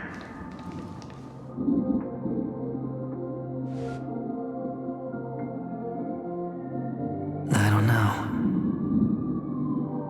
You do know. But there's no point pressing the issue.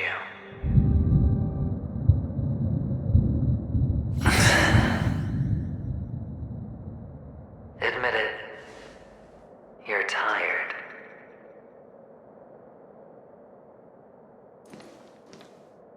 We all are. Which is why we chose to stay here. Me and him. Your past and future. How how long will you stay? Forever. We'll be with you forever in this dream. This is the greatest honor that we can offer to those who hurtle towards death.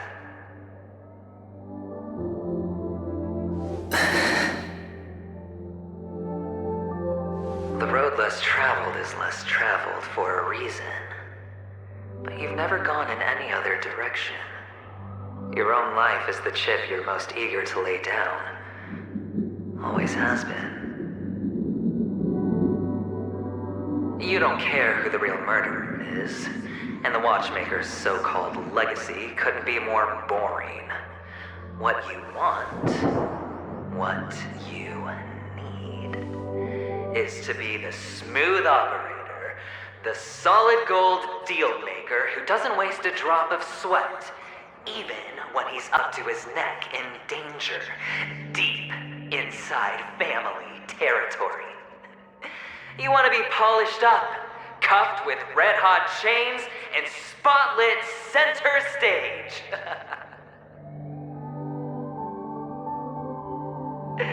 You'll be the closing act, the final sacrifice.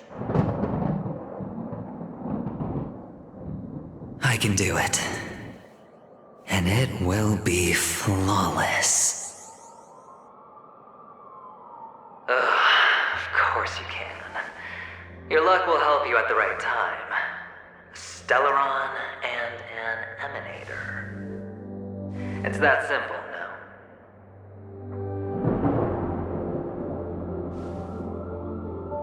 That way, the IPC will earn a place at the table. And as for you, you'll just happen to slip the leash, sweep the rat race, extract yourself from this endless debacle. You'll have the freedom you've always dreamed of.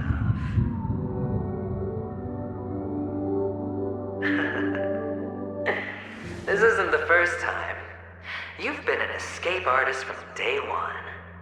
This fiasco started with a death, and its curtains will fall on another death. Oh, so that's why Diamond chose you. He's just after Penacony. No matter the means, no matter the price. It's not personal.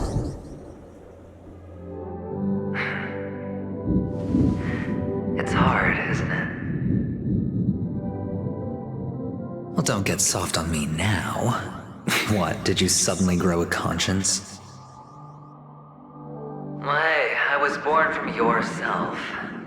I'm well aware that climbing out of the hole you've dug is basically impossible. I can't stop you from doing what you want. We can't change where you want to go. Well, what's done can't be undone. All we can do is play the cards we're dealt and rake in as much time as possible. Yes. Alas, people won't make all the right choices in their lifetime.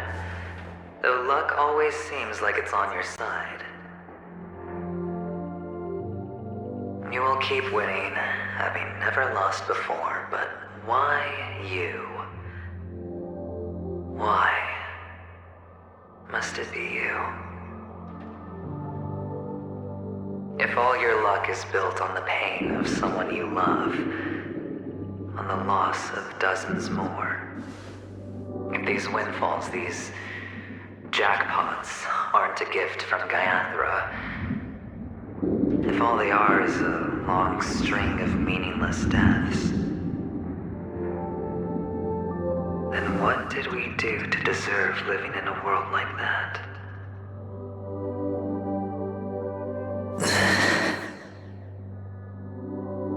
Well, maybe when I get to where I'm going and look back, I'll know what the trip was all about.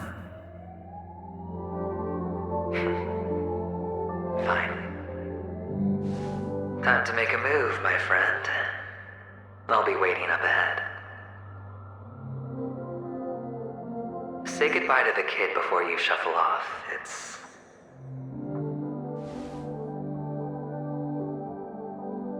It's best to die without regrets.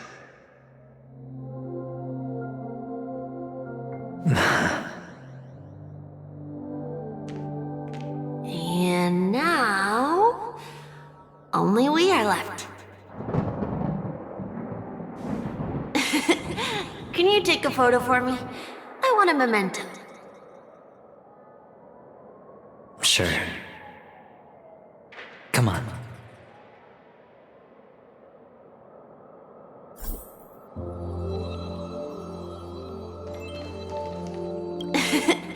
Can you take a photo?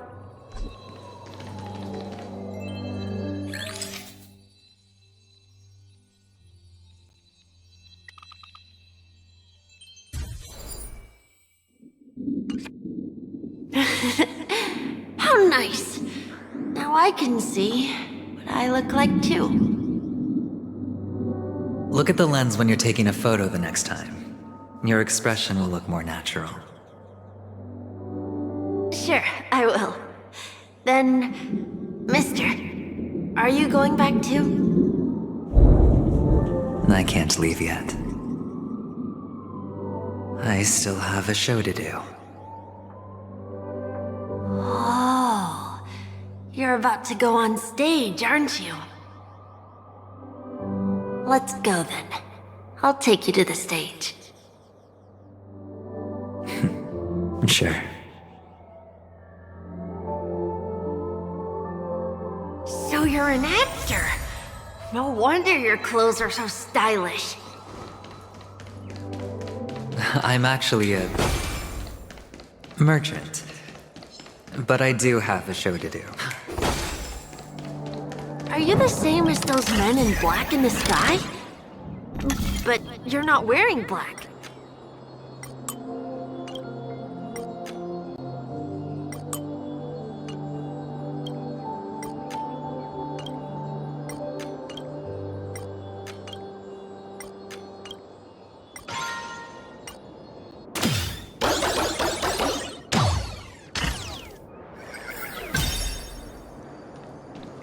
Only ordinary employees have to wear that. My position is much higher than theirs. Awesome! I hope I can become as good looking as you when I grow up. Of course you can. You'll be Behind this curtain is the grand stage. It's almost time to go on stage. Are you ready? Good luck with your show. Thank you.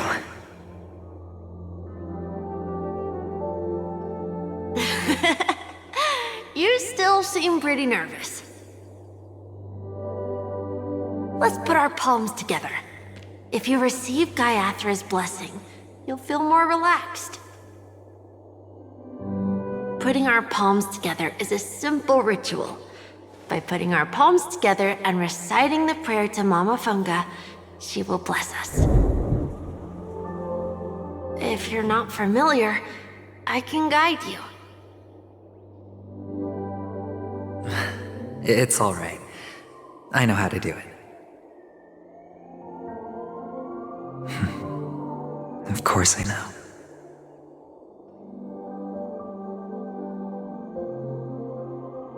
This is where we go our own way, Kakavasha.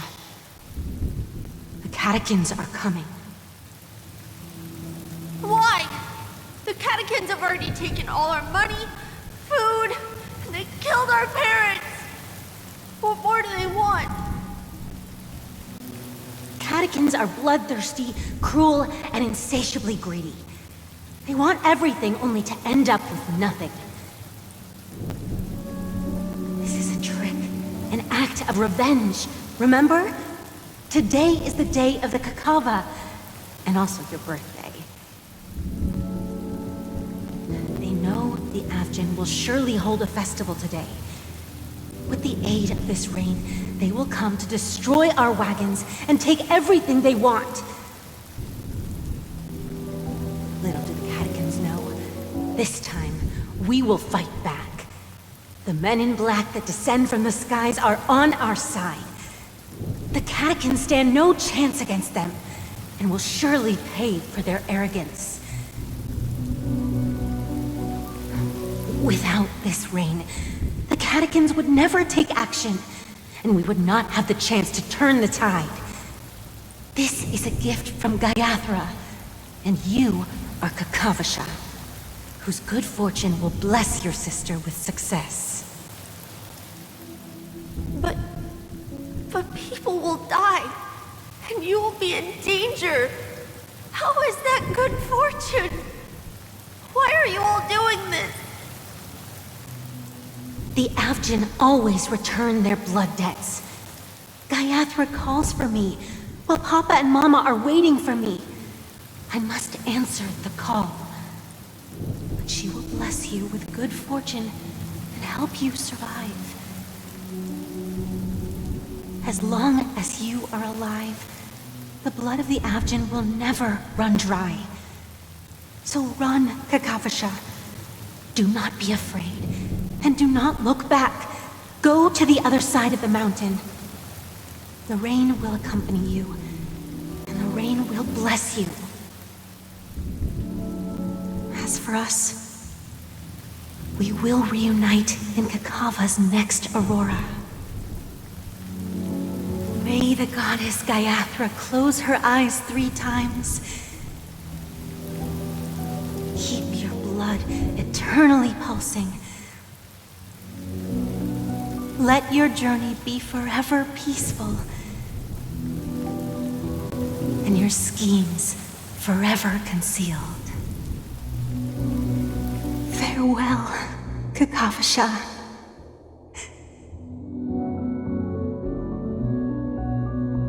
Newsflash from the Inter-Astral Peace broadcast. The IPC Marketing Development Department spokesperson confirms that a small-scale rebellion has broken out in the unclaimed region of Sigonia. The situation is now under control. The insurgents are from a local clan known as Kataka, which has a long history of disdain towards the IPC. This has caused a serious negative impact to the work of the IPC's Marketing Development Department. The clan launched a massive attack on the Abjin, who were under the protection of the IPC, resulting in 6,728 deaths and 3,452 missing. The casualties are currently under the care of the frontline trauma team. The spokesperson expresses his deepest condolences for this devastating humanitarian disaster, at the same time delivering an important message on this matter to all interplanetary citizens. Finally, he proclaims, the hammer of preservation will fall for all beings, regardless of life or death, regardless of race, regardless of ideology, to uphold the basic rights we inherently possess.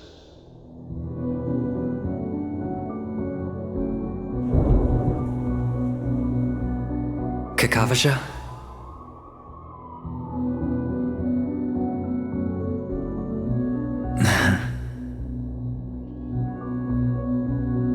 Bye.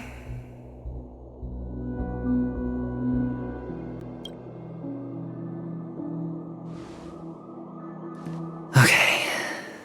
All the actors are in place. It's time for the show to begin.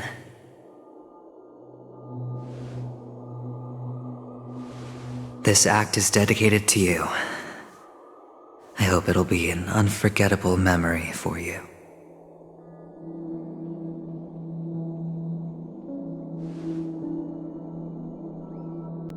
Kakavasha.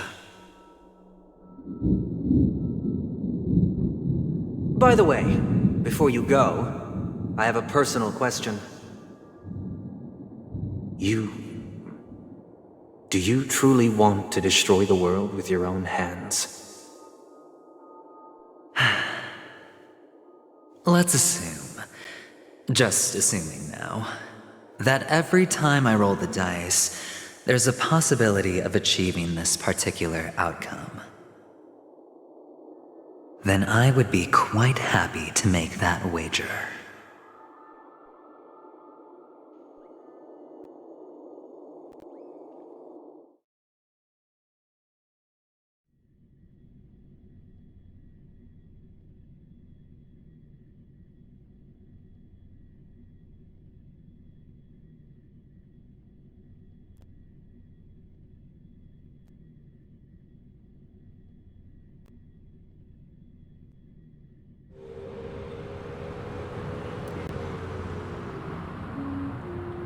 Is this Miss Acheron? Hello, I'm Himiko, the Astral Express's navigator. Hello, I'm March 7th. I'm sure she needs no introduction, as you definitely know her.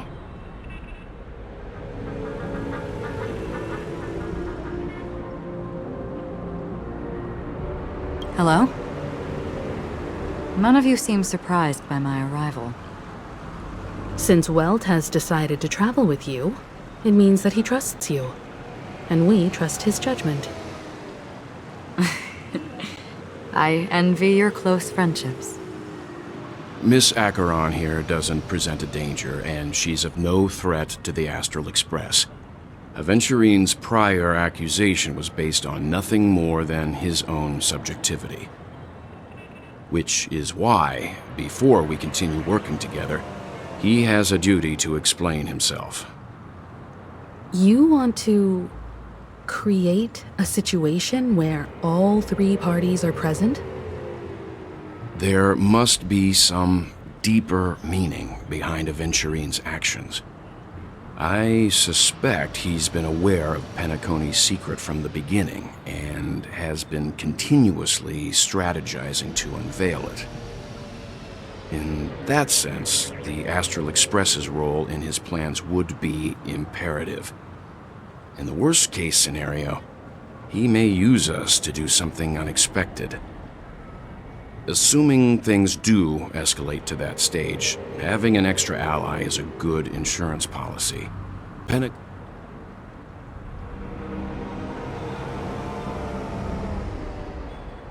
She's right. No matter what, we cannot ignore the safety of Penacony. To solve the mystery of the Watchmaker, it is crucial to get the IPC's intel. The path ahead is fraught with danger. But what's trailblazing without a little danger? Sounds like we've reached a consensus. Now, Miss Acheron? I will accompany you, of course. Let's move out then! But where do we start looking for him? No need to rush. If he truly has laid a trap, he will definitely use every means to lure us in. Ladies and gentlemen, the most wondrous, most magnificent show in Penacony's history is about to begin. The IPC cordially invites everyone to Club Studios Theme Park. Look. Should both the performers and spectators fail to arrive, won't all of Aventurine's plans be for nothing? Let's get going, everyone. The hour of trailblazing is upon us.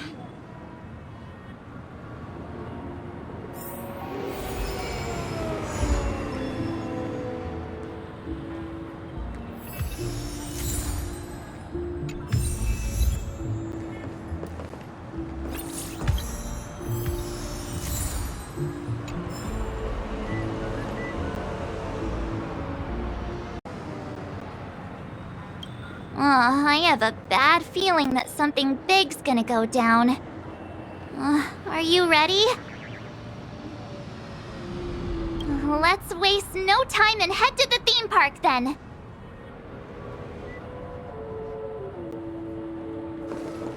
Mr. Yang.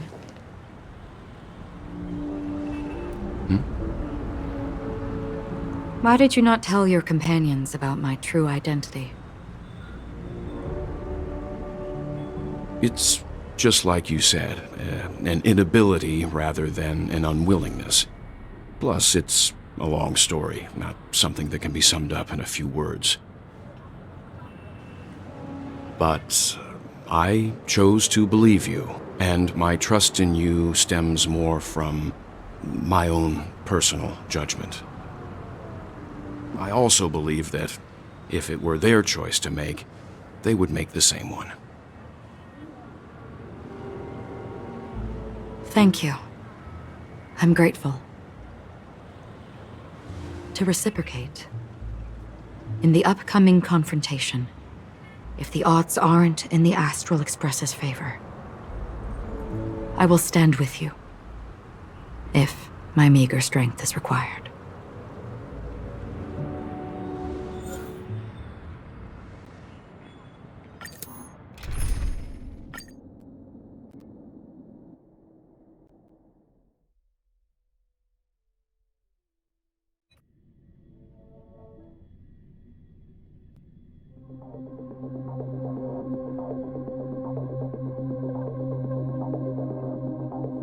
We're back here again. Aventurine actually chose a really conspicuous location. That guy's really taking it to a whole new level. Does he really think he's a superstar or something? Not a soul in sight. The hounds drove out the visitors, and now their whereabouts are unknown too. Everyone, pay attention. The other party has obviously come prepared.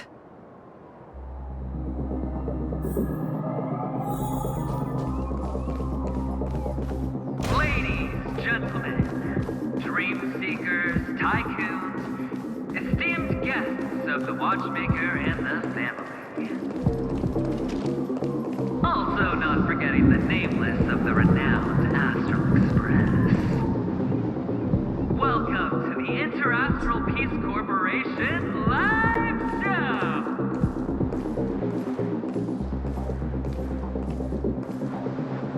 Astral Express, you're late. And this unsought guest.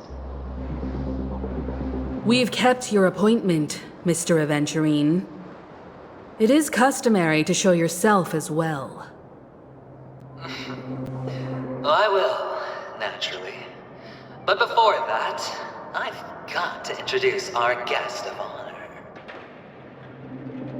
Everyone give it up for Miss Delaron!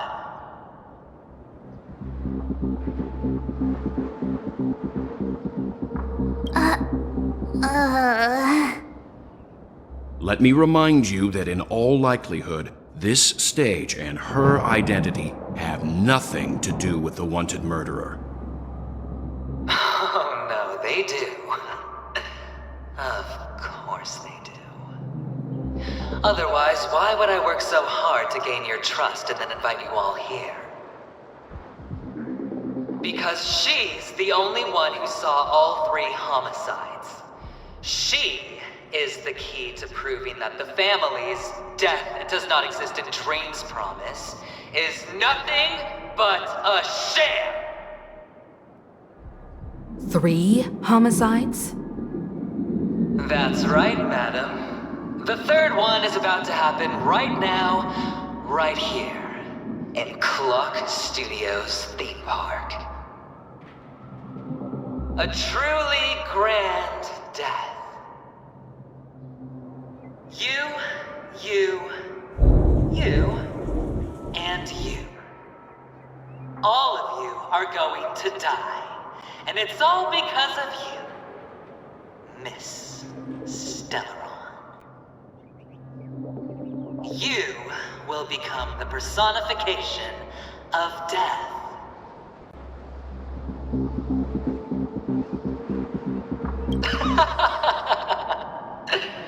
I thought my intent was crystal clear. Let me be a little clearer. I will detonate the Stellaron in you and cause a teeny, tiny accident on Penacony. BAM! The entire theme park will be reduced to a shattered dream. Then, before the family can even react, I'll become the IPC fleet's navigator. Your bluff isn't fooling anyone. If you could really do that, you would have done so earlier. You wanna bet? Sure. I'll bet with you. I'm betting that it'll be a sweeping victory for me. By detonating an unprecedented explosion to prove that the vow of harmony is a complete and utter joke. You won't do it. Of course I can. It's just another gamble. I came from the wastelands of Sigonia. For just 60 red copper coins, people paid to brand me. Put me in chains. Place me in the gallows and bury me in the golden sands. But the sun could not kill me, and the quicksand sent me back to the embrace of the Guild and the IPC. Bear in mind, my victory wasn't just a stroke of luck. No. I've never been defeated. Have you ever heard the saying, sleep is the rehearsal of death? Why does life slumber? All because we are not ready for the final rest. Every night is practice for the end. You and I are escaping into our dreams for fear of death at this very moment. And death will surface in our dreams. Friends, the game has commenced, and you cannot choose to decline. Nor do you have any reason or grounds to!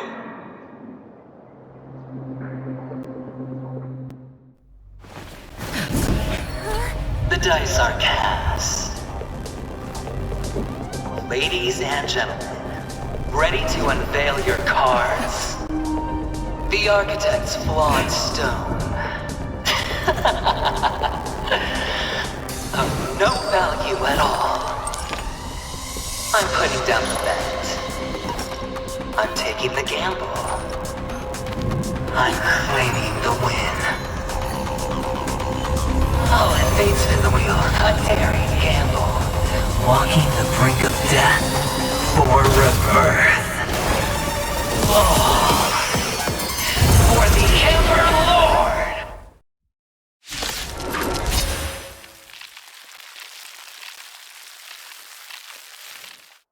All right.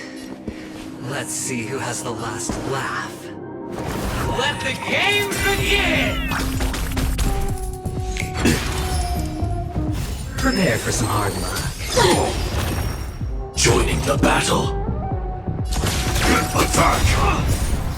Until everything burns to ashes! Firefly Type 4 in position, sets the seas ablaze! In the mood for another beating? This is more than a battle. Fight to live! Let's improvise.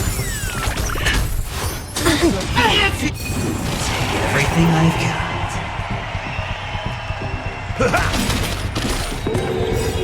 Nice like a good brew, full-bodied and sweet.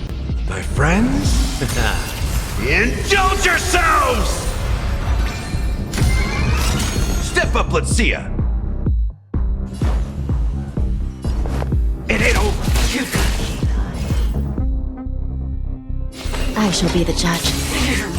I will set the seas ablaze! Dreams do come true. In the mood for another beating? Nice like a good brew, full-bodied and sweet. My friends, indulge yourselves! This is serious.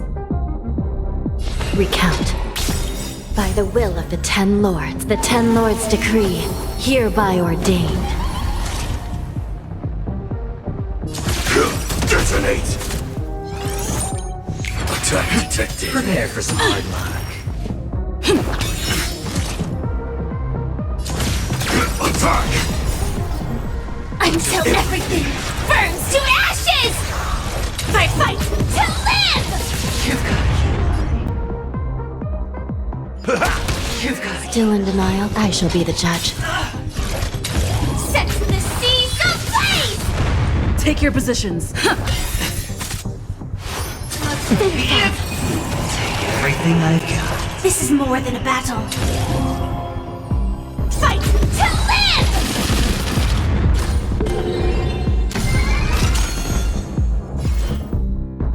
The mood is set just right. Let the show begin!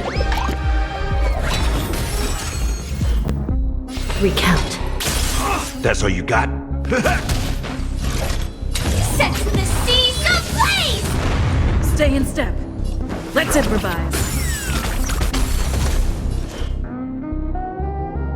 I shall be the judge.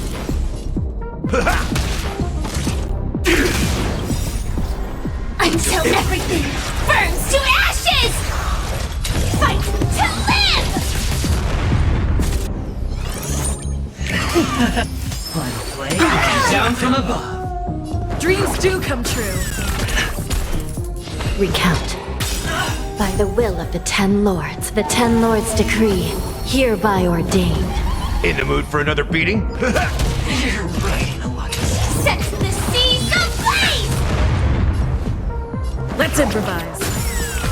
This is serious. I shall be the judge. Going all or nothing. Fight to live!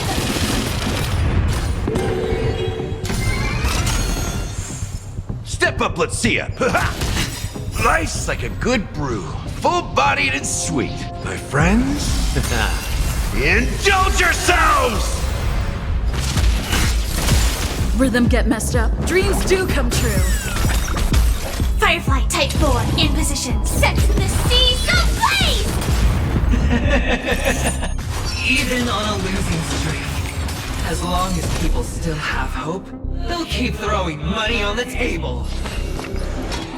The chance, no matter how small, the potential is what you hang on to. That's what justifies the gamble. Prepare for some hard luck. Never mind. Serendipity! Detonate! Like fire until everything burns to ashes! This is more than a battle. Fight to live!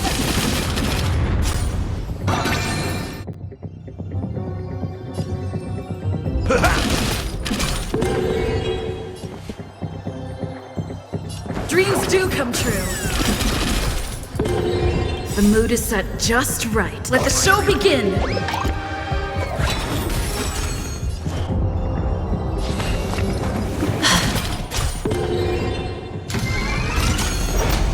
It's all or nothing! Still the same. Going all in. Firefly Type 4 in position. Set the seas ablaze! In the mood for another beating? How's this taste? Great teamwork. Nice like a good brew, full-bodied and sweet. My friends, indulge yourselves!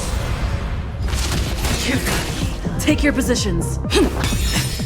Final play. Recalibrating. Scoundrels on floor! Fight to live! In the mood for another beating? Let's improvise.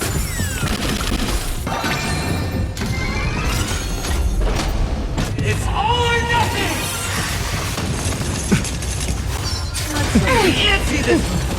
Sam in position.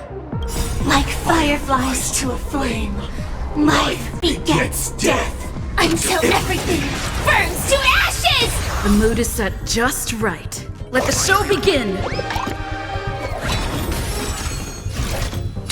Set the seas ablaze! Rhythm get messed up. Fight to live! Dreams do come true. Step up, Hacia. Life's like a good brew, full-bodied and sweet. My friends, indulge yourselves! Prepare for some good luck. This is more than a battle. Set the seas ablaze! Let's improvise. In the mood for another beating?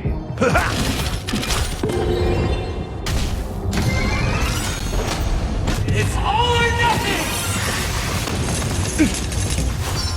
Going all in. Attack detected! Until everything burns to ashes! Fight to live! Dreams do come true. You've got final play. Down. Scoundrels on board. Set the seas ablaze!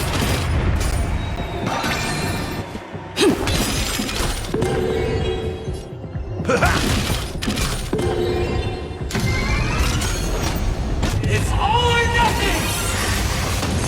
Still the same old. I can't see this one.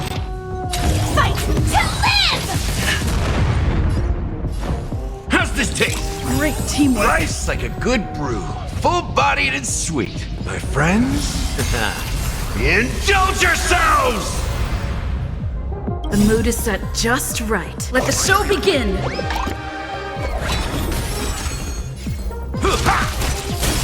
Rhythm get messed up. Let's improvise. Like fire until everything burns to ashes!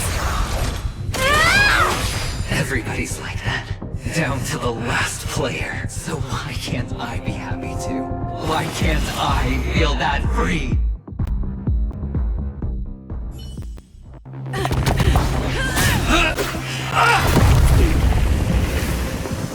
Always hide your ace with a straight face.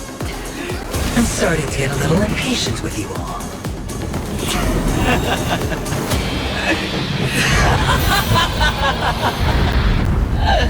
Friends, to fully relish this, I'm betting every last chip.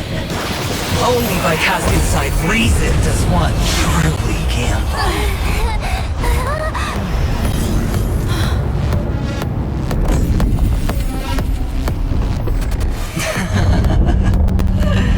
Emanator, I know you'll match my wager, right? You're leaving?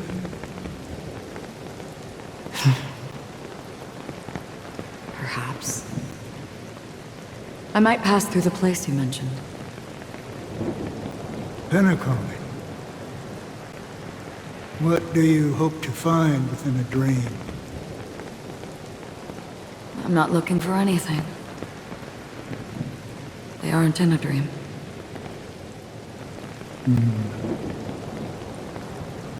I'm afraid the family will not open the doors for you. Why? Because the path you walk is not accepted by the Harmony. Even if that's not what I want. Precisely because it's not what you want. Because they are not like other eons. They have never glanced at anyone, and they never need to. They leave woven strands of fate for humans to walk, and together, they weave a great shadow. And this shadow silently envelops them. There are always those who rise from the shadows.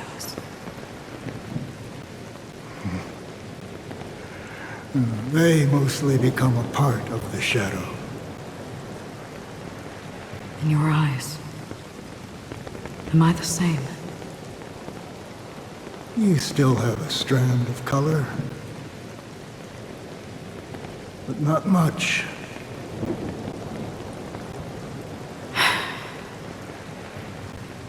That is enough. Before they vanish completely, I will reach the Nihility's end.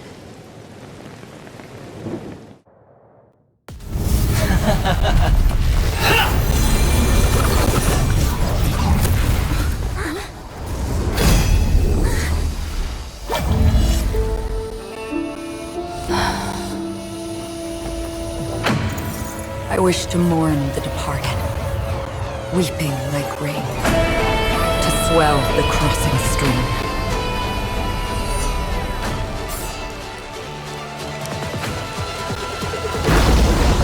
As the tide arrives, leading you back home.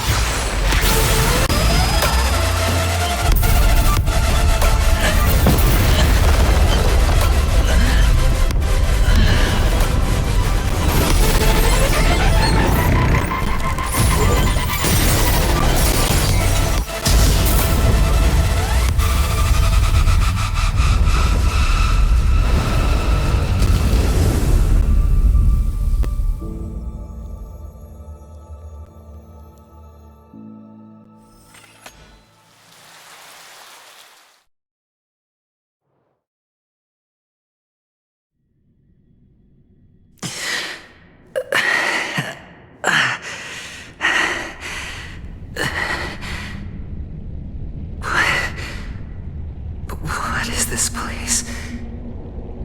A gigantic black hole. And see? Have I succeeded?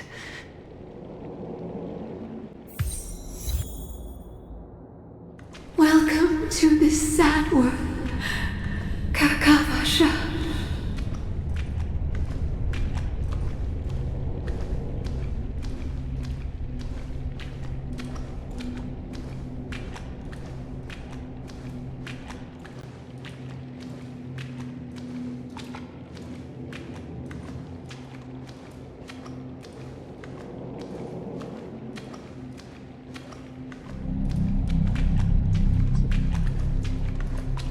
Your good luck is the most precious wealth we all Avgin have. If you come out alive after 2 days, it proves that you're the real deal. Wealth, status, power. The IPC will give you whatever you... As for us, we will reunite in Kakava's next Aurora. It's a pity this is not the place you were expecting.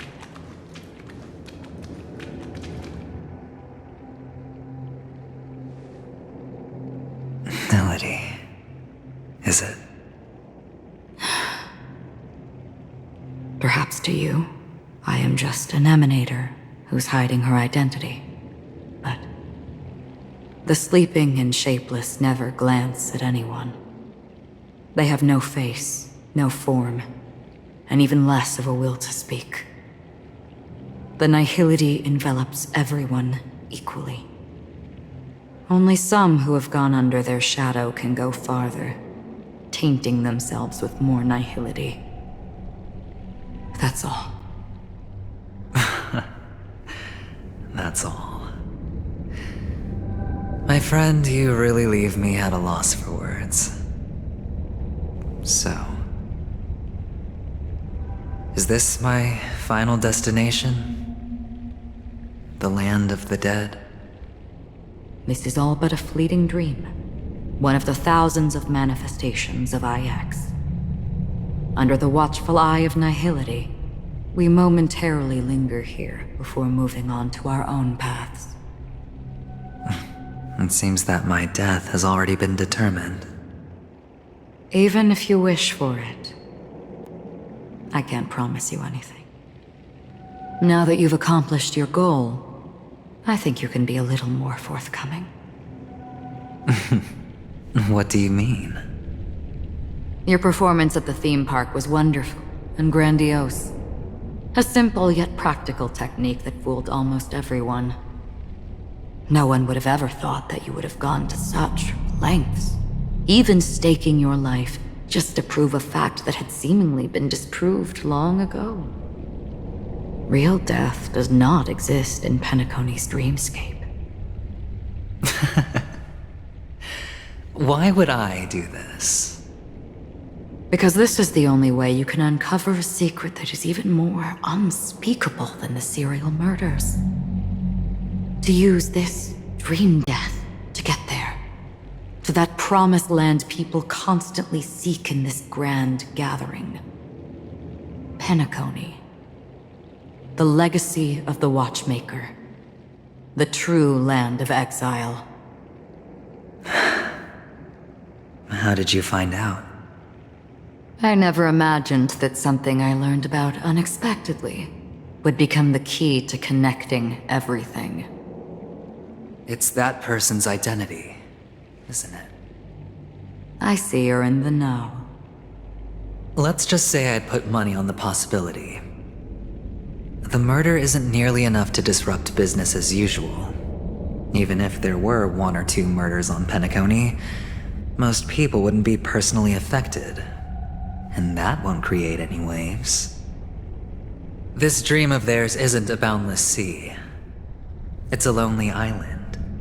The family used the Harmony to build a high wall and isolate them from the vast and treacherous ocean of the outside world.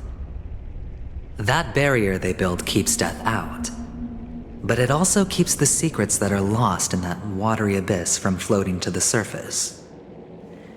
In a beautiful dream, free of suffering, who would want to go fishing for those secrets? No one. Unless someone goes to the other side of the barrier and lives to tell the tale. Someone already has. I got the idea early on, chewing on that masked fool's little hint. If a mute isn't someone who cannot make a sound, then it has to be someone who cannot speak.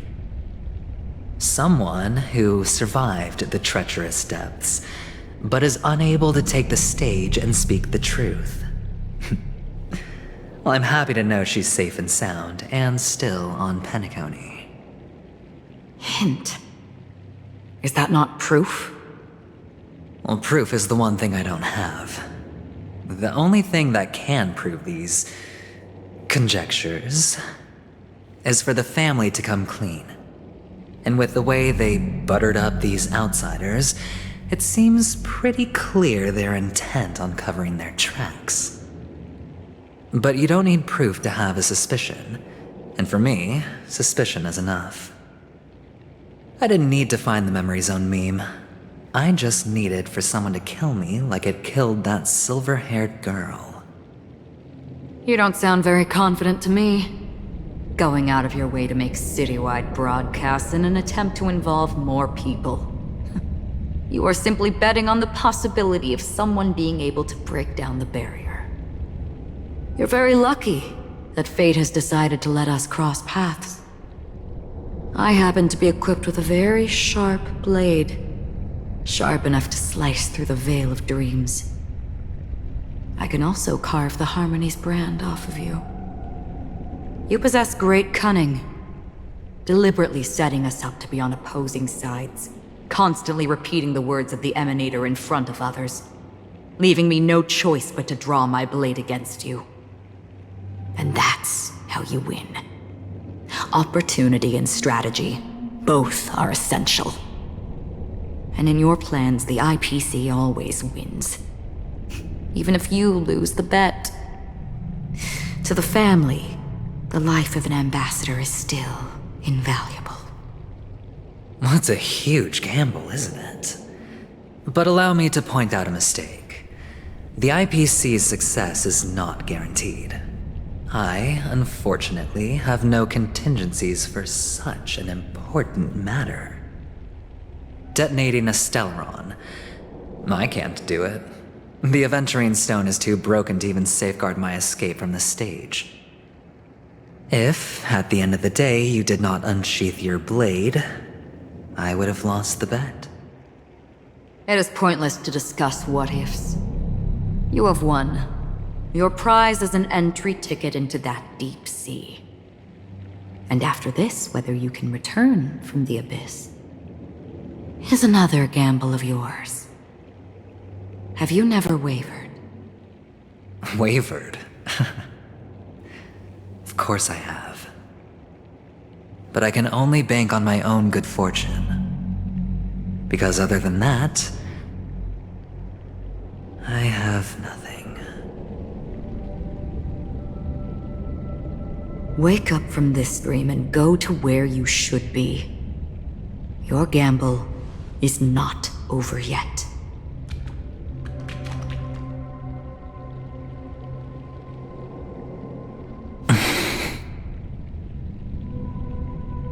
Before we part, can you answer one more question? As someone who has traveled on that road, can you tell me, why are we born into this world?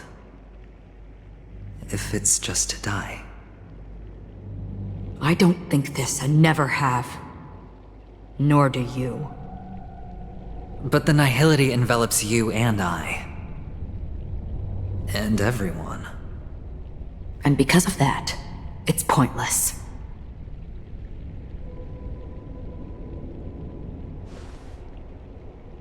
But it is still there. If the dice of fate are always weighted, then that is our destiny. Why, then, do we struggle against it? My answer might not be able to resolve your confusion, because it has been with you throughout your journey and is already a part of your life.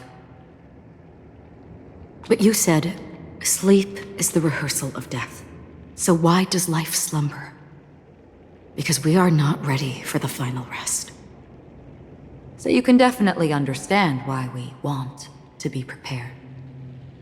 Even if the ending has been predetermined, that's fine. There are countless things that humans cannot change. But before the end, there are many things that humans can do while on their journey. And because of this, the end will thus reveal a completely different meaning. Take a good look at your pocket. Your friend has already given you the answer. Good luck.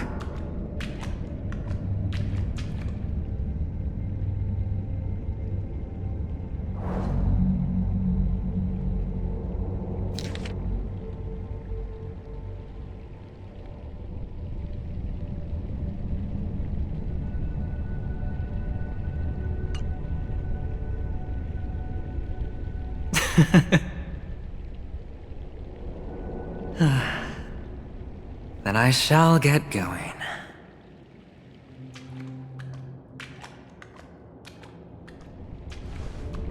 Mister? You're leaving?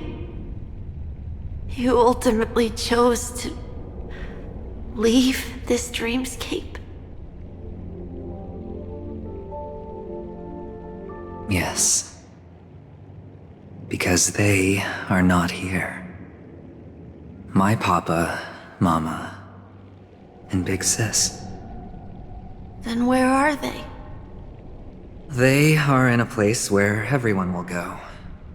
A very, very distant place. Then are you going too? I'll get there one day. But not now. There will come a day when the sky will drizzle, and I will hear the call of Gayathra Triclops, and know that it is time for me to go, and be reunited with my family. So, until that time comes, I should be preparing. Preparing for what? Well, preparing to face them, Kakavasha, and to make them proud. I know you'll be able to do it. good luck. Well, of course. For I am a child who received the blessing of Gaiathra Triclops.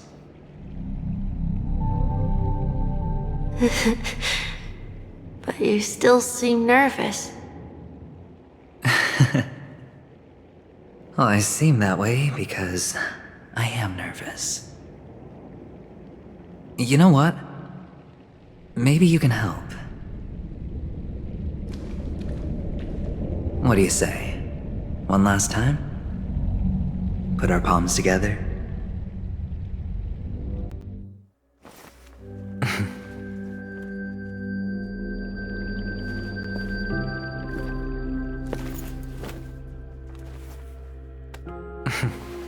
Are you going now? Yes.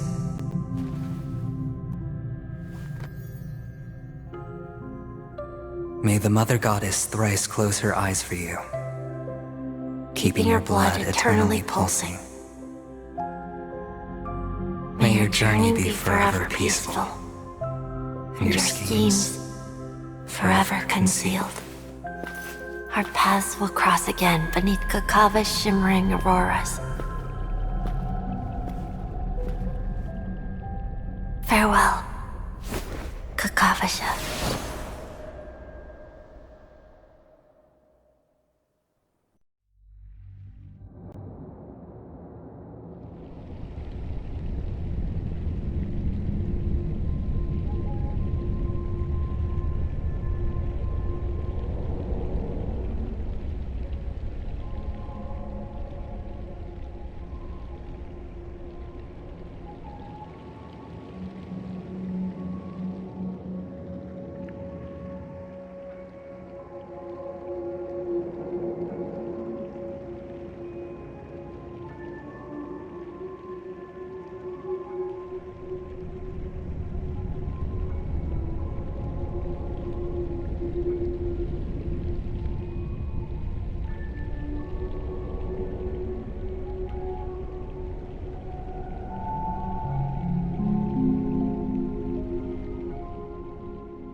The light of the Aventurine Stone has disappeared.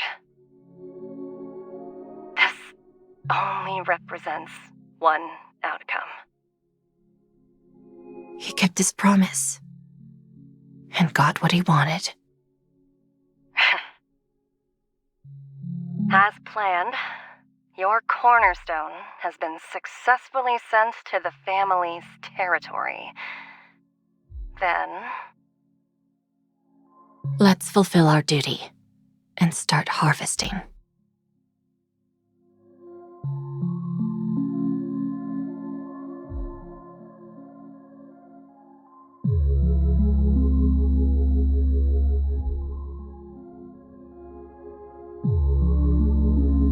I come for an audience. I come to fill wine, and I come to claim. I bestow poison in the guise of sweet dew. Come the toil of spring and yield a fall, I patiently wait for the branches to be heavy with withered fruits. All for the Amber Lord.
You're awake.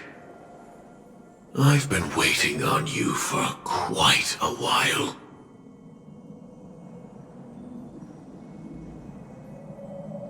A crevice between dreams. You've met me before. I'm Sam, a Stellaron hunter. I originally planned on showing up earlier to reveal some truths to you. But I encountered more roadblocks than expected. 11 times I've tried, but ended in failure. Before I knew it, this world and I became too intertwined, and it became too difficult to escape the constraints of the script. Elio is right. In this land of the dreams, you and I will reap unforgettable gains. I don't know people's hearts as well as he and Kafka do. Nor do I have a specialty like Silverwolf and Blade. Most of the things that I'm good at only apply to villains who need no mercy. So, there is only one method that I use. This is to show you.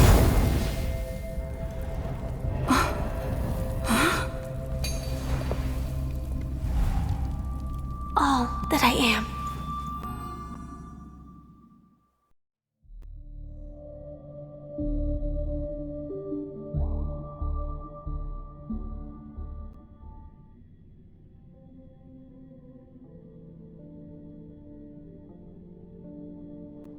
Labyrinth-like corridors and halls? Traps everywhere? The owner of this mansion must be a bit paranoid. You are so funny, Mr. Security Officer. I hope that sense of humor of yours has helped you find the serial killer.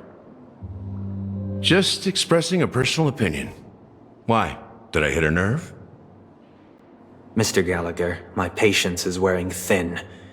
Neglecting duties will only make me more suspicious that you and the real serial killer are connected.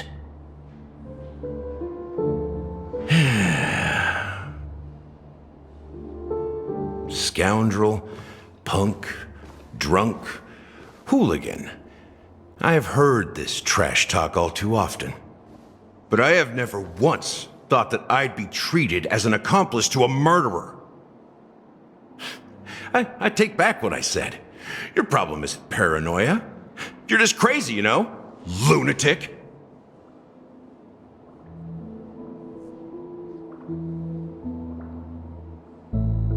You, the family, you broke my spine and pulled out my fangs, and now you want to accuse me of murder? Ridiculous. Only idiots who've drunk too much Soul Glad will berate a stray dog in the streets. What exactly is making you say all this nonsense? You should be more concerned about the Outworld visitors who are making a scene in the theme park than me.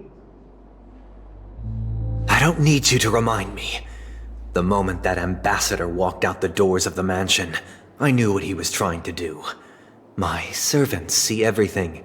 His little magic tricks may have fooled me, but no matter. I'm happy to see how things have turned out.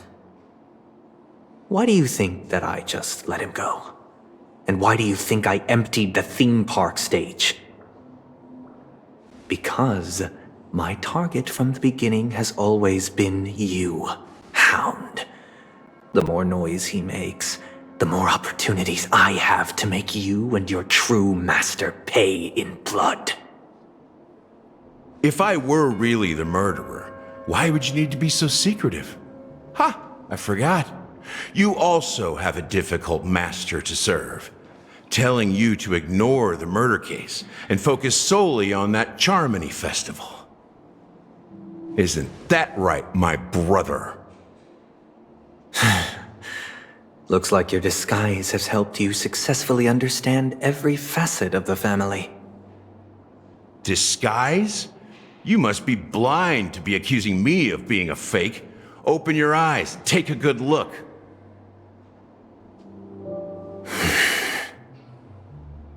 Indeed, every part of you is real. The brown hair, soft and curly like Benny's. The orange eyes, which make me miss the gaze of Sir Whitaker. That odd scar, the mark of Wolsey. And the gray vest, tie, hound emblem, bottle, the bartending, and your role as a security officer. These are all true traits. From all 52 loyal family members.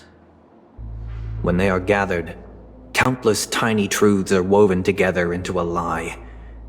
You collected a small piece of each of them and claimed them for yourself. Then you invented this facade, a complete Gallagher. Tell me I'm wrong, minion of the Enigmata.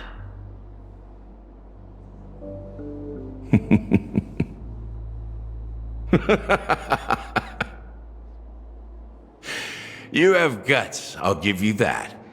Not bad. I severely underestimated you.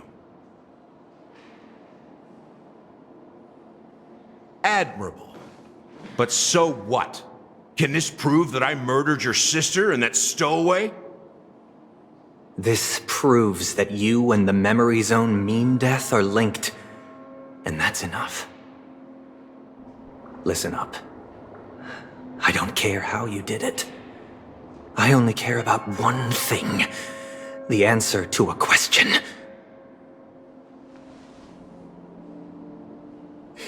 You devil. You wretched, despicable dog. Why did you kill her?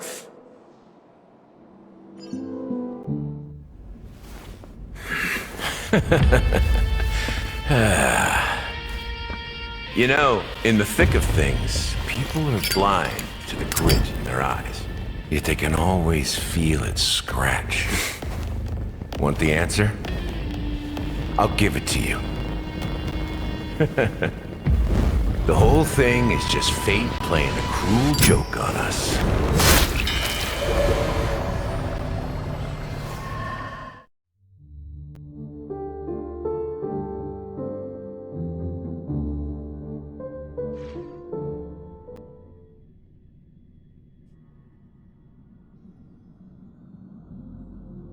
Newsflash! Penacony's Charmony Festival has entered its countdown phase. Accompanied by Clocky's TikToks, after 12 system hours, this grand celebration will commence with much fanfare. I already told you! We can talk things out! I'm sorry, Fluffy. I really have something urgent to attend to, so I had no choice but to resort to asking this favor of you all. Since you already know what you're doing, I'll also have to remind you of its risks. Hey, partner, what's with the hostility? I thought pulling this thing out was just a way of saying hello. For the last time, state your identity and purpose. My name's Boot Hill, and I'm a Galaxy Ranger. A Galaxy Ranger? You look like you seen a ghost. Did you think we all went extinct? Well, that's the price you pay for being off-grid for too long. The righteous heroes of the hunt would never hijack the Astral Express. I ain't hijacked anything. What, chatting with someone while holding the gun is considered a hijacking? It probably is. Pardon my frankness, but there are plenty of rumors in the cosmos regarding the Galaxy Ranger's current status, and none of them are pretty stories. I have a hard time believing you. Oh, this is hilarious. The tale that this bunch of fools spin is getting out of hand. There's even a bit about the Galaxy Rangers being turned into gibbons by Dr. Primitive, and they're in some valley screwing around on swings. Of course, I know you won't believe me, which is also why, similarly, I have a hard time believing that you're the real Nameless. See the bullets in this gun? 9mm, an eternal classic.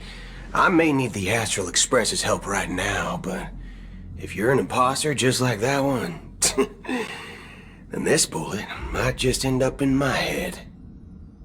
I can't allow myself to be exposed to danger. That's just the way it goes, so you all have to first prove yourselves, Huh? Where are you going?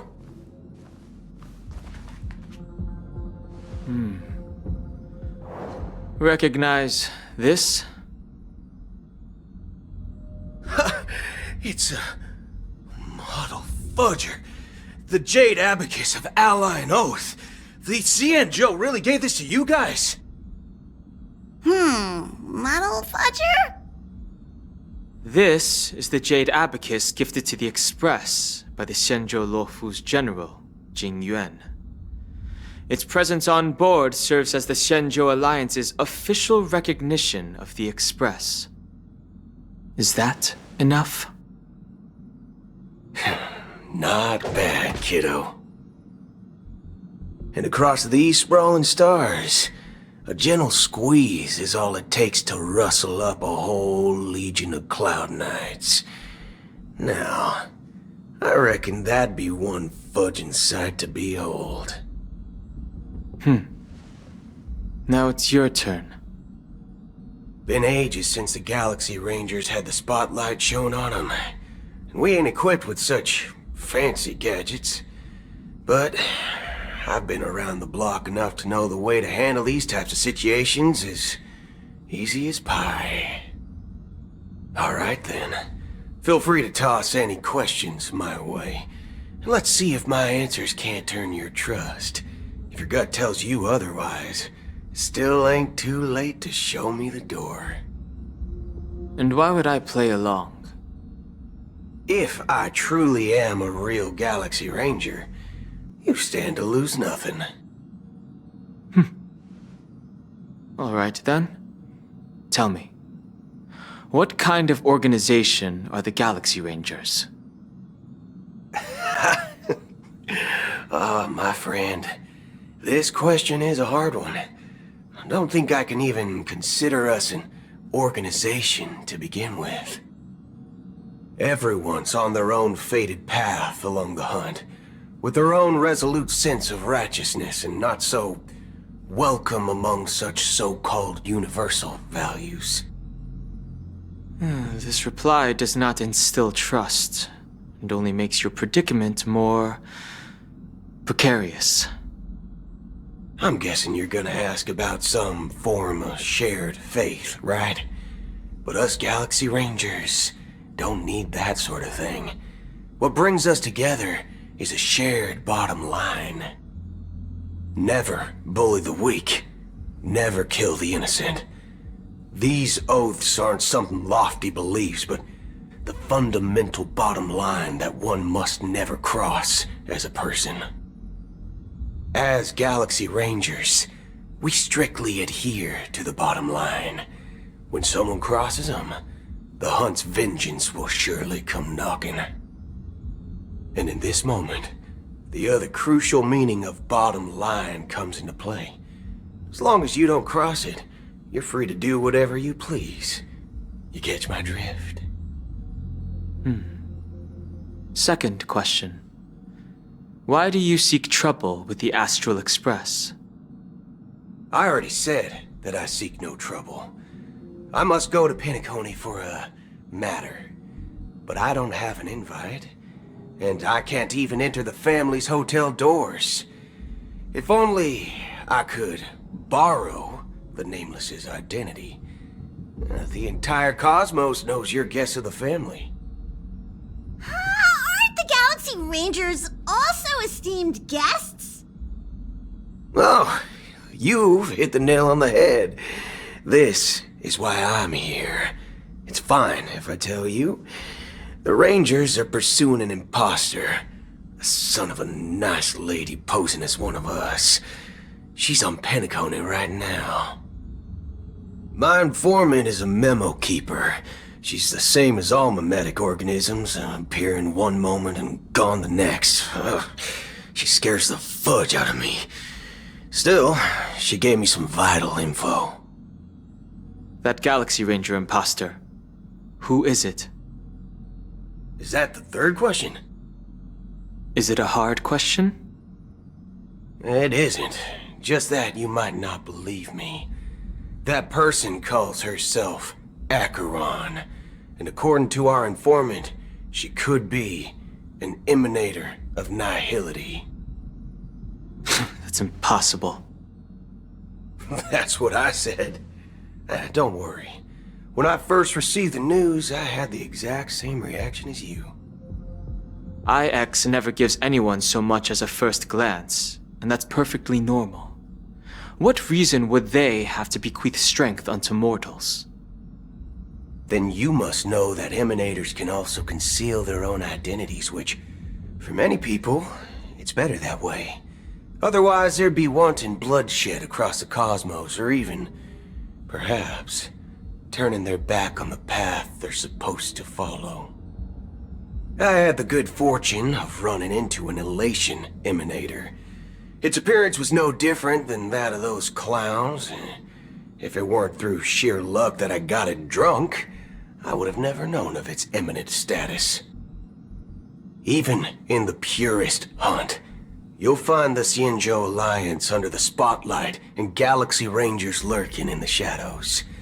Paths are inevitably concepts created by people and exist in planes beyond our understanding. To reckon that nihility emanators don't exist, well, maybe we just ain't nihilistic enough. So, do you understand now? Your companions are in danger, and it's pretty harrowing. If you don't want to believe me, you'd best send a message to them, but I'd advise you to move fast. We don't know what's happening in the dreamscape or how much of what the memo keeper said is true. And that Acheron, who knows what she intends to do.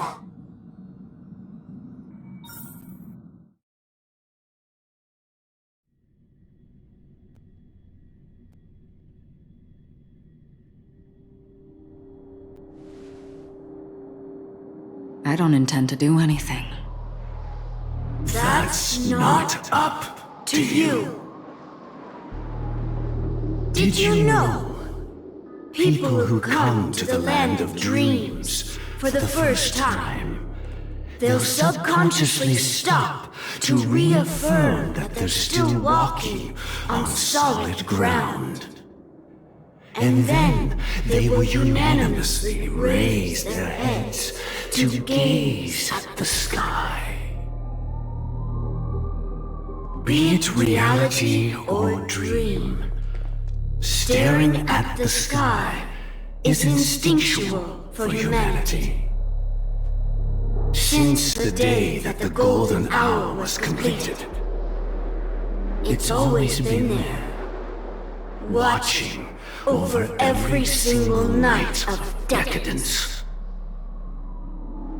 But now this night sky has been mercilessly severed, dyed with the mist of nihility, and this whole event happened within the course of a single slash of a blade. A single slash of a blade isn't really accurate. It was actually 2 blades, just that the second one was faster. That's not the point. Many guests who weren't supposed to be invited have gathered at this banquet. Even if the harmony is all-embracing, I have no choice but to show some of them the door. For the sake of Penacony and the peace. The planet of festivities has no place for you, a puppet of nihility. Those who live in the shadows do not bear the right to tread the illuminated stage. Speaking of living in the shadows, there's probably not much difference between us. It's only polite to reveal your true self, at least when speaking to others. Penacony's Dream Master.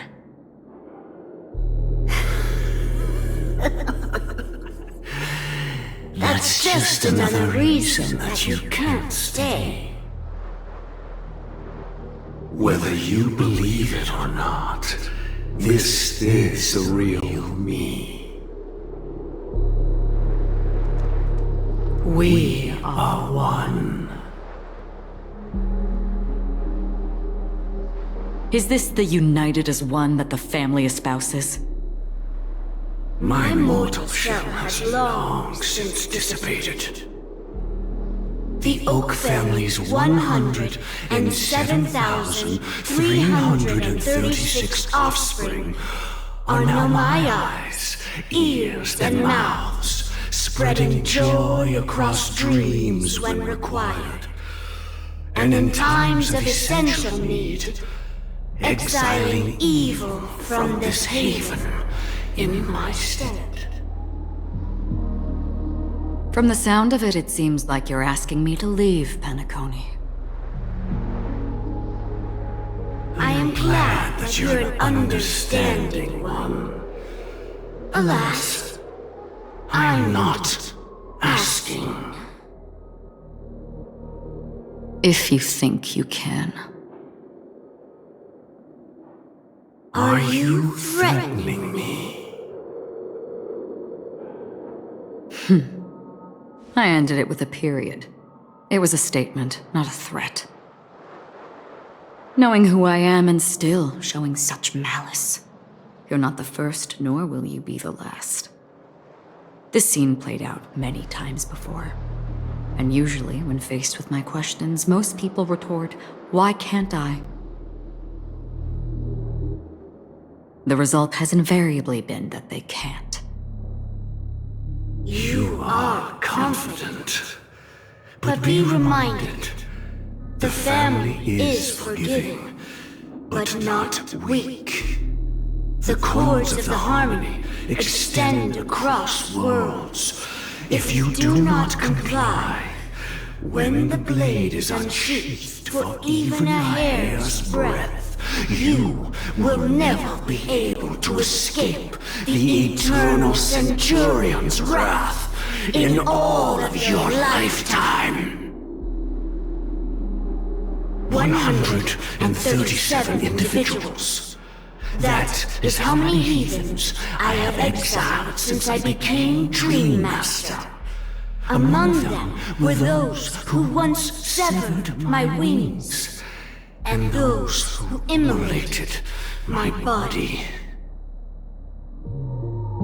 And here I stand again, about to add another mark to the tally. And you will die. I mean, all of you will.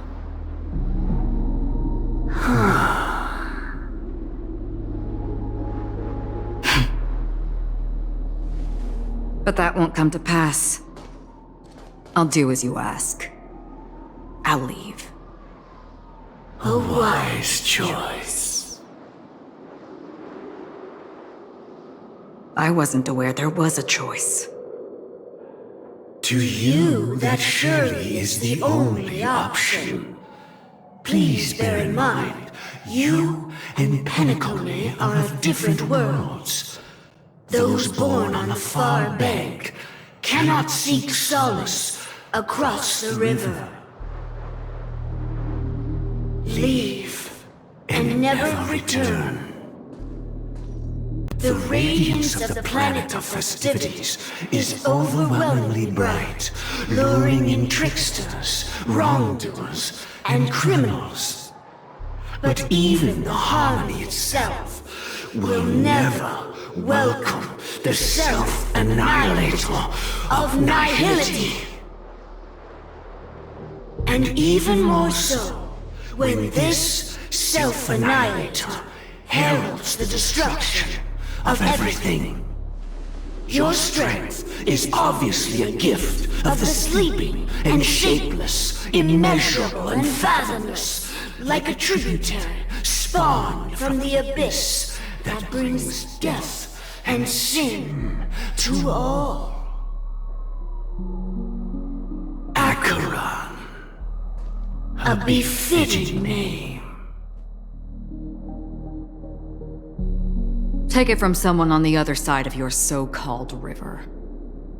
You know better than I do that Penacony has already deviated from the Harmony. Whatever your intentions may be, I foresee only one outcome.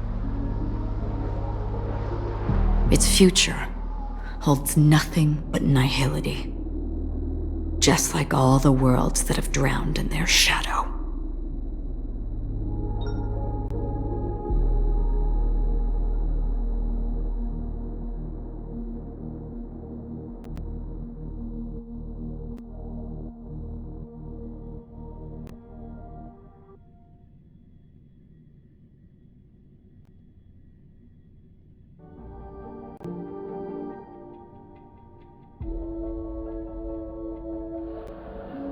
Attention, please.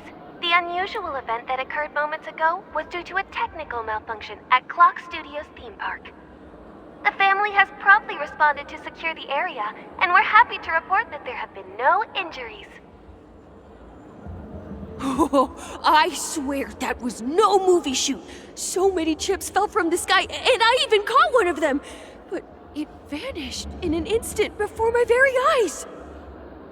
Excuse me. Are you talking about the Clock Studios theme park incident? Yeah, what about it? Oh, Miss Robin! Am I seeing things right? No need to worry. I apologize for any inconvenience caused to your delightful dream journey. What you just mentioned about the chips really piqued my interest. Would you mind providing more details about the incident? Oh, it was just... those chips you normally see everywhere. The green ones? They fell from the sky as if it were raining. And then those chips simply disappeared. It appears to be the dream sim tech the Iris family has been developing. Huh? Miss Robin, you mean those chips were all part of a performance? But I really... Shh. This technology hasn't been made public yet. It was originally planned to debut at the Charmony Festival, but it seems it's been leaked. Can you help me keep this secret? The raining chips were supposed to be part of my act. Oh, I see! Then it all makes sense now. I'll do anything to help make the Charmony Festival a success! Thank you. As appreciation, I'd like to give you a token gift. Oh, this button is... Press it at just the right moment in the celebration, and there could be an unexpected treat in store for you. All right, it looks like there are other guests who are also confused. I'll have to excuse myself. Please, enjoy the dreamscape. So many people talking